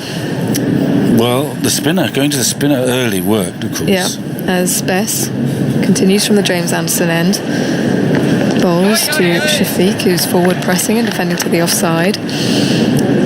But actually, when you look at it, I mean, Jofra was bowling top of off stump. He bowled that one short ball. He was reaching, 88 miles an hour? It might have actually been the better option to bowl Woakes at that stage. As Bess bowls short, Shafiq pulls out to deep square. James Anderson out there on the boundary, about 20 metres off the rope. Long barrier, throw in as they come through for 1. Shafiq to 14, 65 for 4. I actually saw Ben Stokes doing a lot of bowling at lunchtime in the middle. He'd probably like to get in the game. He's got options. Standing at first slip. Stokes as Bess is through his action. On the back foot is Rizwan, punching to mid-wicket, no run. There's Bess. There's a ball back in his hands. Top of his mark. Comes in past the umpire. Rizwan looks to defend the ball. Hits the ground and Buttler collects it. Your thoughts on the way Bess is bowled? I'm sure you've just done this with Dan, but the line and the speed. There's Bess comes in now to Rizwan, who drives to mid-off, no run. Well, they're both fine. He's brought the big man, the backward point in to save the single. I like that. He doesn't want to bowl too slowly. He just wants to bowl relentlessly. He has been bowling quite quick, 56 miles an hour as he's back in his crease, Rizwan, and defending back to the bowler. As that is the end of the over. Pakistan 64 for 4 and a lead of 171. Rizwan yet to get off the mark, and Asad Shafiq on 14. I'm not one of those old spinners who say, for goodness sake, bowl more slowly. Especially when it's doing a bit. If you can still get that little bit of dip at the end of the flight path, the quicker the better, if the ball is starting to misbehave a bit. I remember going when we were in India in 2012 and listening to Dhoni, and he just talked about Panesar, and he said it was just the fact that Panesar was bowling at nearly 60 miles an hour but getting it to dip just till he misjudged the length, and so he was making it misbehave more quickly than our spinners, he said. It was a lovely interview where after the series had finished, he was being just perfectly objective, and he said Panesar was almost the difference between the two sides. So if you can, when it's helpful, you want to bowl quite quickly. As Woakes is in now to Shafiq, dropped at point. He looks to carve it away to the offside, and it spills out of the hands of point. And Jimmy Rory Anderson Burns there has to go and collect it from gully. It is James Anderson. It goes quickly. It would have been a brilliant catch, to be fair to him, but it was a catch. 2 or 3 inches off the ground to his left. Got his hands to it. It would have been a brilliant catch, but it went down. Would have been a real bonus, that, actually, wouldn't it? What a great ball.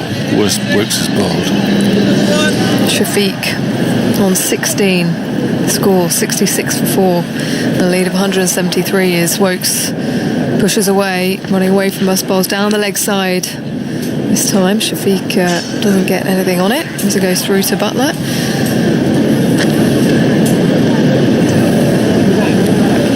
Yeah, pretty much just hits the bottom part of his arm as he's now just giving it a bit of a shake. James Anderson at point. Lobbed to Woakes from Stuart the ball as he has a quick look at it, gives it a quick shine, and here he comes again into his stride. Woakes bust stumps and Shafiq solidly defends back to Stuart at extra cover. Good news, Vic. What's up? I don't think my finger's broken. Wow. In fact, it's recovered quite well after it was struck at 190 yards on the flush by a golfer off the tee. Yeah, well, I'm relieved because it did look good for a little while. All the bruising's gone down. I have to thank Ella Donaldson as Woakes is in now to Shafiq, who's defending back down the pitch. Ella Donaldson, who played for England, of course, and went on to become a hand specialist. Hadn't seen her in years. Caught up with her the night before. She's with the ECB medical staff. Well, who better to sort you out? You had a really... I went to her straight away. Very, very posh splint you had. It looked like, you know, you went right. It was the Harley Street of splints, wasn't it? It really was. But it helped as Woakes bowls to Shafiq, who's guiding that to Gully. It's the outer part of the bat as he comes forward to push it. Such a pity because you were playing so well. What, after those 3 shanks into the water? Well, after those, yeah. Oh, thanks, Vic. Well, I didn't mention it. It's the way you kept asking for more balls that kept disappearing into that lake that upset me a bit.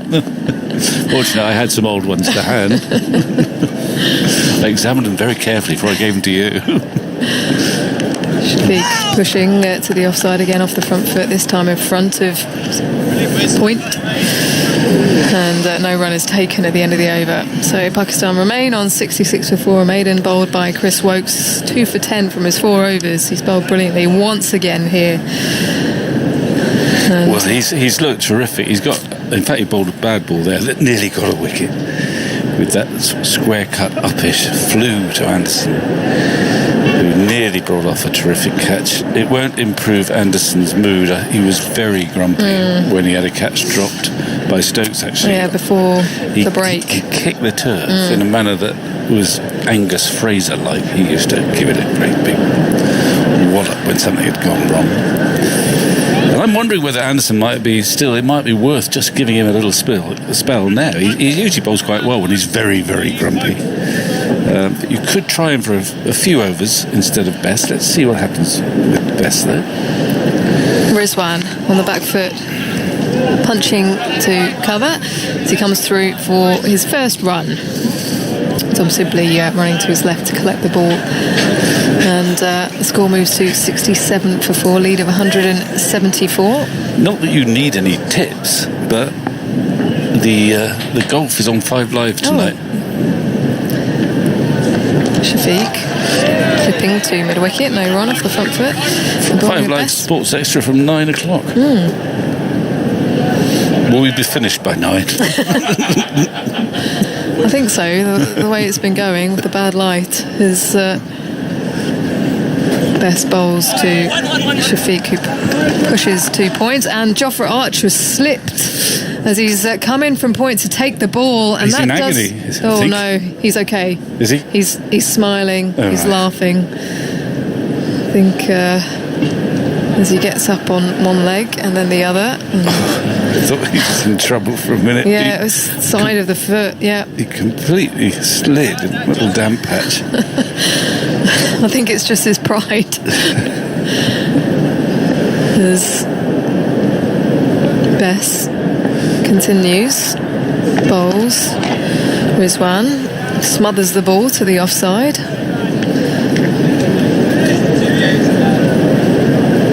And Ben Stokes is having a little chuckle at Jofra now. Positioned at slip. Stokes, he crouches down as Bess is through his action, and Rizwan comes forward to defend. Half an appeal because it was nearly pad first. That's another one that didn't necessarily turn that much. It did turn a bit and it bounced as well. So you're in the game at short leg. Ollie Pope will be there. He's caught some good catches there in his time now. That's why I ask about the line, as Bess, it's 3 watts more outside the off stump, and Rizwan pushes to the offside. This time Jofra Archer is in swiftly, swoops, and picks it up cleanly with his right hand, but they've already come through as Rizwan goes to 269 for 4. Well, I'd say the line, it's been okay. The line for any bowler, I reckon, is that you want that ball to be hitting more or less the top of off or middle and off. So if you're an off spinner and the ball is turning, then you obviously want to get a bit wider. If it's not turning, you pitch a bit straighter. And that more or less applies to most types of bowling as well. I remember when I, many years ago, played for WA, and they would analyse, but actually all they ever said was bowl dry, hit the top of our stump. And if you do that day in, day out in the red ball game, you won't go that far wrong. Is that right, Agus? Well, it sounds like it makes sense to me. Anyway, here's Woakes with 3 slips in the gully, and he's bowling to Rizwan, who has 2, and he turns into the leg side, thinks about a single, but he's sent back. And it's 69 for 4, so Pakistan lead by 176. Again, it's been a really interesting day's cricket. We're just tuning our way for the first time. Pakistan bowling England out for 219. Pope finished with 62, Buttler 38, Woakes 19. Very useful, 29 from 25 balls from Broad at the end. He played the seamers so well that they had to put 2 leg spinners on against him. It's very cunning.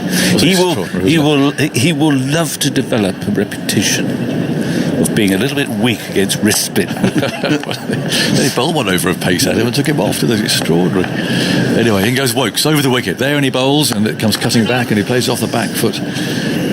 It's fielded at point. A very difficult chance there to Anderson's left. We're talking earlier on about the Stokes drops, and how do you classify a chance?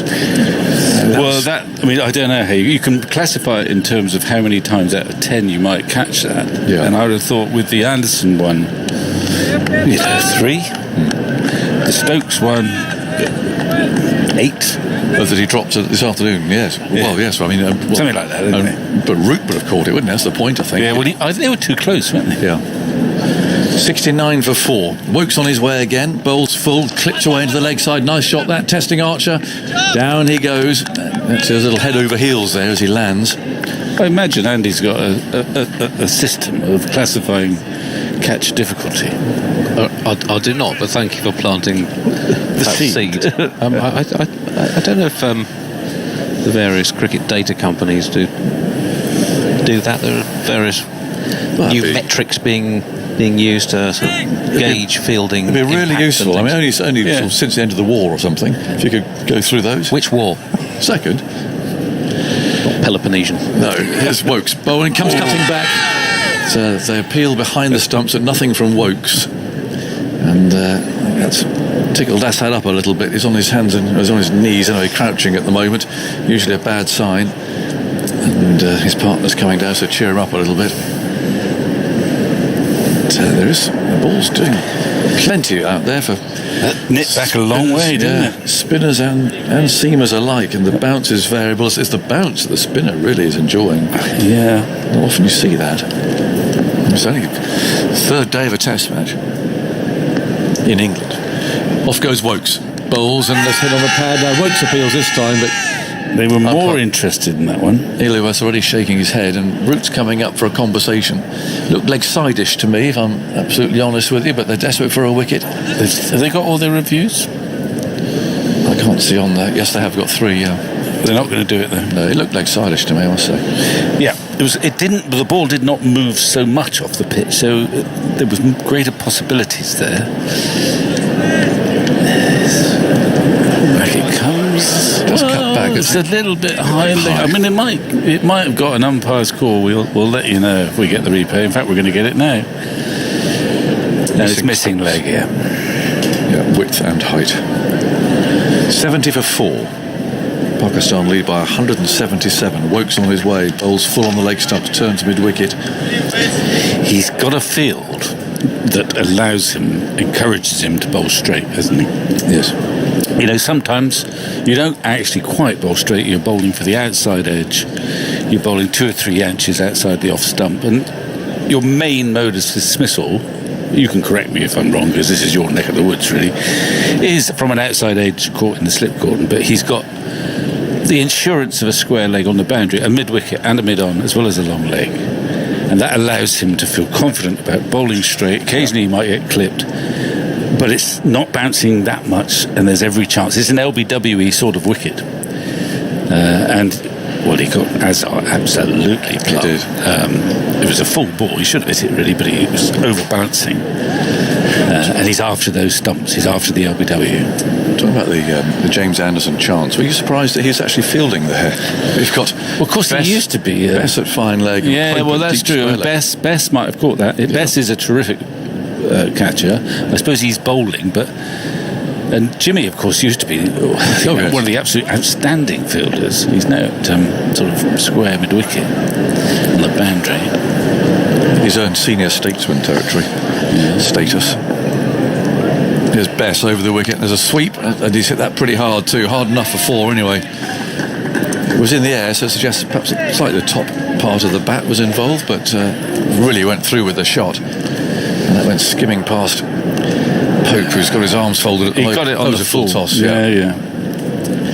So hence hit in the air. 74 for 4. I'm worried that Bess is sort of going searching, rather than being relentless. There's enough help out there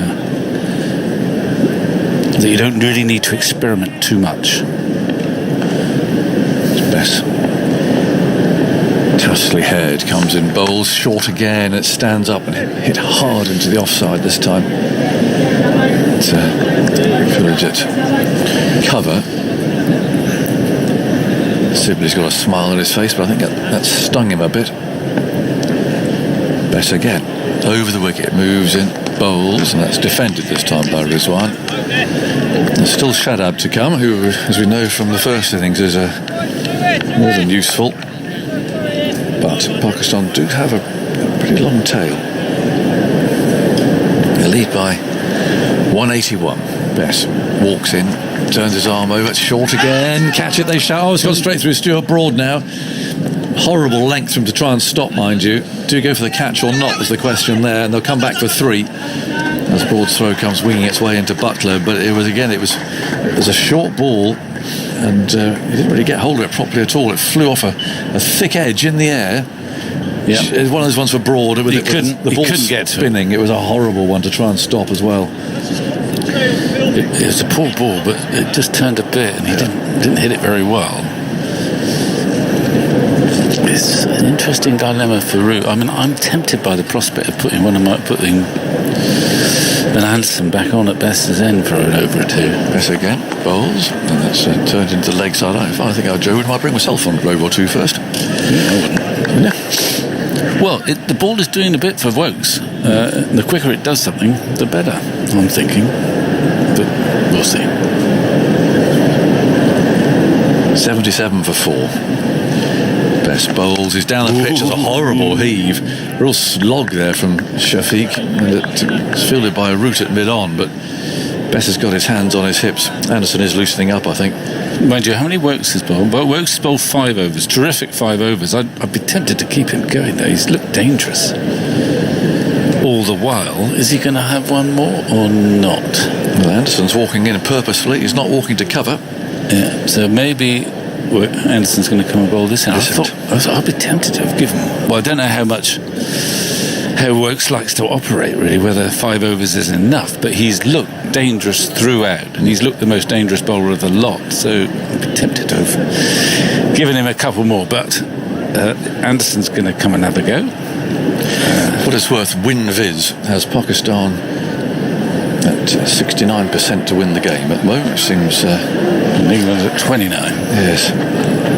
It's a lot of runs that already 184. Yeah, but it can change quickly because of the nature of the tails of this side. you could knock them over quite quickly. And also, if you've got hope, you've got the opportunity to bat with hope, the knowledge. If you even, I know it's doing a bit, but once it gets if it's under 250, you think, hang on a minute, it's just two players who've got to play significant innings. So you don't have to get hundreds, but you just need two of the players to come off, and you can get close. And then once you start to get close, anything can happen. Woakes a spell, 5 overs, 1 maiden, 2 for 11. Long conversation between all four bowlers there: Broad, Archer, Anderson, and Woakes, all in a little group having a conversation about something. Is it about the ball? Are they going to try and get some reverse swing going here? They're thinking about what they might do. It's only 29 overs old.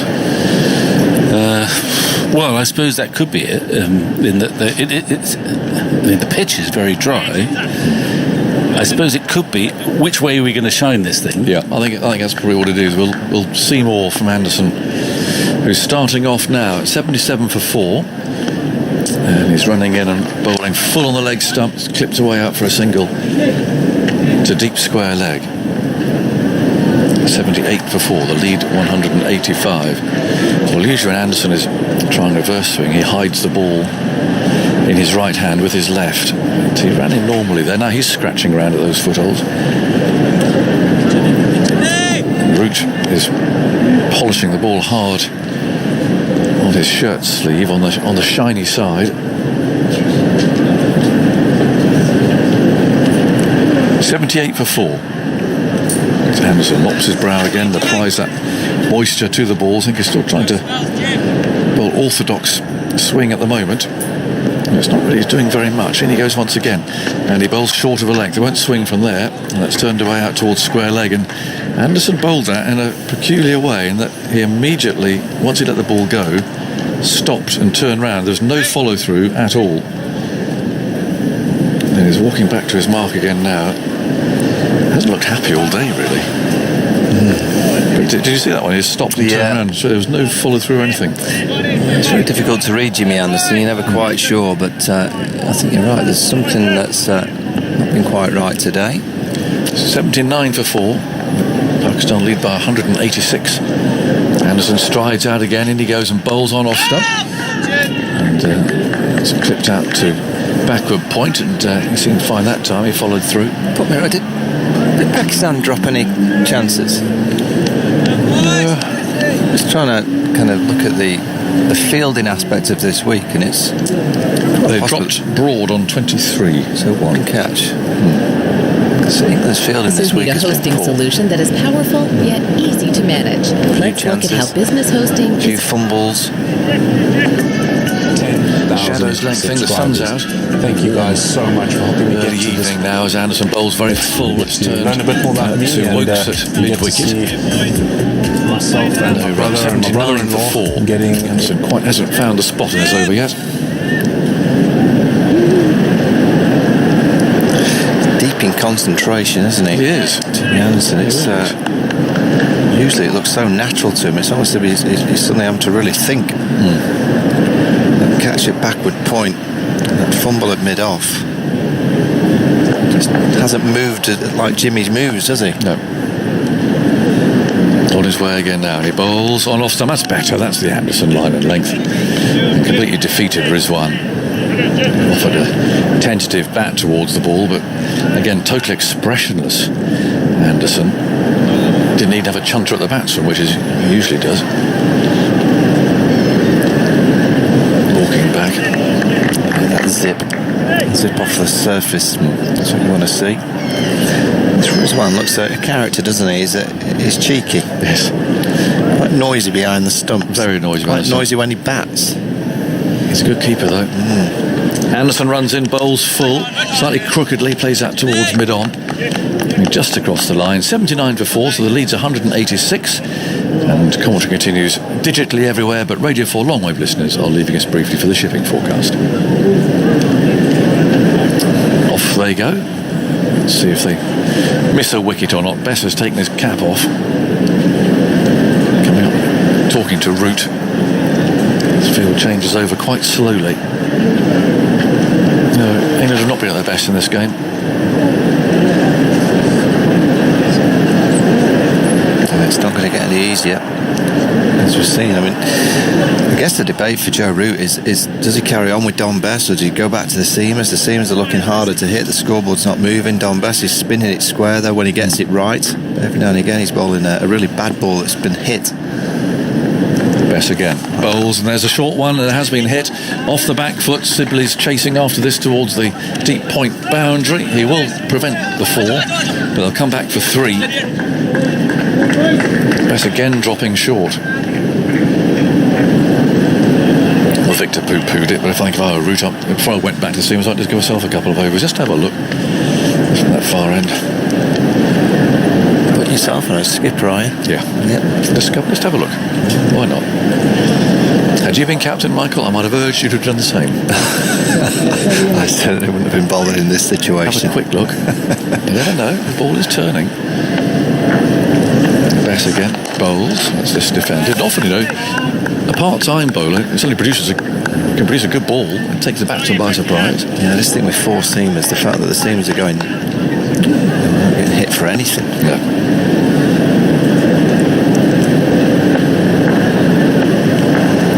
Bess bowls flat and short, and that's beaten cover as well. Poor old Sibley. He's chasing after this again, this time only for 2 though. He's firing it in, and I think he's trying to bowl too quickly. Yeah. I don't know if someone's told him you've got to fizz it in. I just think his best pace is around 53 miles an hour. 52 sometimes, just a little bit of flight, dip. Of course, what Bess is experiencing here is the pressure of a spinner. With the ball turning. Here is bowling. Again, it's too short. That's been sliced this time past slip. Broad's after it, down to 3rd man. Should just get there if he slides, which he does do, and then scoops the ball back for Stokes. And they go rushing back for 3. Very good running. But the pressure on one man, on one spinner, when you can see the ball spitting and bouncing and turning, it's an awkward one. It's very difficult. It's a costly spell. I mean, the partnership now, Andy, what is it?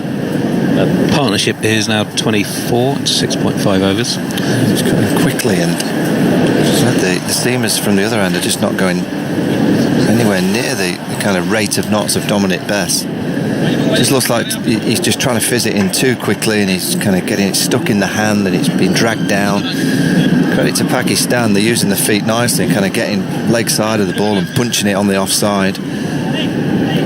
Welcome back to our long wave listeners. 87 for 4 is the score now. So runs being added in this over. Bowled by Dom Bess, who's coming from the far end with wailing sirens behind him. And this time it's a better length. And Asad Shafiq plays it back to him.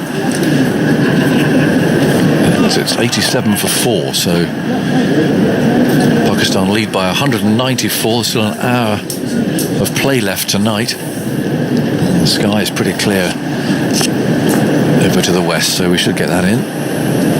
Bess walks up again, bowls. It's a slower one. It's turned into the leg side. It's the end of the over, and I think Joe Root's got a decision to make down there.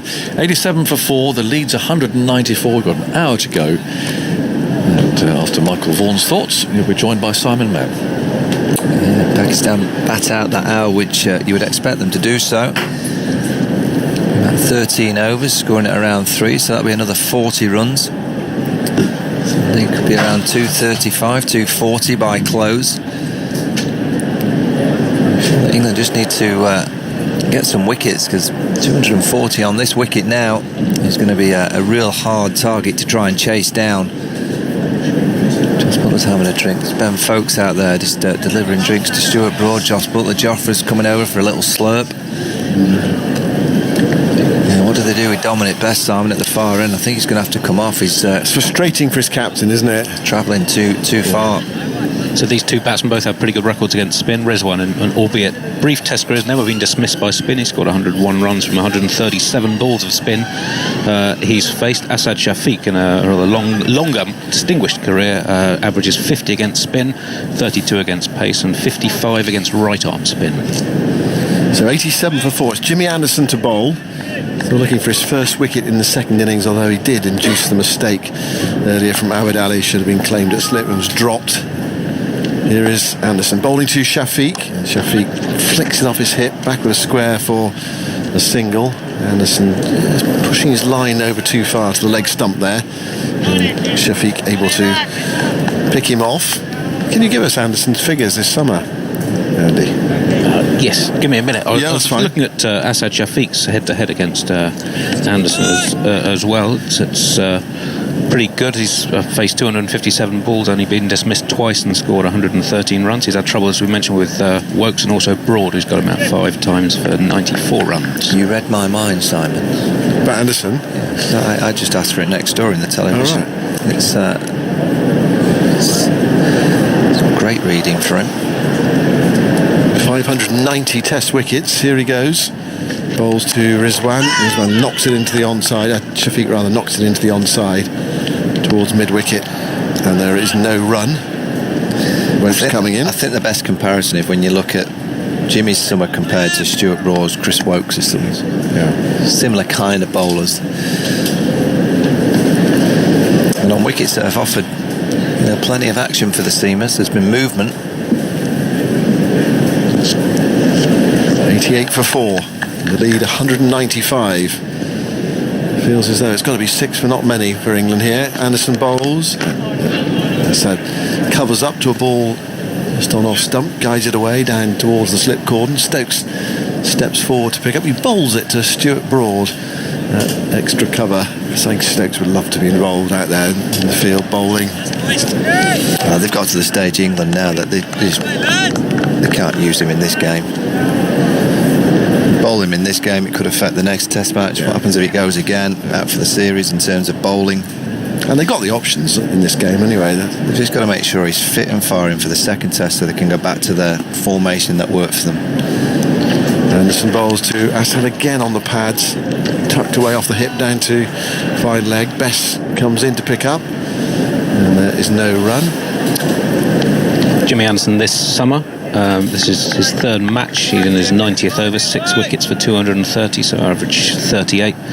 Strike rate a wicket every 90 balls. Stuart Broad 20 wickets at 12, Chris Woakes 15 at 15, and it's worth looking back to peak Anderson, and from over 3 summers from 2016 to 2018 he was truly extraordinary. Averaged 15 in home tests, the 3rd best 20-game home sequence in the history of Test cricket. Anderson into bowl to Rizwan. Rizwan forced it away on the offside, hard into the surface, banks it out to Sibley at backward point, and there is no run. Anderson, about 15 minutes ago as well, at backward point in that position that Sibley's occupying, had a half chance, perhaps more than that. It's one of those actually with Anderson.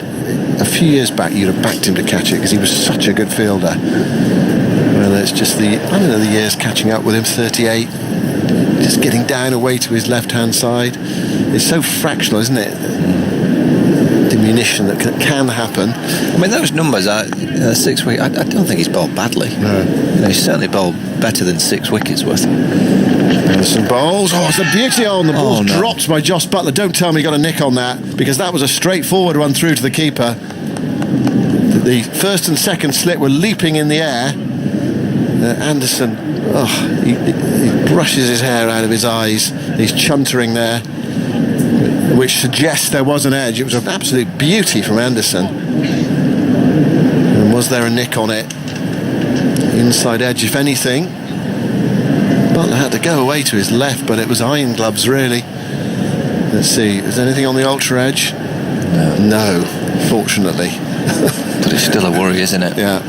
It's a worry when your keeper's dropping a simple take behind like that. Stood back, stood up. It's been a problem for Josh Buttler, but stood back, he's been okay. He's going to be taking that. Luckily for him, there's no inside edge. It zipped back, didn't it? It did. It was a fine ball from Anderson. Just trying to see the shiny side to see if there's any reverse swing there. Anderson's frustration may have been just the fact he bowled an absolute beauty and it didn't get a wicket. I saw him look to the umpire, Richard Illingworth, to say, were you going to give that out? I think Richard went, no, I think he'd missed the bat. Right. It flicked something on the way through. I know it wasn't obvious. His back pocket. But his pocket's sticking out. So it might have been that. He looked round very quickly. Asad Shafiq on strike for that one. And he's paddled it behind the corner down towards fine leg, and Bess is slowly disappearing here. Pakistan are working him around. Again, it's a fraction short, little paddle shot, got an under edge on it. It's 19 off the last 13 balls from Bess. Crucial. He's just not getting anywhere near the right zones with the right pace. And the thing is, you know that his colleagues are thinking that as well out there. They know he's not bowling well, and they want him to. Of course they do. They're urging him to bowl well in these conditions. 93 for 4. Asad Shafiq on strike, turns that into the onside towards Burns. Just look at him. It just might be worth him coming around the wicket. You know, you have to use more of your kind of body and your shoulders to get it back to where you want to bowl it to as a right-hander. Just change his angle. Bess into bowl to Asad, who pushes it back down the pitch. Picked up by Bess, and there's no run. So Pakistan 200 runs ahead now with that boundary to Asad Shafiq. Useful partnership between these two, very useful. Pakistan under pressure, and the fourth wicket went down, and there's Asad hitting this away high into the onside. Anderson running round, one bounce out to Anderson. He scoops it up and sends in the return. Well, we saw Abid Ali perish like that, but that one was just a bit further over, a bit straighter. Yeah, I just think it's a good approach this by Asad Shafiq, because I think he's reading that Dominic Bess is under so much pressure. Of course you don't want to gift him a wicket, but I think they're feeling that there can be a few quite quick runs here. 95 for 4, Asad to 28. Bess went into bowl there and then pulled out. It was close to Anderson, but not quite close enough. He sprinted round. Asad watched a bit like a golfer who's hit a shot and hoping it's not going to go in the water and land on the green. This is Bess bowling. Forward goes Asad Shafiq, pushing that with the spin along the ground, a short leg. Are you a golfer? No, you can't play. Well, I watch it, from time to time. You see them, don't they? They're looking in the distance. Where's that going? Oh no, it's in the water. OB. Or the sand or whatever. Bess to Shafiq. It's defended into the offside. Picked up by Sibley coming in from cover. It's the end of the over. 95 for 4. What does he do now, Jerry? 10 overs, 1 for 35. And the problem with those last two balls were in the right zone, but you can see he was just rolling them out. He's just kind of just getting it there. He's just thinking, wait a minute, I've just got to get it somewhere near on that front foot. So he's not putting the ball in the right zone with any energy on it. Because of those bad balls that he's bowled, his body language tells you that he just knows that he's just not quite got his rhythm right. Just a little more on that sequence Anderson had. His best 20 home tests were, in fact, the last one he played in the 2015 Ashes up to the India series of 2018. 104 wickets at 15.1 in home tests. Only 2 bowlers have had a better average over a 20-test home sequence. Jim Laker for England in the 1950s. Here's Anderson going into bowl to Rizwan. It's full, it's driven down the ground for 4. It was up there for the shot, and Rizwan responded, and you can hear the applause. I hope you can anyway, in the Pakistan dressing room, which is away to our right hand side. The whole group there applauding that shot from Rizwan, who goes to 21. So this is almost like the moment where, as a captain, you've got to somehow get the team together and say, look, we've just got to win this next 50 minutes of cricket. There's 50 minutes left in the day's play, just over 58. And if it is that Broad has to come back and bowl a spell, Woakes has to bowl, Jofra has to bowl, you've just got to say to your seam bowlers, you've got to give me something now. We have to win this 50 minutes of cricket. Anderson to Rizwan, it's full again. Rizwan checks the drive that time. Goes rolling up to Archer at mid-on, because if they don't win the next 50 minutes, an hour, the game's gone. It's gone, and you can't think, oh, you know what, the seam is tomorrow, might need it. Just win this next 58 minutes of cricket. James Brace is on the field at mid-off. He's off Stuart Broad. Young Gloucestershire batsman, wicketkeeper. 99 for 4. They're impressed in the squad match that they played before the West Indies series. Hasn't played much cricket though. Here's Anderson bowling, and that's short, swatted away by Rizwan towards deep forward square leg. Pope is on the boundary there, sends in the return, and another run to the total. Pakistan's 100 is up, 100 for 4. Yeah, you just watched Jimmy Anderson's follow through. He followed through and just turned left in disgust. He'd missed his length again. That's twice in the over that he's missed his length, probably by 2 or 3 yards. Very unlike Jimmy Anderson. Playing him nicely though, because they're trying to be aggressive. It's been a good partnership. The first 50 for Pakistan took 21 overs, and they've moved to 100 in just another 12 and a half. Yeah. Yes, they play well, these two. Rizwan 22, Asad Shafiq 28. They were 63 for 4. Now Asad on strike. Anderson bowls to him. A straight ball that was turned down towards fine leg. And Bess trots in to pick up. Another run to the total.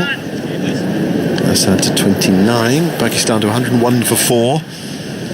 Play can go on until 7:08 tonight. The sun's back with us. There's still 19 overs left after this one.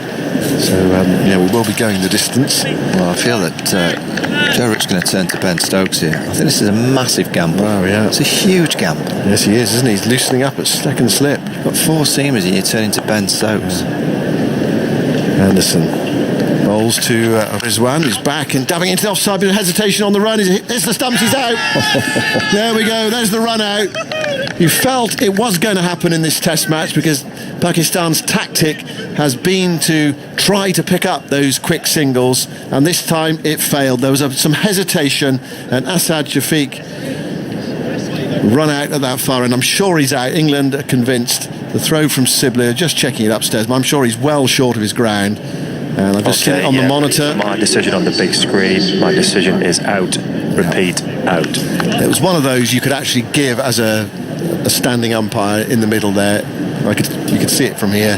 He was slow to react, actually. Asad Shafiq, because it's the way that Rizwan plays, and you've got to be backing up from the non-strikers. And he's backing up too far behind.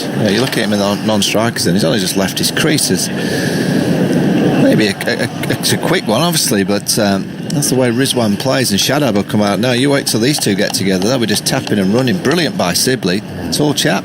Cover point, got it in that right hand, and the release and the flick. 101 for 5. It's not the first one that's hit the stumps, actually. I mean, England have tried to effect a run out in this test match, and you felt a run out has been on. And there we go at last, 101 for 5. Whether that puts a bit of doubt in Pakistan's mind about those quick singles. If they have another one, then I'm sure it will. But it has worked for them in this test match. It certainly worked for them in the first innings. So here's Shadab, who's actually the biggest perpetrator of the quick single. It's tap and run, isn't it? Get ready. But you've just had a run out. Oh, he plays one way. Plays very busily. Now, will England turn to Ben Stokes now they've got the wicket? I just think it's such a risk. The whole balance of the side just changes when Ben Stokes can't bowl. Just getting fit for the second test.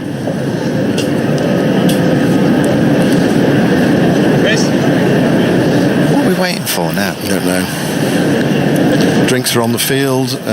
Game's sort of come to a halt. Shadab, obviously the new man, but it's taking a long time. You can watch that wicket very shortly on the BBC Sport website and app, and all the day's other main action on that website and app. Go to the text commentary, you can see the video clips there. Today at the test, all the highlights not far away. BBC 2, 7 o'clock. In fact, the programme will go on air while play is still going on. 7 o'clock for that tonight. It's the first time Asad Shafiq has been run out in tests since June 2012. He's played 60 tests in between run-outs. Only the second one of his career. Well, the top 5 have gone now. It's Shadab on strike. Anderson goes in and bowls to him. Shadab plays defensively. He's off for a quick single as well. It's definitely not there. Picked up by Woakes. Trying to create some noise out there, trying to get into the batsman's head after that run out. Rizwan was not coming for that one. It was a bit like, as a batsman, you play it and you're almost offering it to the non-striker. Can you come? So there was that fraction of hesitation. Shafiq went. It's just, if you look at the way that he backed up, he was just kind of a little bit on the left side of his body, so he's on the left foot weight-wise, so he was slow to get out of the traps. Brilliant work by Sibley. The replay just shows how he swoops so quickly. He gets it on the half volley into his hand. It's going to be Dom Bess to continue. Well, it was a wicket just in time for England. The lead is now 208. Good game. But it probably has to be 5 quick ones now, doesn't it? Really? Well, they've got to win this next 40 odd minutes of play. Be about 12 overs max, 11 overs. There's a long discussion going on there about what Bess's field should be. All sorts getting involved. Jofra, Stuart Broad's there. Obviously Root the captain, Bess. Rushing him round, are they? No. Eventually Broad comes down towards backward square leg or short fine leg. There are 2 men out on the leg side boundary, deep backward square leg and deep mid wicket. And also the short fine leg fielder. So he's coming round the wicket to a 6-3 onside field. Rizwan has a look over his left shoulder to see what's available to him.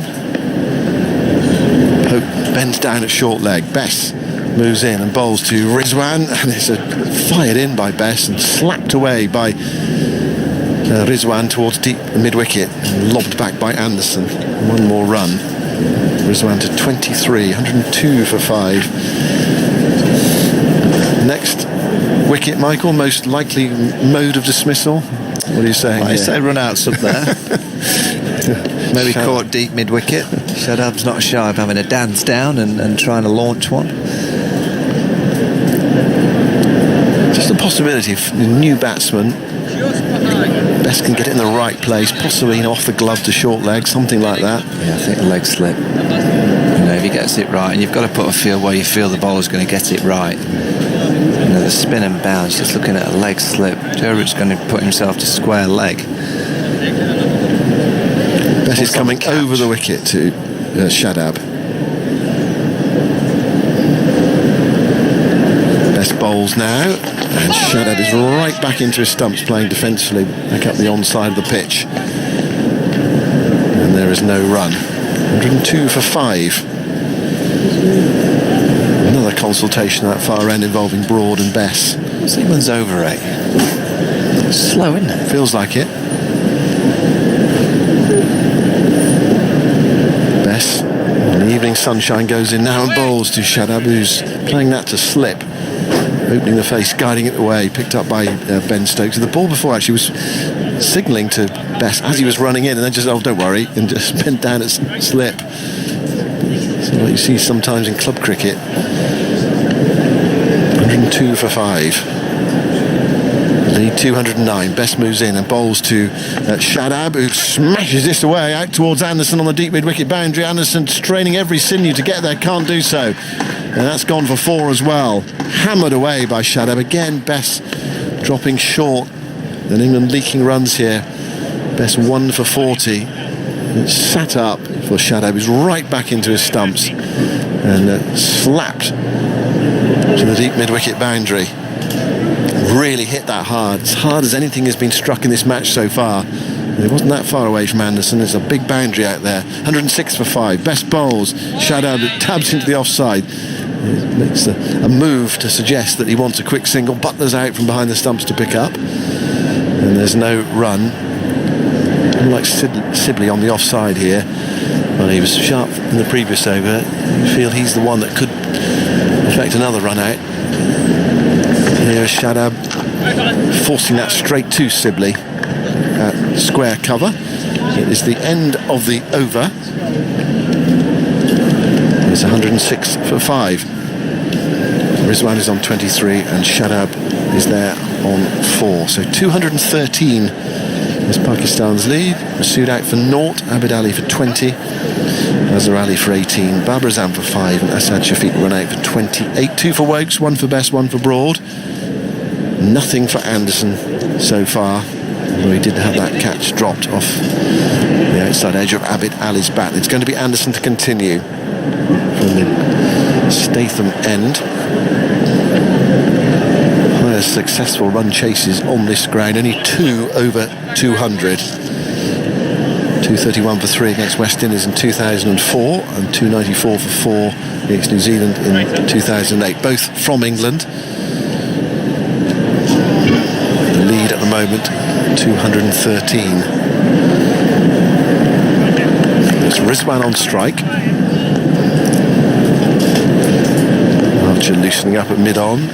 Here is Anderson going into bowl to Rizwan, and Anderson bowling a full ball on Midland leg, clipped away by Rizwan. It's protection at deep mid-wicket. And Anderson not quite getting it right. Pope sends in the return, and they're back for 2.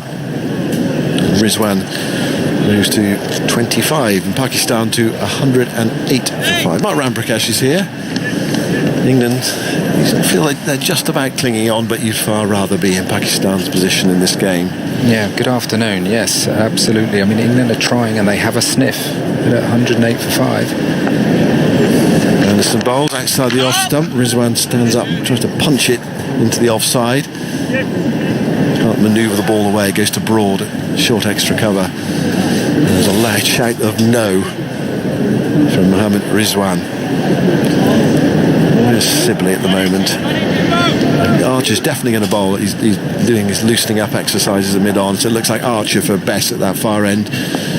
Root doesn't feel he can bowl him anymore. Sibley's at backward point. Here's Anderson bowling again on the pads of Rizwan, flicked away down towards fine leg. That's Bess territory. Returns to Buttler, one more. Anderson is a bit at odds with the world at the moment. He's been a bit unlucky, hasn't he? Let's face it. He's just bowled a bit too straight when he's tried to go into the right-hander. I'm a bit surprised to see England's two best fielders down at fine leg and deep square leg, though. Although Dom Sibley had an excellent run out, I'd like to see those two youngsters in the inner ring here, because we know that Rizwan and Shadab will be very busy between the wickets. That's Pope and Bess. Bess is at fine leg. Pope is at deep square leg. Shadab on strike. Anderson bowls to him. That's forced away. Sibley diving at backward point. Can't haul it in. It's going down towards the third man boundary. Burns is after it. They've run 2. Are they going to look at 3? Throws on its way. Shadab was coming for the third, and Rizwan sent him back just as well. It was a good throw from Burns. And if they'd gone for that, there would have been another run out. 111 for 5. Shadab to 6. Well, some Shadab busyness here in the last 3/4 of an hour could take the game away from England. 218. Stokes continuing to loosen up at second slip, tantalising us. Is he going to bowl? Anderson bowls full, and Shadab pushes at that one, and the ball for the, what is it? Results about the 3,452nd time. It's heading that way. The stats were slightly incomplete. He was just below 3,300 earlier on today. Right, that one went past the outside edge. But that's excluding the first 15 tests he played. Well, they have 138 tests listed in their database, so there's a few games missing. If you weren't with us earlier, that's how many times Jimmy Anderson's beaten the outside edge in his test match career.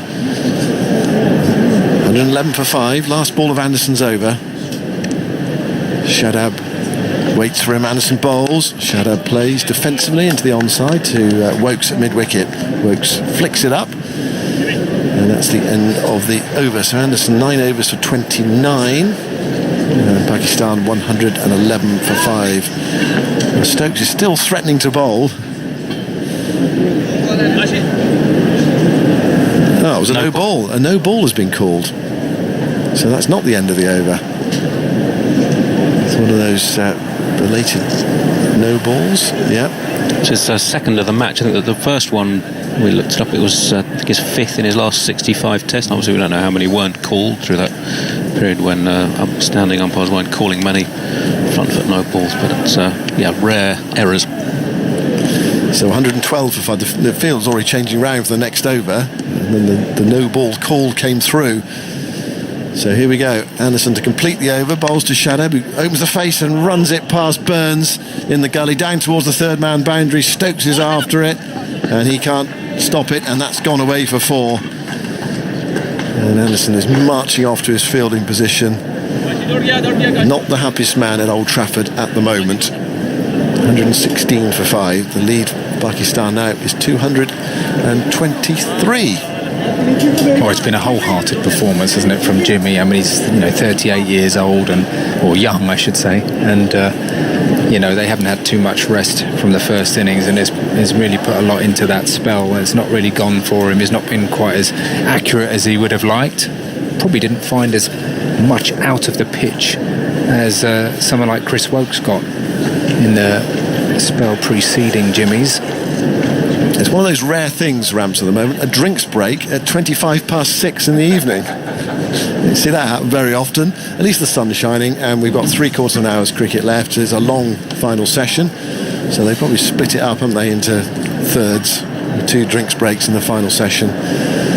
116 for 5. More from you, and Dan Norcross is going to join you.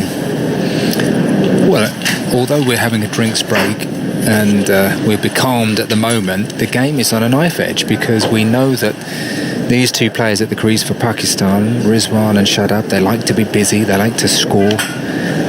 But equally, England know that if they get 1 or 2 wickets here, they could really go through Pakistan, and they've got every chance of knocking off, 250, 260. An England dressing room will absolutely believe that. And they got some important runs from their lower order today, which give them a lift. So as I say, I think the game is actually on a knife edge, and I'm joined by the table tennis champion, I believe. Well, no, I wouldn't go that far. I mean, unfortunately, I can't lay claim to that.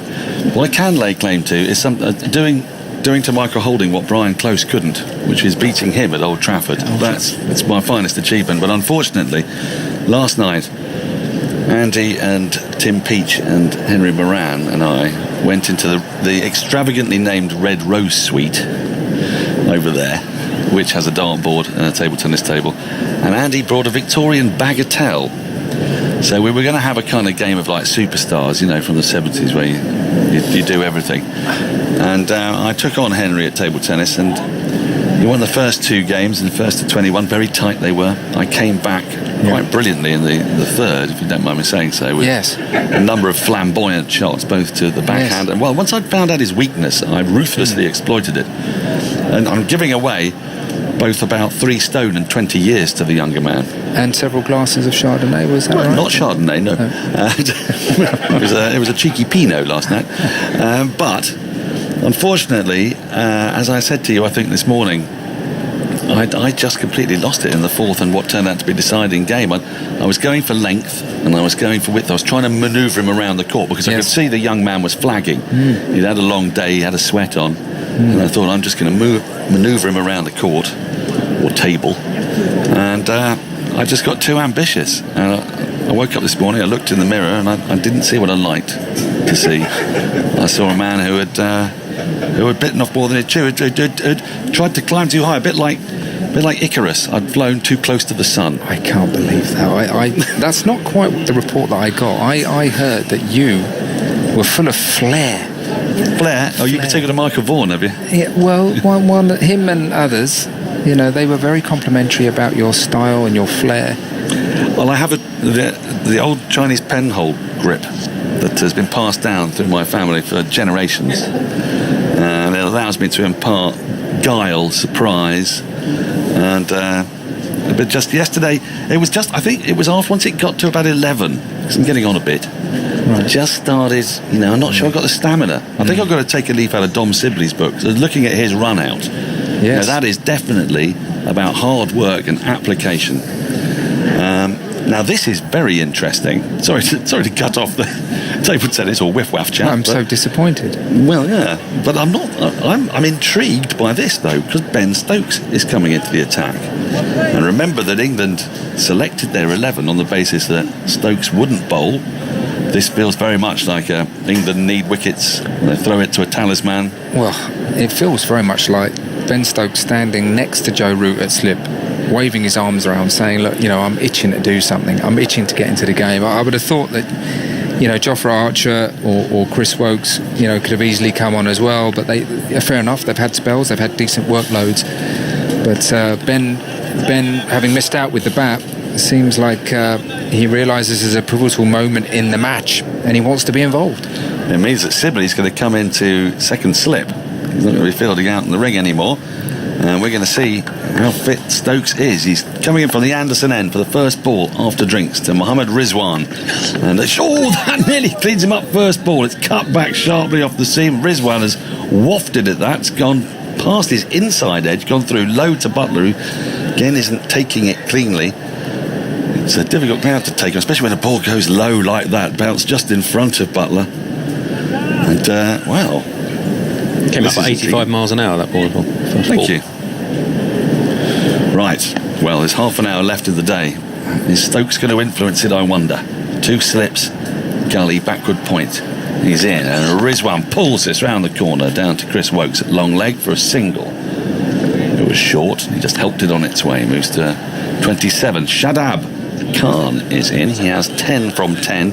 He was very busy on the Zaltzman Busyness Index. I think he's going to be high up in this match. In the first innings, if you recall, he and Shan Masood changed the whole tenor of the game, didn't they, after lunch yesterday, with a terrific partnership. What's he going to do here? Stokes is in. Pulled out and missed by Shadab. He very nearly got an under edge. He could have clattered that back onto his stumps. He could have feathered it through to the keeper. But he survives. 117 for 5. The lead 224. You just get a feeling, don't you? Have you got that feeling? I've got that feeling. I've got absolutely. It's a bit like when Beefer used to come on and something would happen, and already he's bowled 3 balls and he's induced 2 false shots. Right, on the edge of your seat time, I think. Perhaps. And he comes again and played and missed that by Shadab in the channel outside off stump. It's 3 out of 4. Is it force of personality with these type of players? Well, I think it gets to be that. Ben Stokes now, he's been playing international cricket for a while, and he can sort of almost impose himself on a game. And certainly the 2 Pakistani batsmen who have been looking reasonably secure just seem to be playing the person rather than the ball. There's 3 in the ring on the offside, saving one's a big gap on the leg side.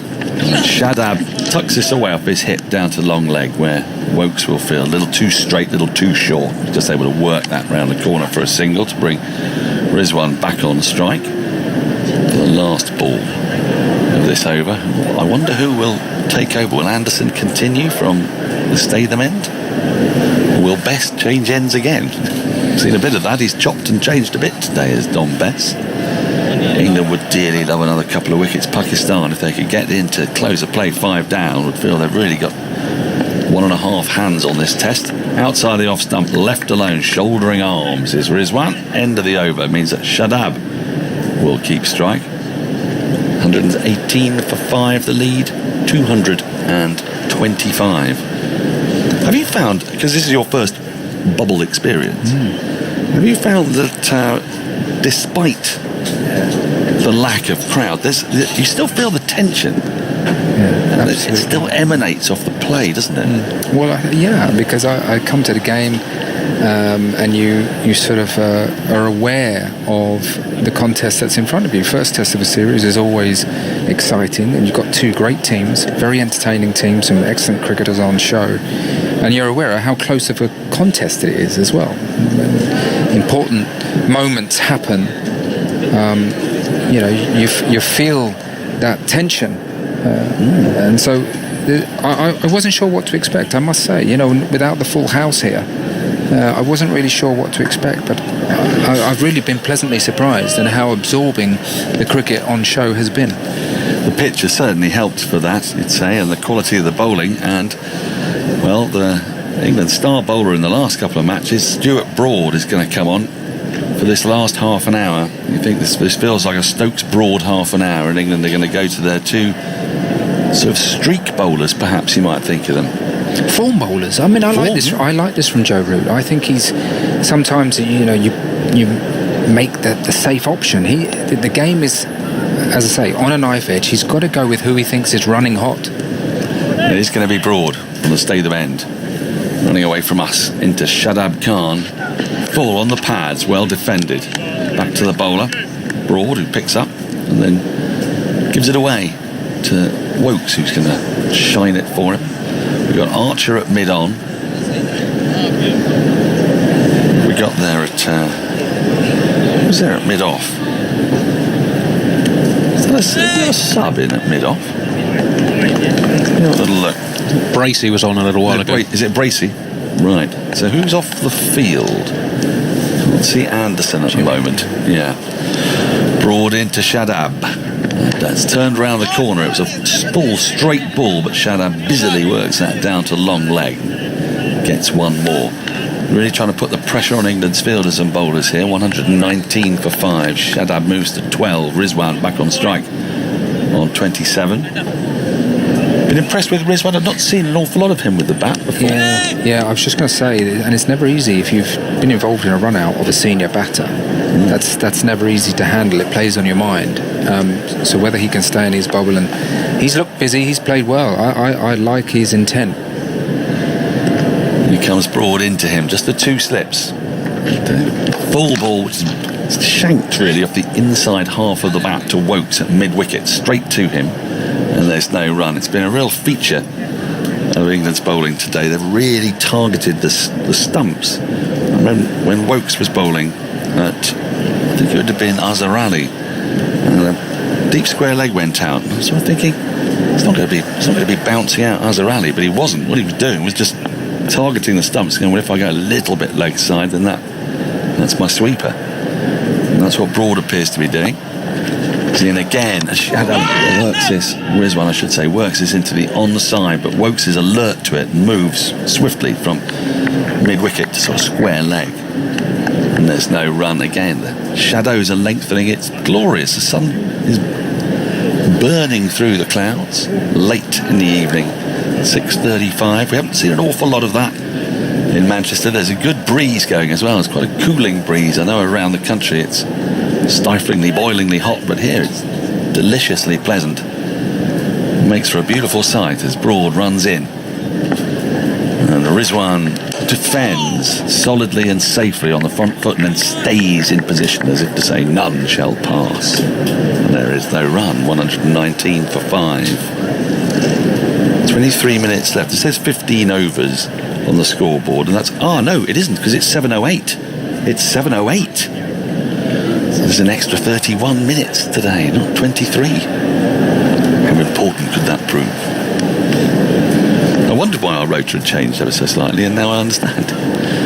Broad in, defended the offside, thinks about a single, does Rizwan. It's not there, picked up at sort of short point by Rory Burns. End of the over, a good tight one from Broad. 119 for 5, Rizwan 27, Shadab 12. So in half an hour they might get 8 overs in, so there'll be 7 left unbowled. I wonder what happens to all those unbowled overs. Andy, do you take them back with you to your room and I think they get collected up, simulate them? And they get collected up and given to charity, I think. Is that right? Yeah. It's dispersed around the world where people need overs. Well, it is frustrating, isn't it, when we've had rain and bad light and what have you, but this game's going to be a result, so I don't think that those lost overs are going to make any difference on that score, and there's no crowd to complain about not getting their money's worth as Stokes is in. Start a new over, again a bit too short and easily worked round the corner by Shadab to backward square leg on this occasion. They get through for a single. Bracey does the fielding, 120 for 5. I saw a couple of squad announcements for the Bob Willis Trophy today, and I noticed that Jason Roy and Tom Curran have not been released to go and play for Surrey that I have seen yet. The squad didn't contain them, so despite only having had a 3-match one-day series against Ireland, they're being rested, if you like. Stokes in, big appeal for LBW, that's very close, given. Umpire Kettleburn raises the finger. Now, was it a little high? That's what he might be thinking of here, Rizwan, and he has gone for the referral. No great surprise, there are referrals left, plenty of them. Director, we have a player review for LBW. On-field decision is out. It's a fair delivery. Can we have front on spin vision, please? He trapped him on the crease, did Stokes.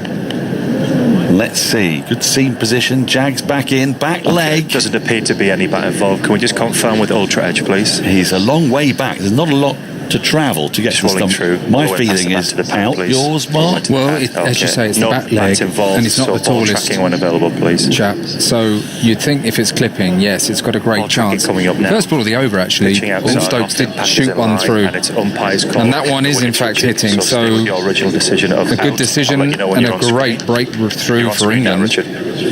Well, Ben Stokes, we said it. He just makes things happen. Bit of a cliche, but he does, and he's made that happen. He's got rid of Mohammad Rizwan, the wicket-keeper. England have picked up their 6th wicket. Pakistan are 120 for 6. It was umpire's call. Pakistan will therefore retain the referral. It was a reasonable referral because it was high. It was well above the knee roll, but for Rizwan, he was just stuck on the crease. He got no stride in. and it hit him on the back leg round about the flap. And well, the game is on a knife edge. He said the game's on a knife edge at drinks, and now that 6th wicket means that Yasir Shah will come out, and then the 3 fast bowlers. And the bottom 4 in the first innings, Andy, what did they muster? What did Yasir down to Naseem Shah muster? It wasn't many, was it? It was 14 runs between them. Yasir 5, Abbas and Naseem ducks, and Shaheen Afridi 9 not out, and they went from 281 for 5 to 326 all out. So the last 5 wickets fell for 45, and those 49 runs England added for their last 2 wickets. Starting to look quite important, I think, in the context of the game. They are. Stuart Broad, the all-round find of the season, certainly instrumental in that. Well, great breakthrough for Stokes. Another wicket for Stokes in this summer. He didn't bowl in the last game. He bowled in the first 2 tests against the West Indies, then couldn't bowl in the last game. We didn't think he was going to bowl in this game, but with England really needing something and needing it now, he's got the breakthrough. 1 for 3 he has. 2 slips in for Yasir Shah. And the 2 leg spinners, 2 Pakistan leg spinners are now, they've been in tandem with the ball, now they're in tandem with the bat as Stokes comes in to Yasir, and he leaves extravagantly a ball outside the off stump. Did this leave used to happen in your day? This is a very 2018 onwards leave, isn't it? It's an extravagant leave, isn't it? And I remember Courtney Walsh batting. Now, he didn't bat a great deal because West Indies didn't really needed him to bat a great deal, but he had quite an extravagant leave, didn't he? He did. And the knighting thing that you were talking about earlier, yes. Yes, there's a bit of that. Stokes back into Yasir Shah, and plays and misses. He thinks he's going to convince us all he brought the bat inside the line of the ball, but he's fooling no one. He pushed at that and then tucked his bat between his legs in rather... like when you see an admonished dog, they sort of tuck their tail in. It was like, oh. It was another good delivery in the channel outside the off stump. And Stokes here he's making, well, he's bowled 10 balls, and I think you probably calculate that about 6 or 7 of them have caused alarm. He runs in to Yasir, plays that much better, comes forward and pushes firmly into the covers, where it's picked up by Bess, and there's no run. We've got 27 minutes left today. England will be very hopeful of more significant breakthroughs, and it's going to set the game up beautifully tomorrow if they manage that. For Pakistan, well, Yazir's got a test century. It's an outlier because he hasn't got a 50, as we discussed in the first innings against Australia. It was a bit of a sort of counter-attack, hit and hope. Stokes into him short, menacing outside the off stump. He does well to get out of the way of it, flies through to Buttler. End of the over, a successful over for Stokes in England. Pakistan 120 for 6. Yasir yet to score. Shadab will have strike at the start of the next Broad over. He has 13. Here we go, the tension just ratchets up again.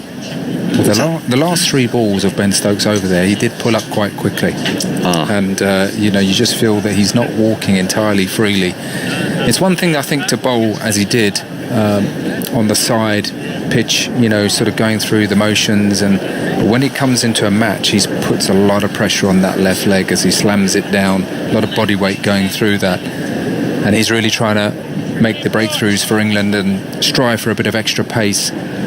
So it's difficult for Joe Root. He's got a bit of a conundrum here. When Ben Stokes waves his arm around at second slip, he wants to get in the game. It's hard not to throw him the ball.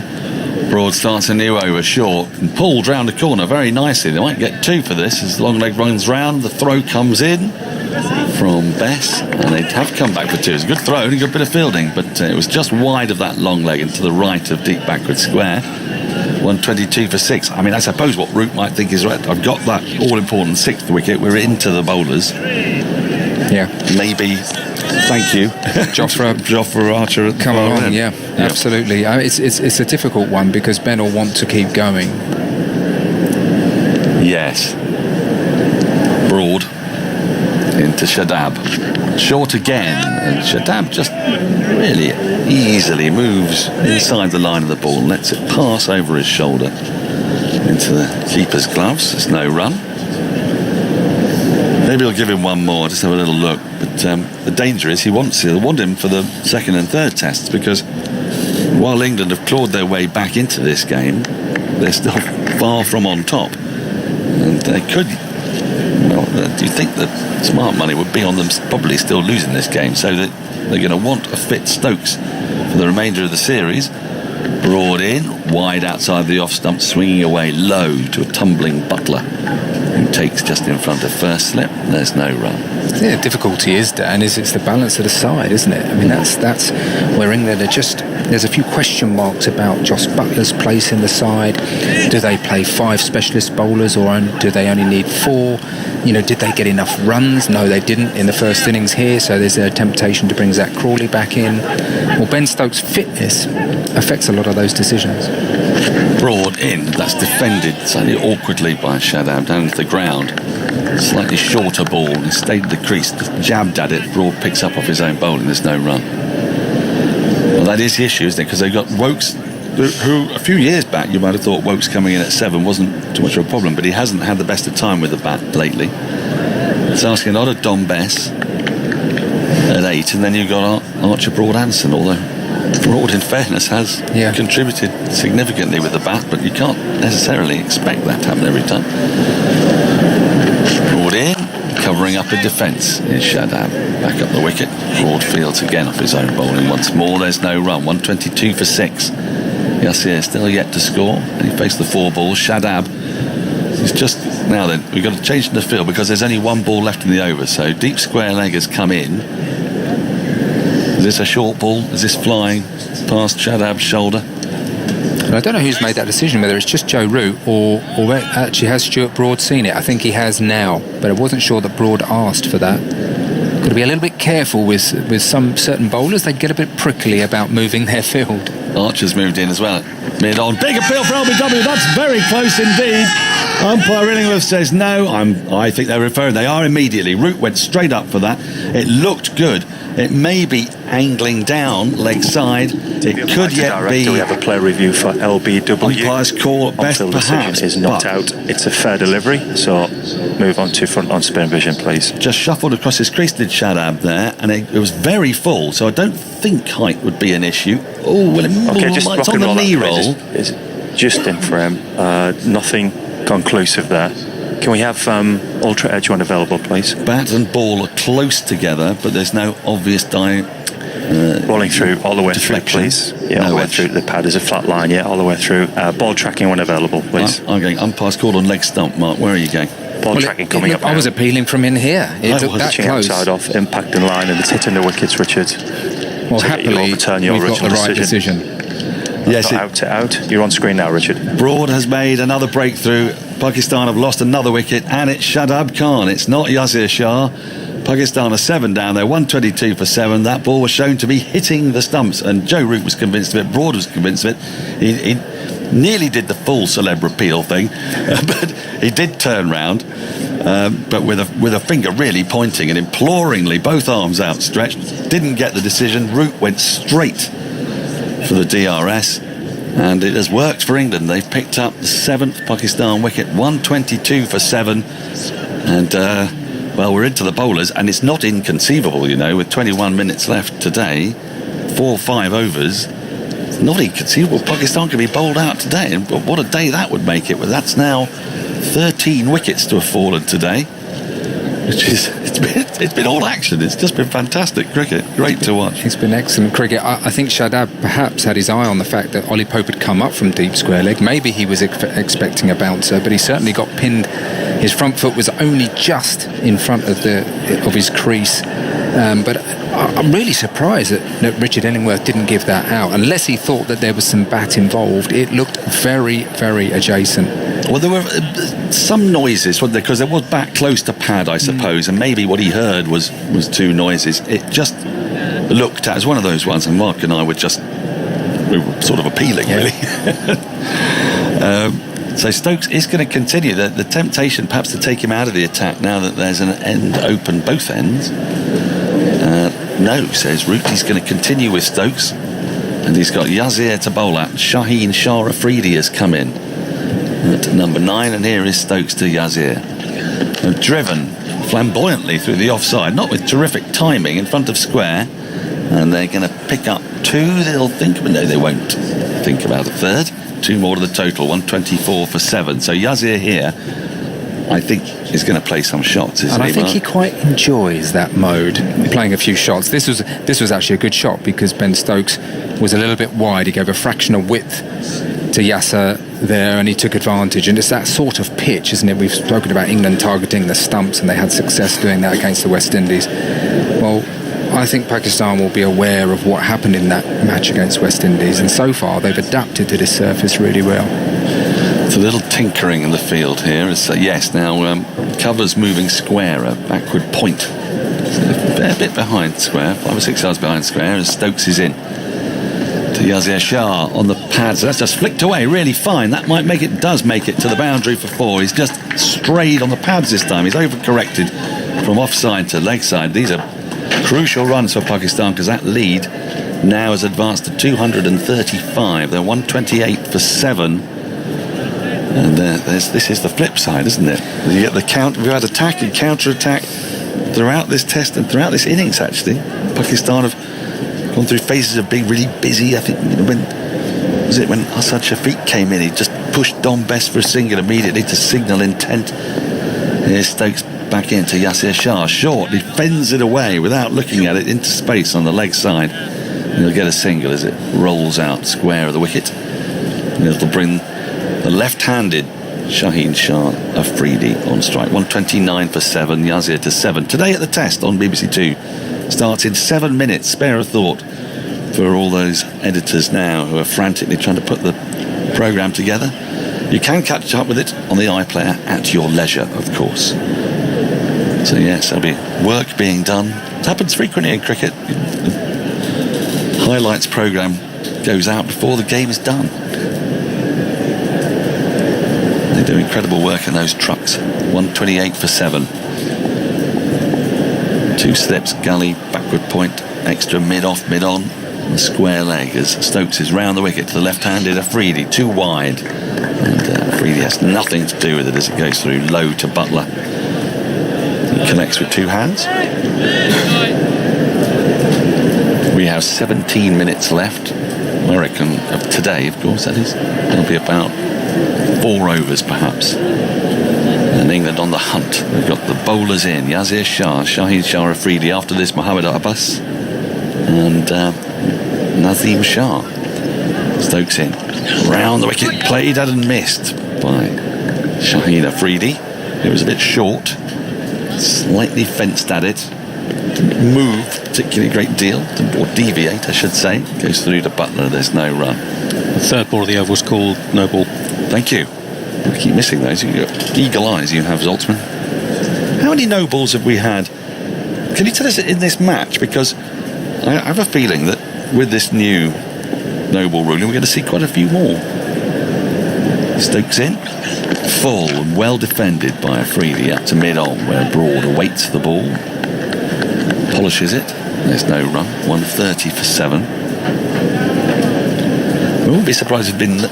Yes? 14 no balls. And how does that compare to any home test in the last 10 years? Oh, look that up for you, Daniel. I'm amazed you didn't have that one to hand. When you had the 150 and naught stat, I fell off my chair then.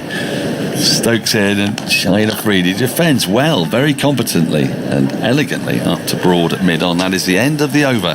41 gone in this Pakistan innings. They're 130 for 7, lead by 237. Yasir Shah will have strike the start of the next Broad over. He has 7. Shaheen Afridi yet to score. More thoughts from Mark Ramprakash, and then take you through to close of play. It'll be Jonathan Agnew.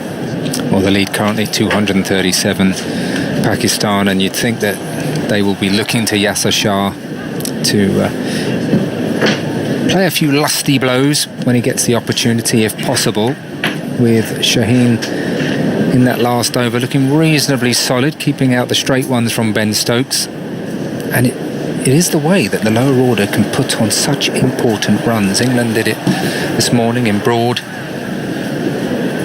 And well, he is the man who's entrusted with the ball at the moment. Every run feels so crucial, isn't it? 237 at the moment is the lead with 3 wickets left. And in fading light, Broad bowls short, and Yasir helps that round the corner, sort of a paddle hook shot really, and he's got 4 runs for it. Not sure he's watching the ball absolutely onto the back, but he's very pleased with himself. With a swatting shot for a top edge, and that's 4 runs, 241. I don't know what you think is what's gettable. Well, anything's gettable on a day, but that was. Some refer that as the get off hook shot. Right. Get off me. You're not really looking at it. It wasn't looking. 250. I mean, you just fancy that's going to be a really difficult score to get, don't you, on this? But then, who knows? Who knows these days as well? Broad bowls, it's full on the leg stump, flicked away with a bit of a flourish by Azhar, who's enjoying this, and picks up 1 rather down to fine leg. 135 for 7. Lead 242. Best fields in the deep. England has done so well to claw this back. It was at 63 for 3, 101 for 4. Now 135 for 7. Just kept chipping away till Sibley's run out. It's a brilliant piece of work from him.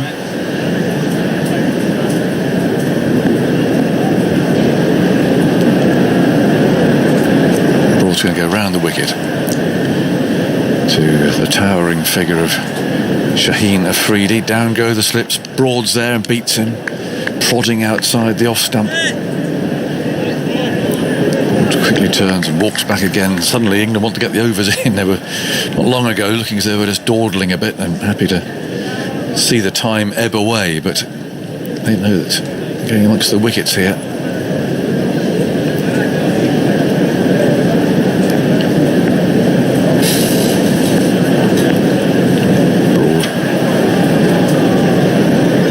His way once again round the wicket, bowls, and that's nicely played by Pakistan's number 9, who's been promoted from the first innings. Mohammad Abbas went in before him, got a first bowler. He seems to have been immediately demoted. It's hard school, you know.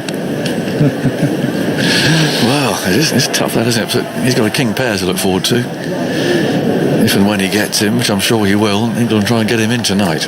So we go through to 8 minutes past 7. It's the official close of play tonight.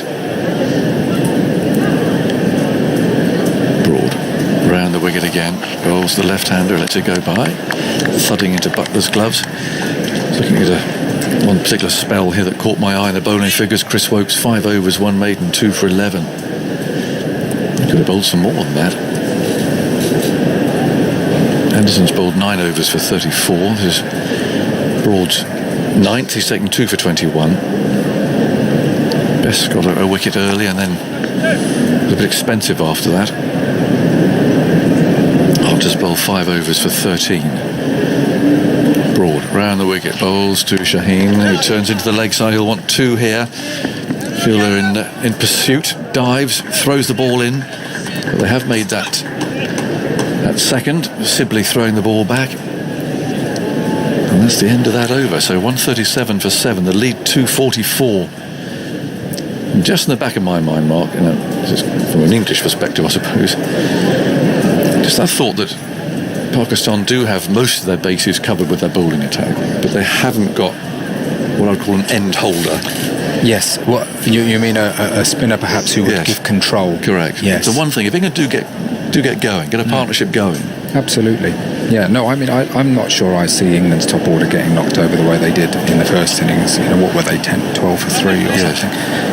Yes, of course, we know the Pakistan attack is good and they bowled extremely well, but we also have to believe as well that the England top order are more than capable. Look, it's going to be hard work. I mean, lead 244 at the moment. Whatever it is, England will believe that they have a chance, and they do have the sort of memories of Headingley to hold on to. Where that was obviously freakish. This is not as outlandish as that, and so at the moment, if it was 250 or 260. A couple of partnerships, and they've got the players with the range of shots, yes, haven't they? And they're left-handers too. Well, in Stokes' case, I was thinking with the wrist spin, but who else? Burns, of course, is left-handed, isn't he? But that may not go in their favour because the wrist spin goes into the footmarks, isn't it? So it can be sometimes very difficult to score out of the footmarks. But talking of spin, Dominic Bess is back into the attack. With just under 10 minutes. So the slip and a short leg. And he's going to bowl to the right-handed Yasir, who will have an interest in this pitch, no doubt. And he turns that first ball away. Wants a single, but Shaheen says no. Archer fields. And the lead remains 244 with 3 wickets left. Coming towards the end of the third day. And Yasir Shah. Bowled very well in England's first innings. Waits for Bess. Bowls to... it's edged and blanks just in front of Stokes. Standing at slip there. Shah took 4 for 66 from 18 overs. His fellow leggy Shadab took 2 for 13. 137 for 7. Bess walks in, then fires that in. We've got a tangle there. Unfortunately for Yasir, the one that did bounce, but the ball went into the offside rather than the leg side, where Pope is crouching at short leg. But there's an example of the bounce. That's hit right up on the shoulder of the bat.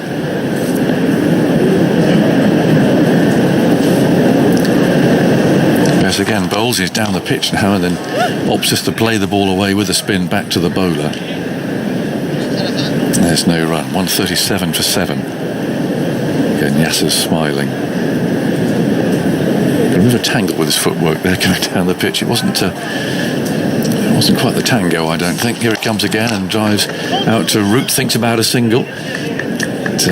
Sends his partner back in the end as Root picks the ball up at mid-on.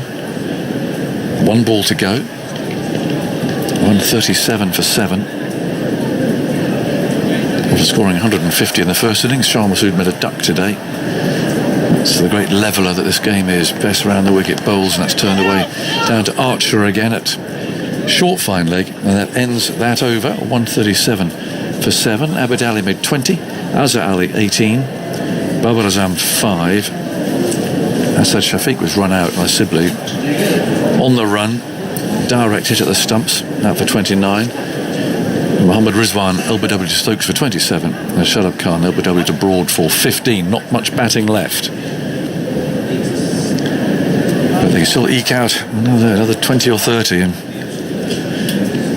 that'd be crucial runs. I thought it was an interesting move, actually, Aggers, for Joe Root to bring on Dom Bess there. I think it would have been very, acceptable if he had brought Woakes back on. I mean, Woakes bowled beautifully and found a lot of movement off the seam today, or someone like Archer, just for the last 10 minutes. Stokes is changing ends, and he's decided he wants to bowl at the Jimmy.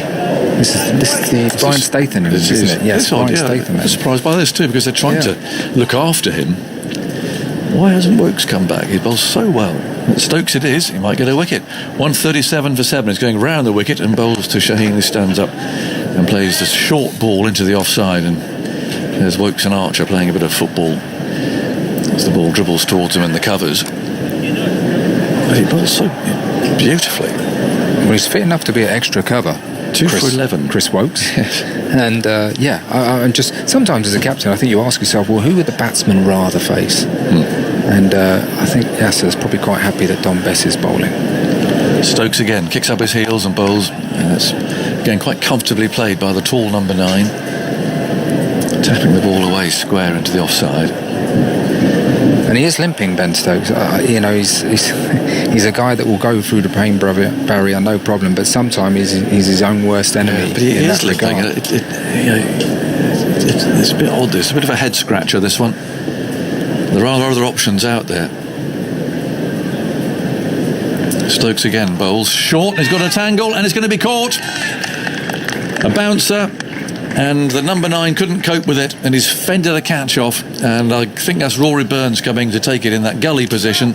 And for all the limping and everything else, Ben Stokes has taken a wicket. Somehow he was just always going to do it. Well, this is a serious bouncer. I mean, Ben it doesn't look the most fluid running in at the moment, but he's such a strong fella. The ball zeroing in Shah, who's quite tall, really just couldn't get out of the way, and looping up an easy catch to gully. So it's paid off, and it's really down to Ben Stokes. He's the one who's driving this. He's telling the captain, look, I want the ball, I want to be involved in this game. And the other seamers may be a little bit fatigued from their workload in the first innings, but it's great to have a player in your lineup who's like this. but managing him is not straightforward, and let's hope it doesn't have any ramifications in terms of his fitness for tests 2 and 3. Except it might mean this is where they use him. He can only bowl a limited amount in the match. But anyway, here's our man on the king pair.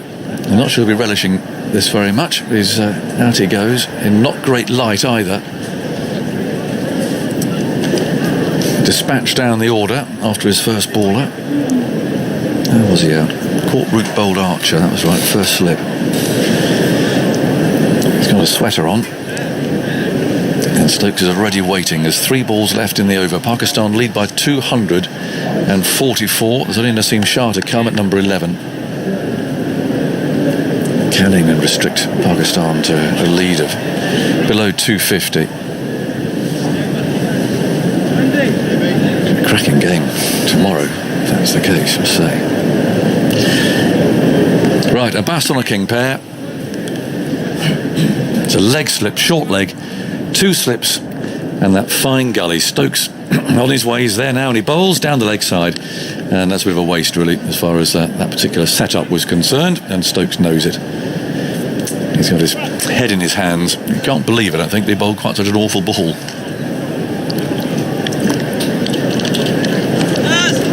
He's got the leg slip. I think he was trying to get it up into Abbas's armpit. It's a bit of a waste, but he's still on a pair. He's still get him out. The lead 244. In goes Stokes. Bowls outside the off stump, and Abbas twitches a bit. He allows that to go through to the keeper. Stokes, I think he's had his mane clipped a bit during those few days off. Still bearded and walking really quite uncomfortably there. This thigh strain that he's had does seem to be affecting him. We'll get to work on him tonight, no doubt.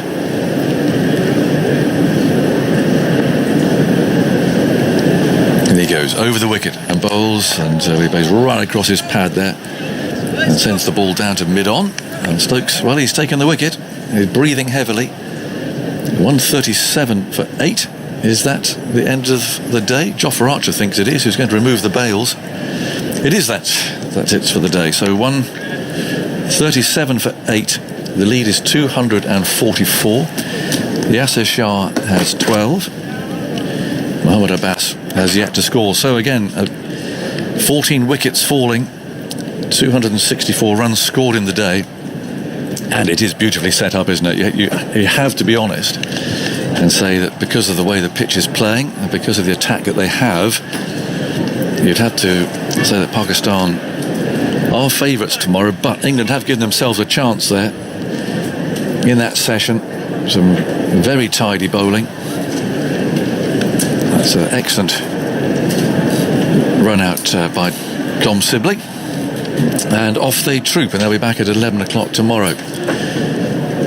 So we'll begin our review of the day, the third day of this first test match between England and Pakistan at Emirates Old Trafford. It's fascinatingly poised too, because at the close Pakistan are 137 for 8 in their second innings, so they lead by 244, having bowled England out for 219, giving themselves a lead of 107 by having done so. The men out today for England: Pope for 62, Buttler very patient, 38 from 108 balls, Bess for 1, Woakes for 19, Archer 16, Anderson last man out for 7, leaving Stuart Broad scoring. Well, who knows how useful that 29 from 25 balls might be. He was dropped on 23. Yasir Shah with the wrist spinner took 4 for 66, and he and Shadab Khan, who took 2 for 13, one imagines will be the main threat for England tomorrow. But don't discount the fast bowlers either. Shaheen Afridi took 1, Mohammad Abbas 2, and Naseem Shah, the young fast bowler, took 1 for 44. So, having scored the small matter of 156 in the first innings, Shan Masood was promptly trapped down the leg side, caught by Buttler off broad for a duck. That was 6 for 1 in the second over. Abid was out for 20, caught by Woakes, deep square leg off Bess. Babar Azam made just 5. Azhar took a long time to get off his pair. He was LBW to Woakes for 18. Lovely spell from Woakes. He only bowled 5 overs. And that's quite interesting to wonder why, actually. We took 2 for 11 in that spell. Then Rizwan was LBW to Stokes, Shadab LBW to Broad, and just in that last few minutes there, Shane Afridi was caught by Burns fending off that nasty bouncer from Stokes for 2. So 137 for 8. The target, Michael Vaughan, is 244 at the moment, 245 to win. What do you think? Well, it's been a really good test match to watch. It's had mainly Pakistan on top for the majority, and then England have just fought back in that session. Whether that's because Pakistan played badly, whether it's because the pitch has started to do more, I'm not too sure yet. But one thing's for sure, batting on this wicket last, I don't think it's going to be easy at all. And the 250-odd chase, which you think it's going to be, is going to take some effort. You know, you look back to last year and Headingley, and obviously Ben Stokes' remarkable innings. That pitch at Headingley, different pitch. Yeah, it did kind of quieten down. I don't think this one will do. It's going to spin a huge amount tomorrow, but it's possible. But you have to say, I look at actually England's fielding this week. You know, I look at the field, and I think the bowling at times has been very good.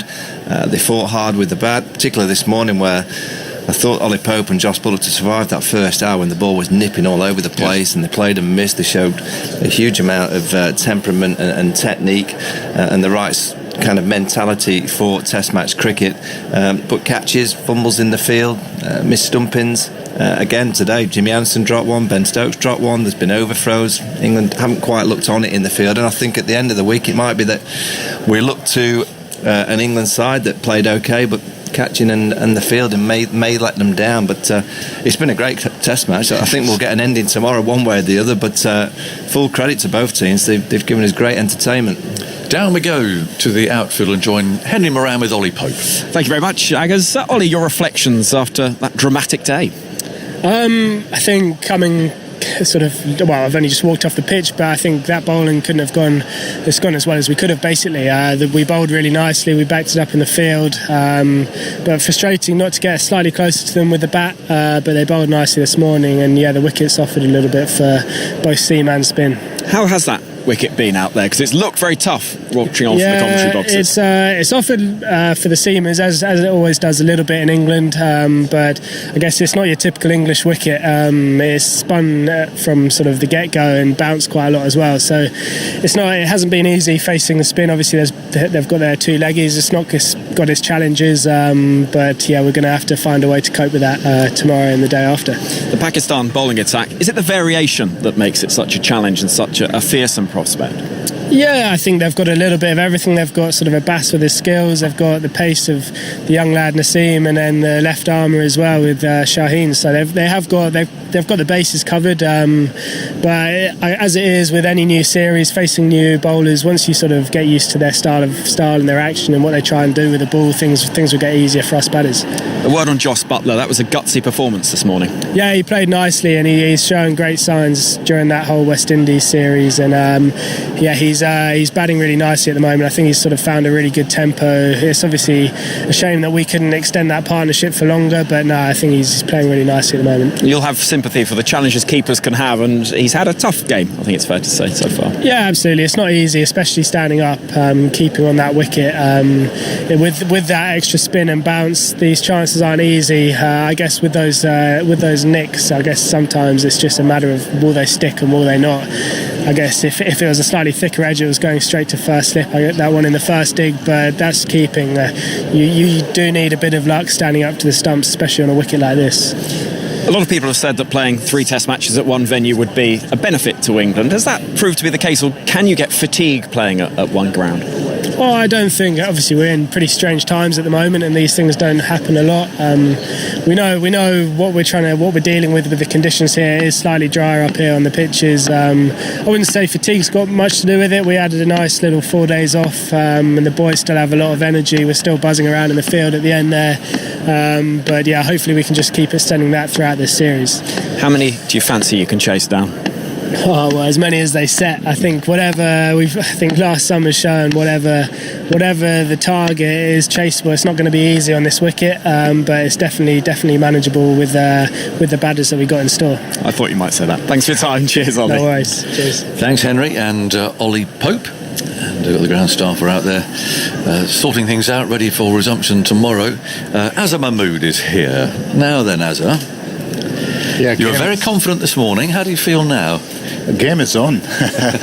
244 ahead, and on a fourth innings, it will be tough. But if Pakistan manage to get another 15-20 runs, that will be a big boost for them. I thought they didn't play well. England bowled really well in this session, and a couple of run out was always been on the card, you know, the way Pakistan was running, and bit of hesitation there. I thought it will be a great game of cricket. Yeah, I wondered if they knew exactly what they were trying to do in that innings. Do you know what I mean? I mean, do they just bat long, or do we try and push on and be positive? They seem to get a bit caught in between, I thought. Yeah, it was a strange shot from Abid Ali. You know, normally he plays spin really well, and he dominates spin. Not on the first over. I thought the ball before he got out, there was a bounce and a spin, you know, got in him two-minded, and that's why rush of the blood, and he see, you know, he's come down, slog sweep over to the mid-wicket fielder. So, and then, you know, Shan, Masood, and it was an important wicket from Babar Azam, you know, they're banking on this guy. In the end, Shadab and Rizwan played really well. I thought they were busy, they were doing what they need to do. But in the end, I thought England bowled really well. England gives little bit chance, you know, bowling spinner a bit long. That's why, you know, it was easier for these batsmen to bat against spinner at that time, I think. He's found it quite tough, I think, Bess, didn't he? That living with that pressure of being the only frontline spinner in the side. The ball is spitting. I mean, the one before Abid Ali did hold out really did bounce a lot, doesn't it? But I mean, I know he's playing at this level. You've got to do it. But it's a big education, isn't it? To come and actually be the one spinner. Yeah, not easy. The expectation. Young off spinner, just kind of making his way at this level, but you know, you expect him to bowl better than we saw today. He bowled too many short balls and a full toss or two. I think Pakistan could really assess that. I think body language tells you everything as a batsman, and he was a bit flat and he wasn't getting it right. He was bowling too many short balls. They played him nicely off the back foot. I actually thought the fact that England had to turn to Ben Stokes exposed a couple of England's bowlers. You know, I think it exposed Jofra Archer today. Jofra Archer bowled 5 overs of what I'd call Gus Fraser. No disrespect, he was bowling 82 miles an hour, pitch up bowling. I don't think Jofra Archer's in the team to bowl that style of bowling. You know, throughout this summer he's averaging 85 miles an hour with the ball in hand, and maybe he isn't this quick bowler that we thought he was. Maybe he's got quick spells in him, and that means the team in England have to assess his style of bowler and what he's delivering on a consistent basis more than we thought he was going to be. You know, all the talk of this 90 miles an hour and it's going to be fizzing past the batsman's noses on a regular basis. Maybe he can't bowl like that. You know, and what I've seen in Test cricket this summer, what I saw a bit in the winter, he had a bit of an elbow problem, and last summer in the Ashes he produced 2 really quick spells, one at Lords, I think one at Headingley. Other than that, he bowled around 83 to 86 miles an hour, and maybe England have to reassess that and realise that he's not going to be this rapido bowler that they thought he was. And when you've got Woakes, when you've got Broad, when you've got Anderson, you know, you do need an X factor. That's why Stokes had to grab the ball out of the captain's hand and said, I need to do something here. You know, you could see that he was limping in. I hope he hasn't done damage to that hip, which was the reason why he couldn't bowl in the last test, and it's the reason why he didn't bowl in the first innings in. It was the reason why England didn't really want to bowl him in this innings. Yes.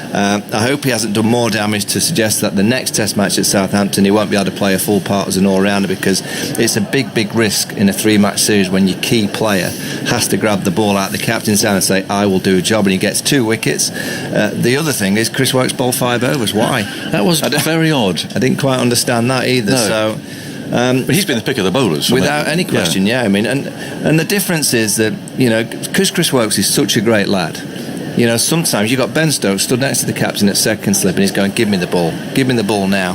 And maybe Chris Woakes is just playing the game. He stood at mid-off, he went to extra cover, and maybe he could have gone to the skipper and go, Skip, come on, give me the ball, you know, let me have another go, because he's bowling that well. He looks like he's going to get a wicket with every single ball.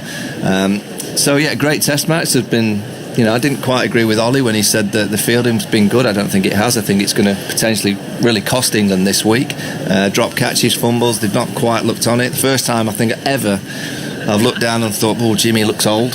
You know, twice in the field today I looked down, he got, you know, beat at mid-off through his hand, and he dropped that one at backward point. He just had one of those days. I hope it's just one of those days and he can come back from that.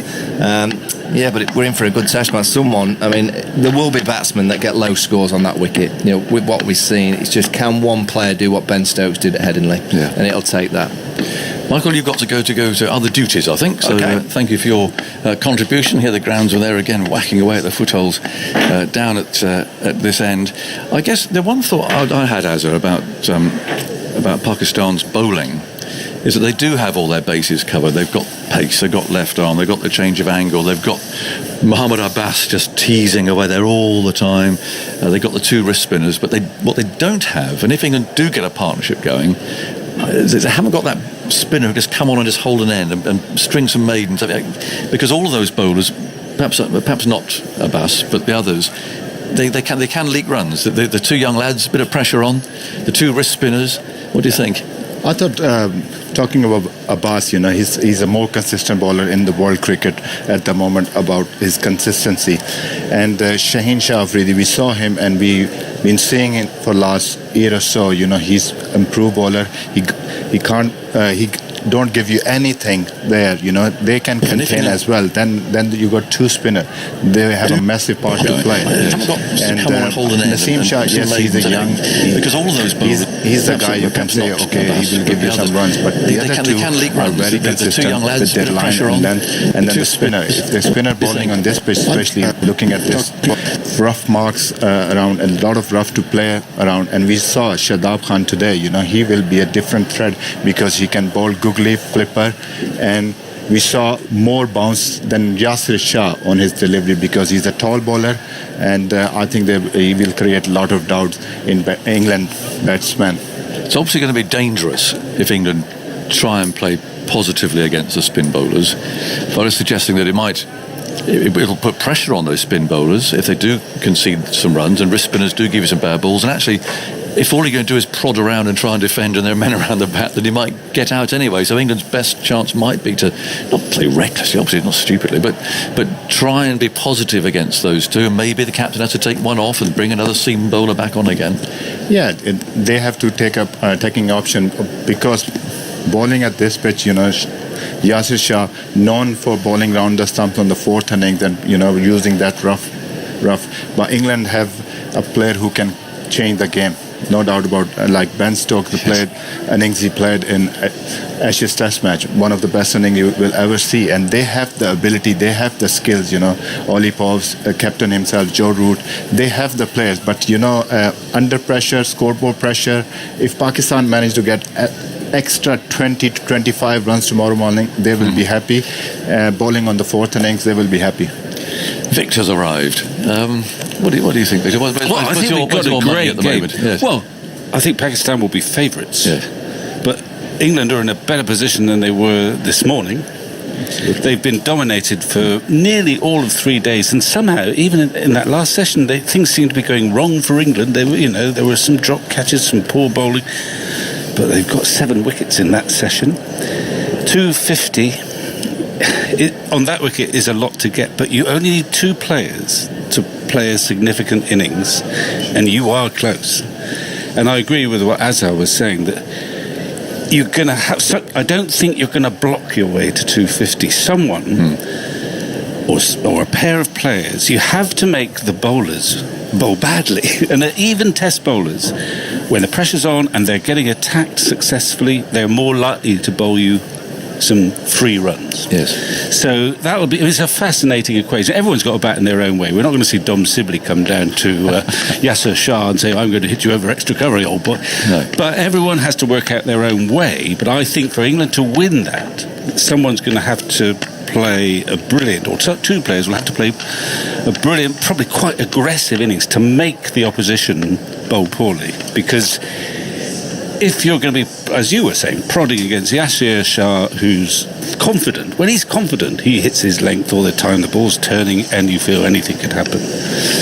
And we saw the change even today. Once he got Jos Buttler out, with a straight ball, but the other one had turned. Yes. Suddenly, there weren't so many bad balls. He was on top of his game. You sensed a wicket at any moment. He was in control. He was loving it. But they're all human. I mean, Bess is far less experienced, but he struggled today. Yes. So did you feel for him a bit? I said the pressure of being the only spinner in the side and the ball spitting and bouncing. Yeah, of course, yeah. I mean, he is the only one there, and I mean, it's easy from up here, isn't it? Yeah, one thing you understand, he's a young bowler. He's making his way to international cricket, and he was bowling against Pakistan because these guys are used to bowling spin. And two guys, who I think was the best Pakistani player against spin, Rizwan and Asad Shafiq. They are not tall. They use their feet really well. They pick the length really well. And they don't let you settle. They don't let you settle. They play the sweep shot. And England have the player who can play sweep shot and reverse sweep. And that puts you as a bowler. I thought, like everybody talking about Josh Buttler, you never know. He might think that's his last inning of a test match, come back and have a positive impact and change the game. That's right. I mean, we saw him actually, Josh Buttler, in Sri Lanka. He came out. Remember when it was turning there? And he played, he practiced, he scored 50. And I think about 48 were from either sweeps, reverse, or not, or orthodox sweeps. So he could change the game. Who knows? But the great thing is, we turn up tomorrow, and there are so many possibilities. As I say, Pakistan logically will be the favourites, but not by a huge margin, because 250 is gettable on any surface if a couple of players have a great day. Interesting for me, as far as the whole series is concerned, too, to see how the two openers fare against Mohammad Abbas, because he's just somebody who's just preying on these unusual techniques of Sibley and Burns. Yeah. And he could lay down a marker, I think, in this game for what comes. That's absolutely right. It's bizarre, isn't it? In our generation, probably, you would just look at all those fast bowlers. And nowadays, bowlers are terrified of facing a Mohammad Abbas who, who's got no great pace, but he just torments them with a perfect length. Terrified of being LBW. And he can mesmerise. So I think, again, you've got to look to be positive and not be dominated by him, because if you let him bowl, he won't give you a run. Yeah. One thing I will tell you guys about Mohammad Abbas, he might be 80 miles an hour, but he's off the pitch really quick. Kept him, every morning. So guys bowling in 90 miles an hour, and his ball is wobbling and also doing all sort of things. So he's off the pitch is really quick. How does he do that then? Just wrist? It's wrist behind the ball. If you see, like kissing.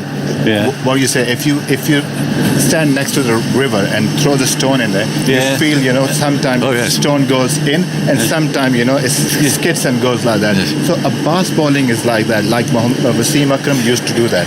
So it's a kissing the surface. So you're not dying the pace in it. It's a lovely image, though. It is. Yeah. So it's just like wrist behind the ball and backspin of the ball. That's what he does really well, and that's why he beats the bat. And here and there, hitting on the 5 to 6 meter length, asking questions, challenging length for batsmen, and allow them to have both edges of the bat, challenges both edges of the bat. So that's what he's always does that. Well, thank you, Azhar and Victor. Of course, it is a cracking day tomorrow. It really is. So for goodness sake, settle down with your radios. I've just told my readers to turn up on time, but well, they won't be turning up on time, Victor. I think one of the ground staff has lost a bet down there, because his hair that was a shocking blonde yesterday is now pink this evening. So he's enjoying himself at least, and has helped put the cover in position for tomorrow. You can watch the highlights now. There's plenty to watch. 14 wickets again falling today onto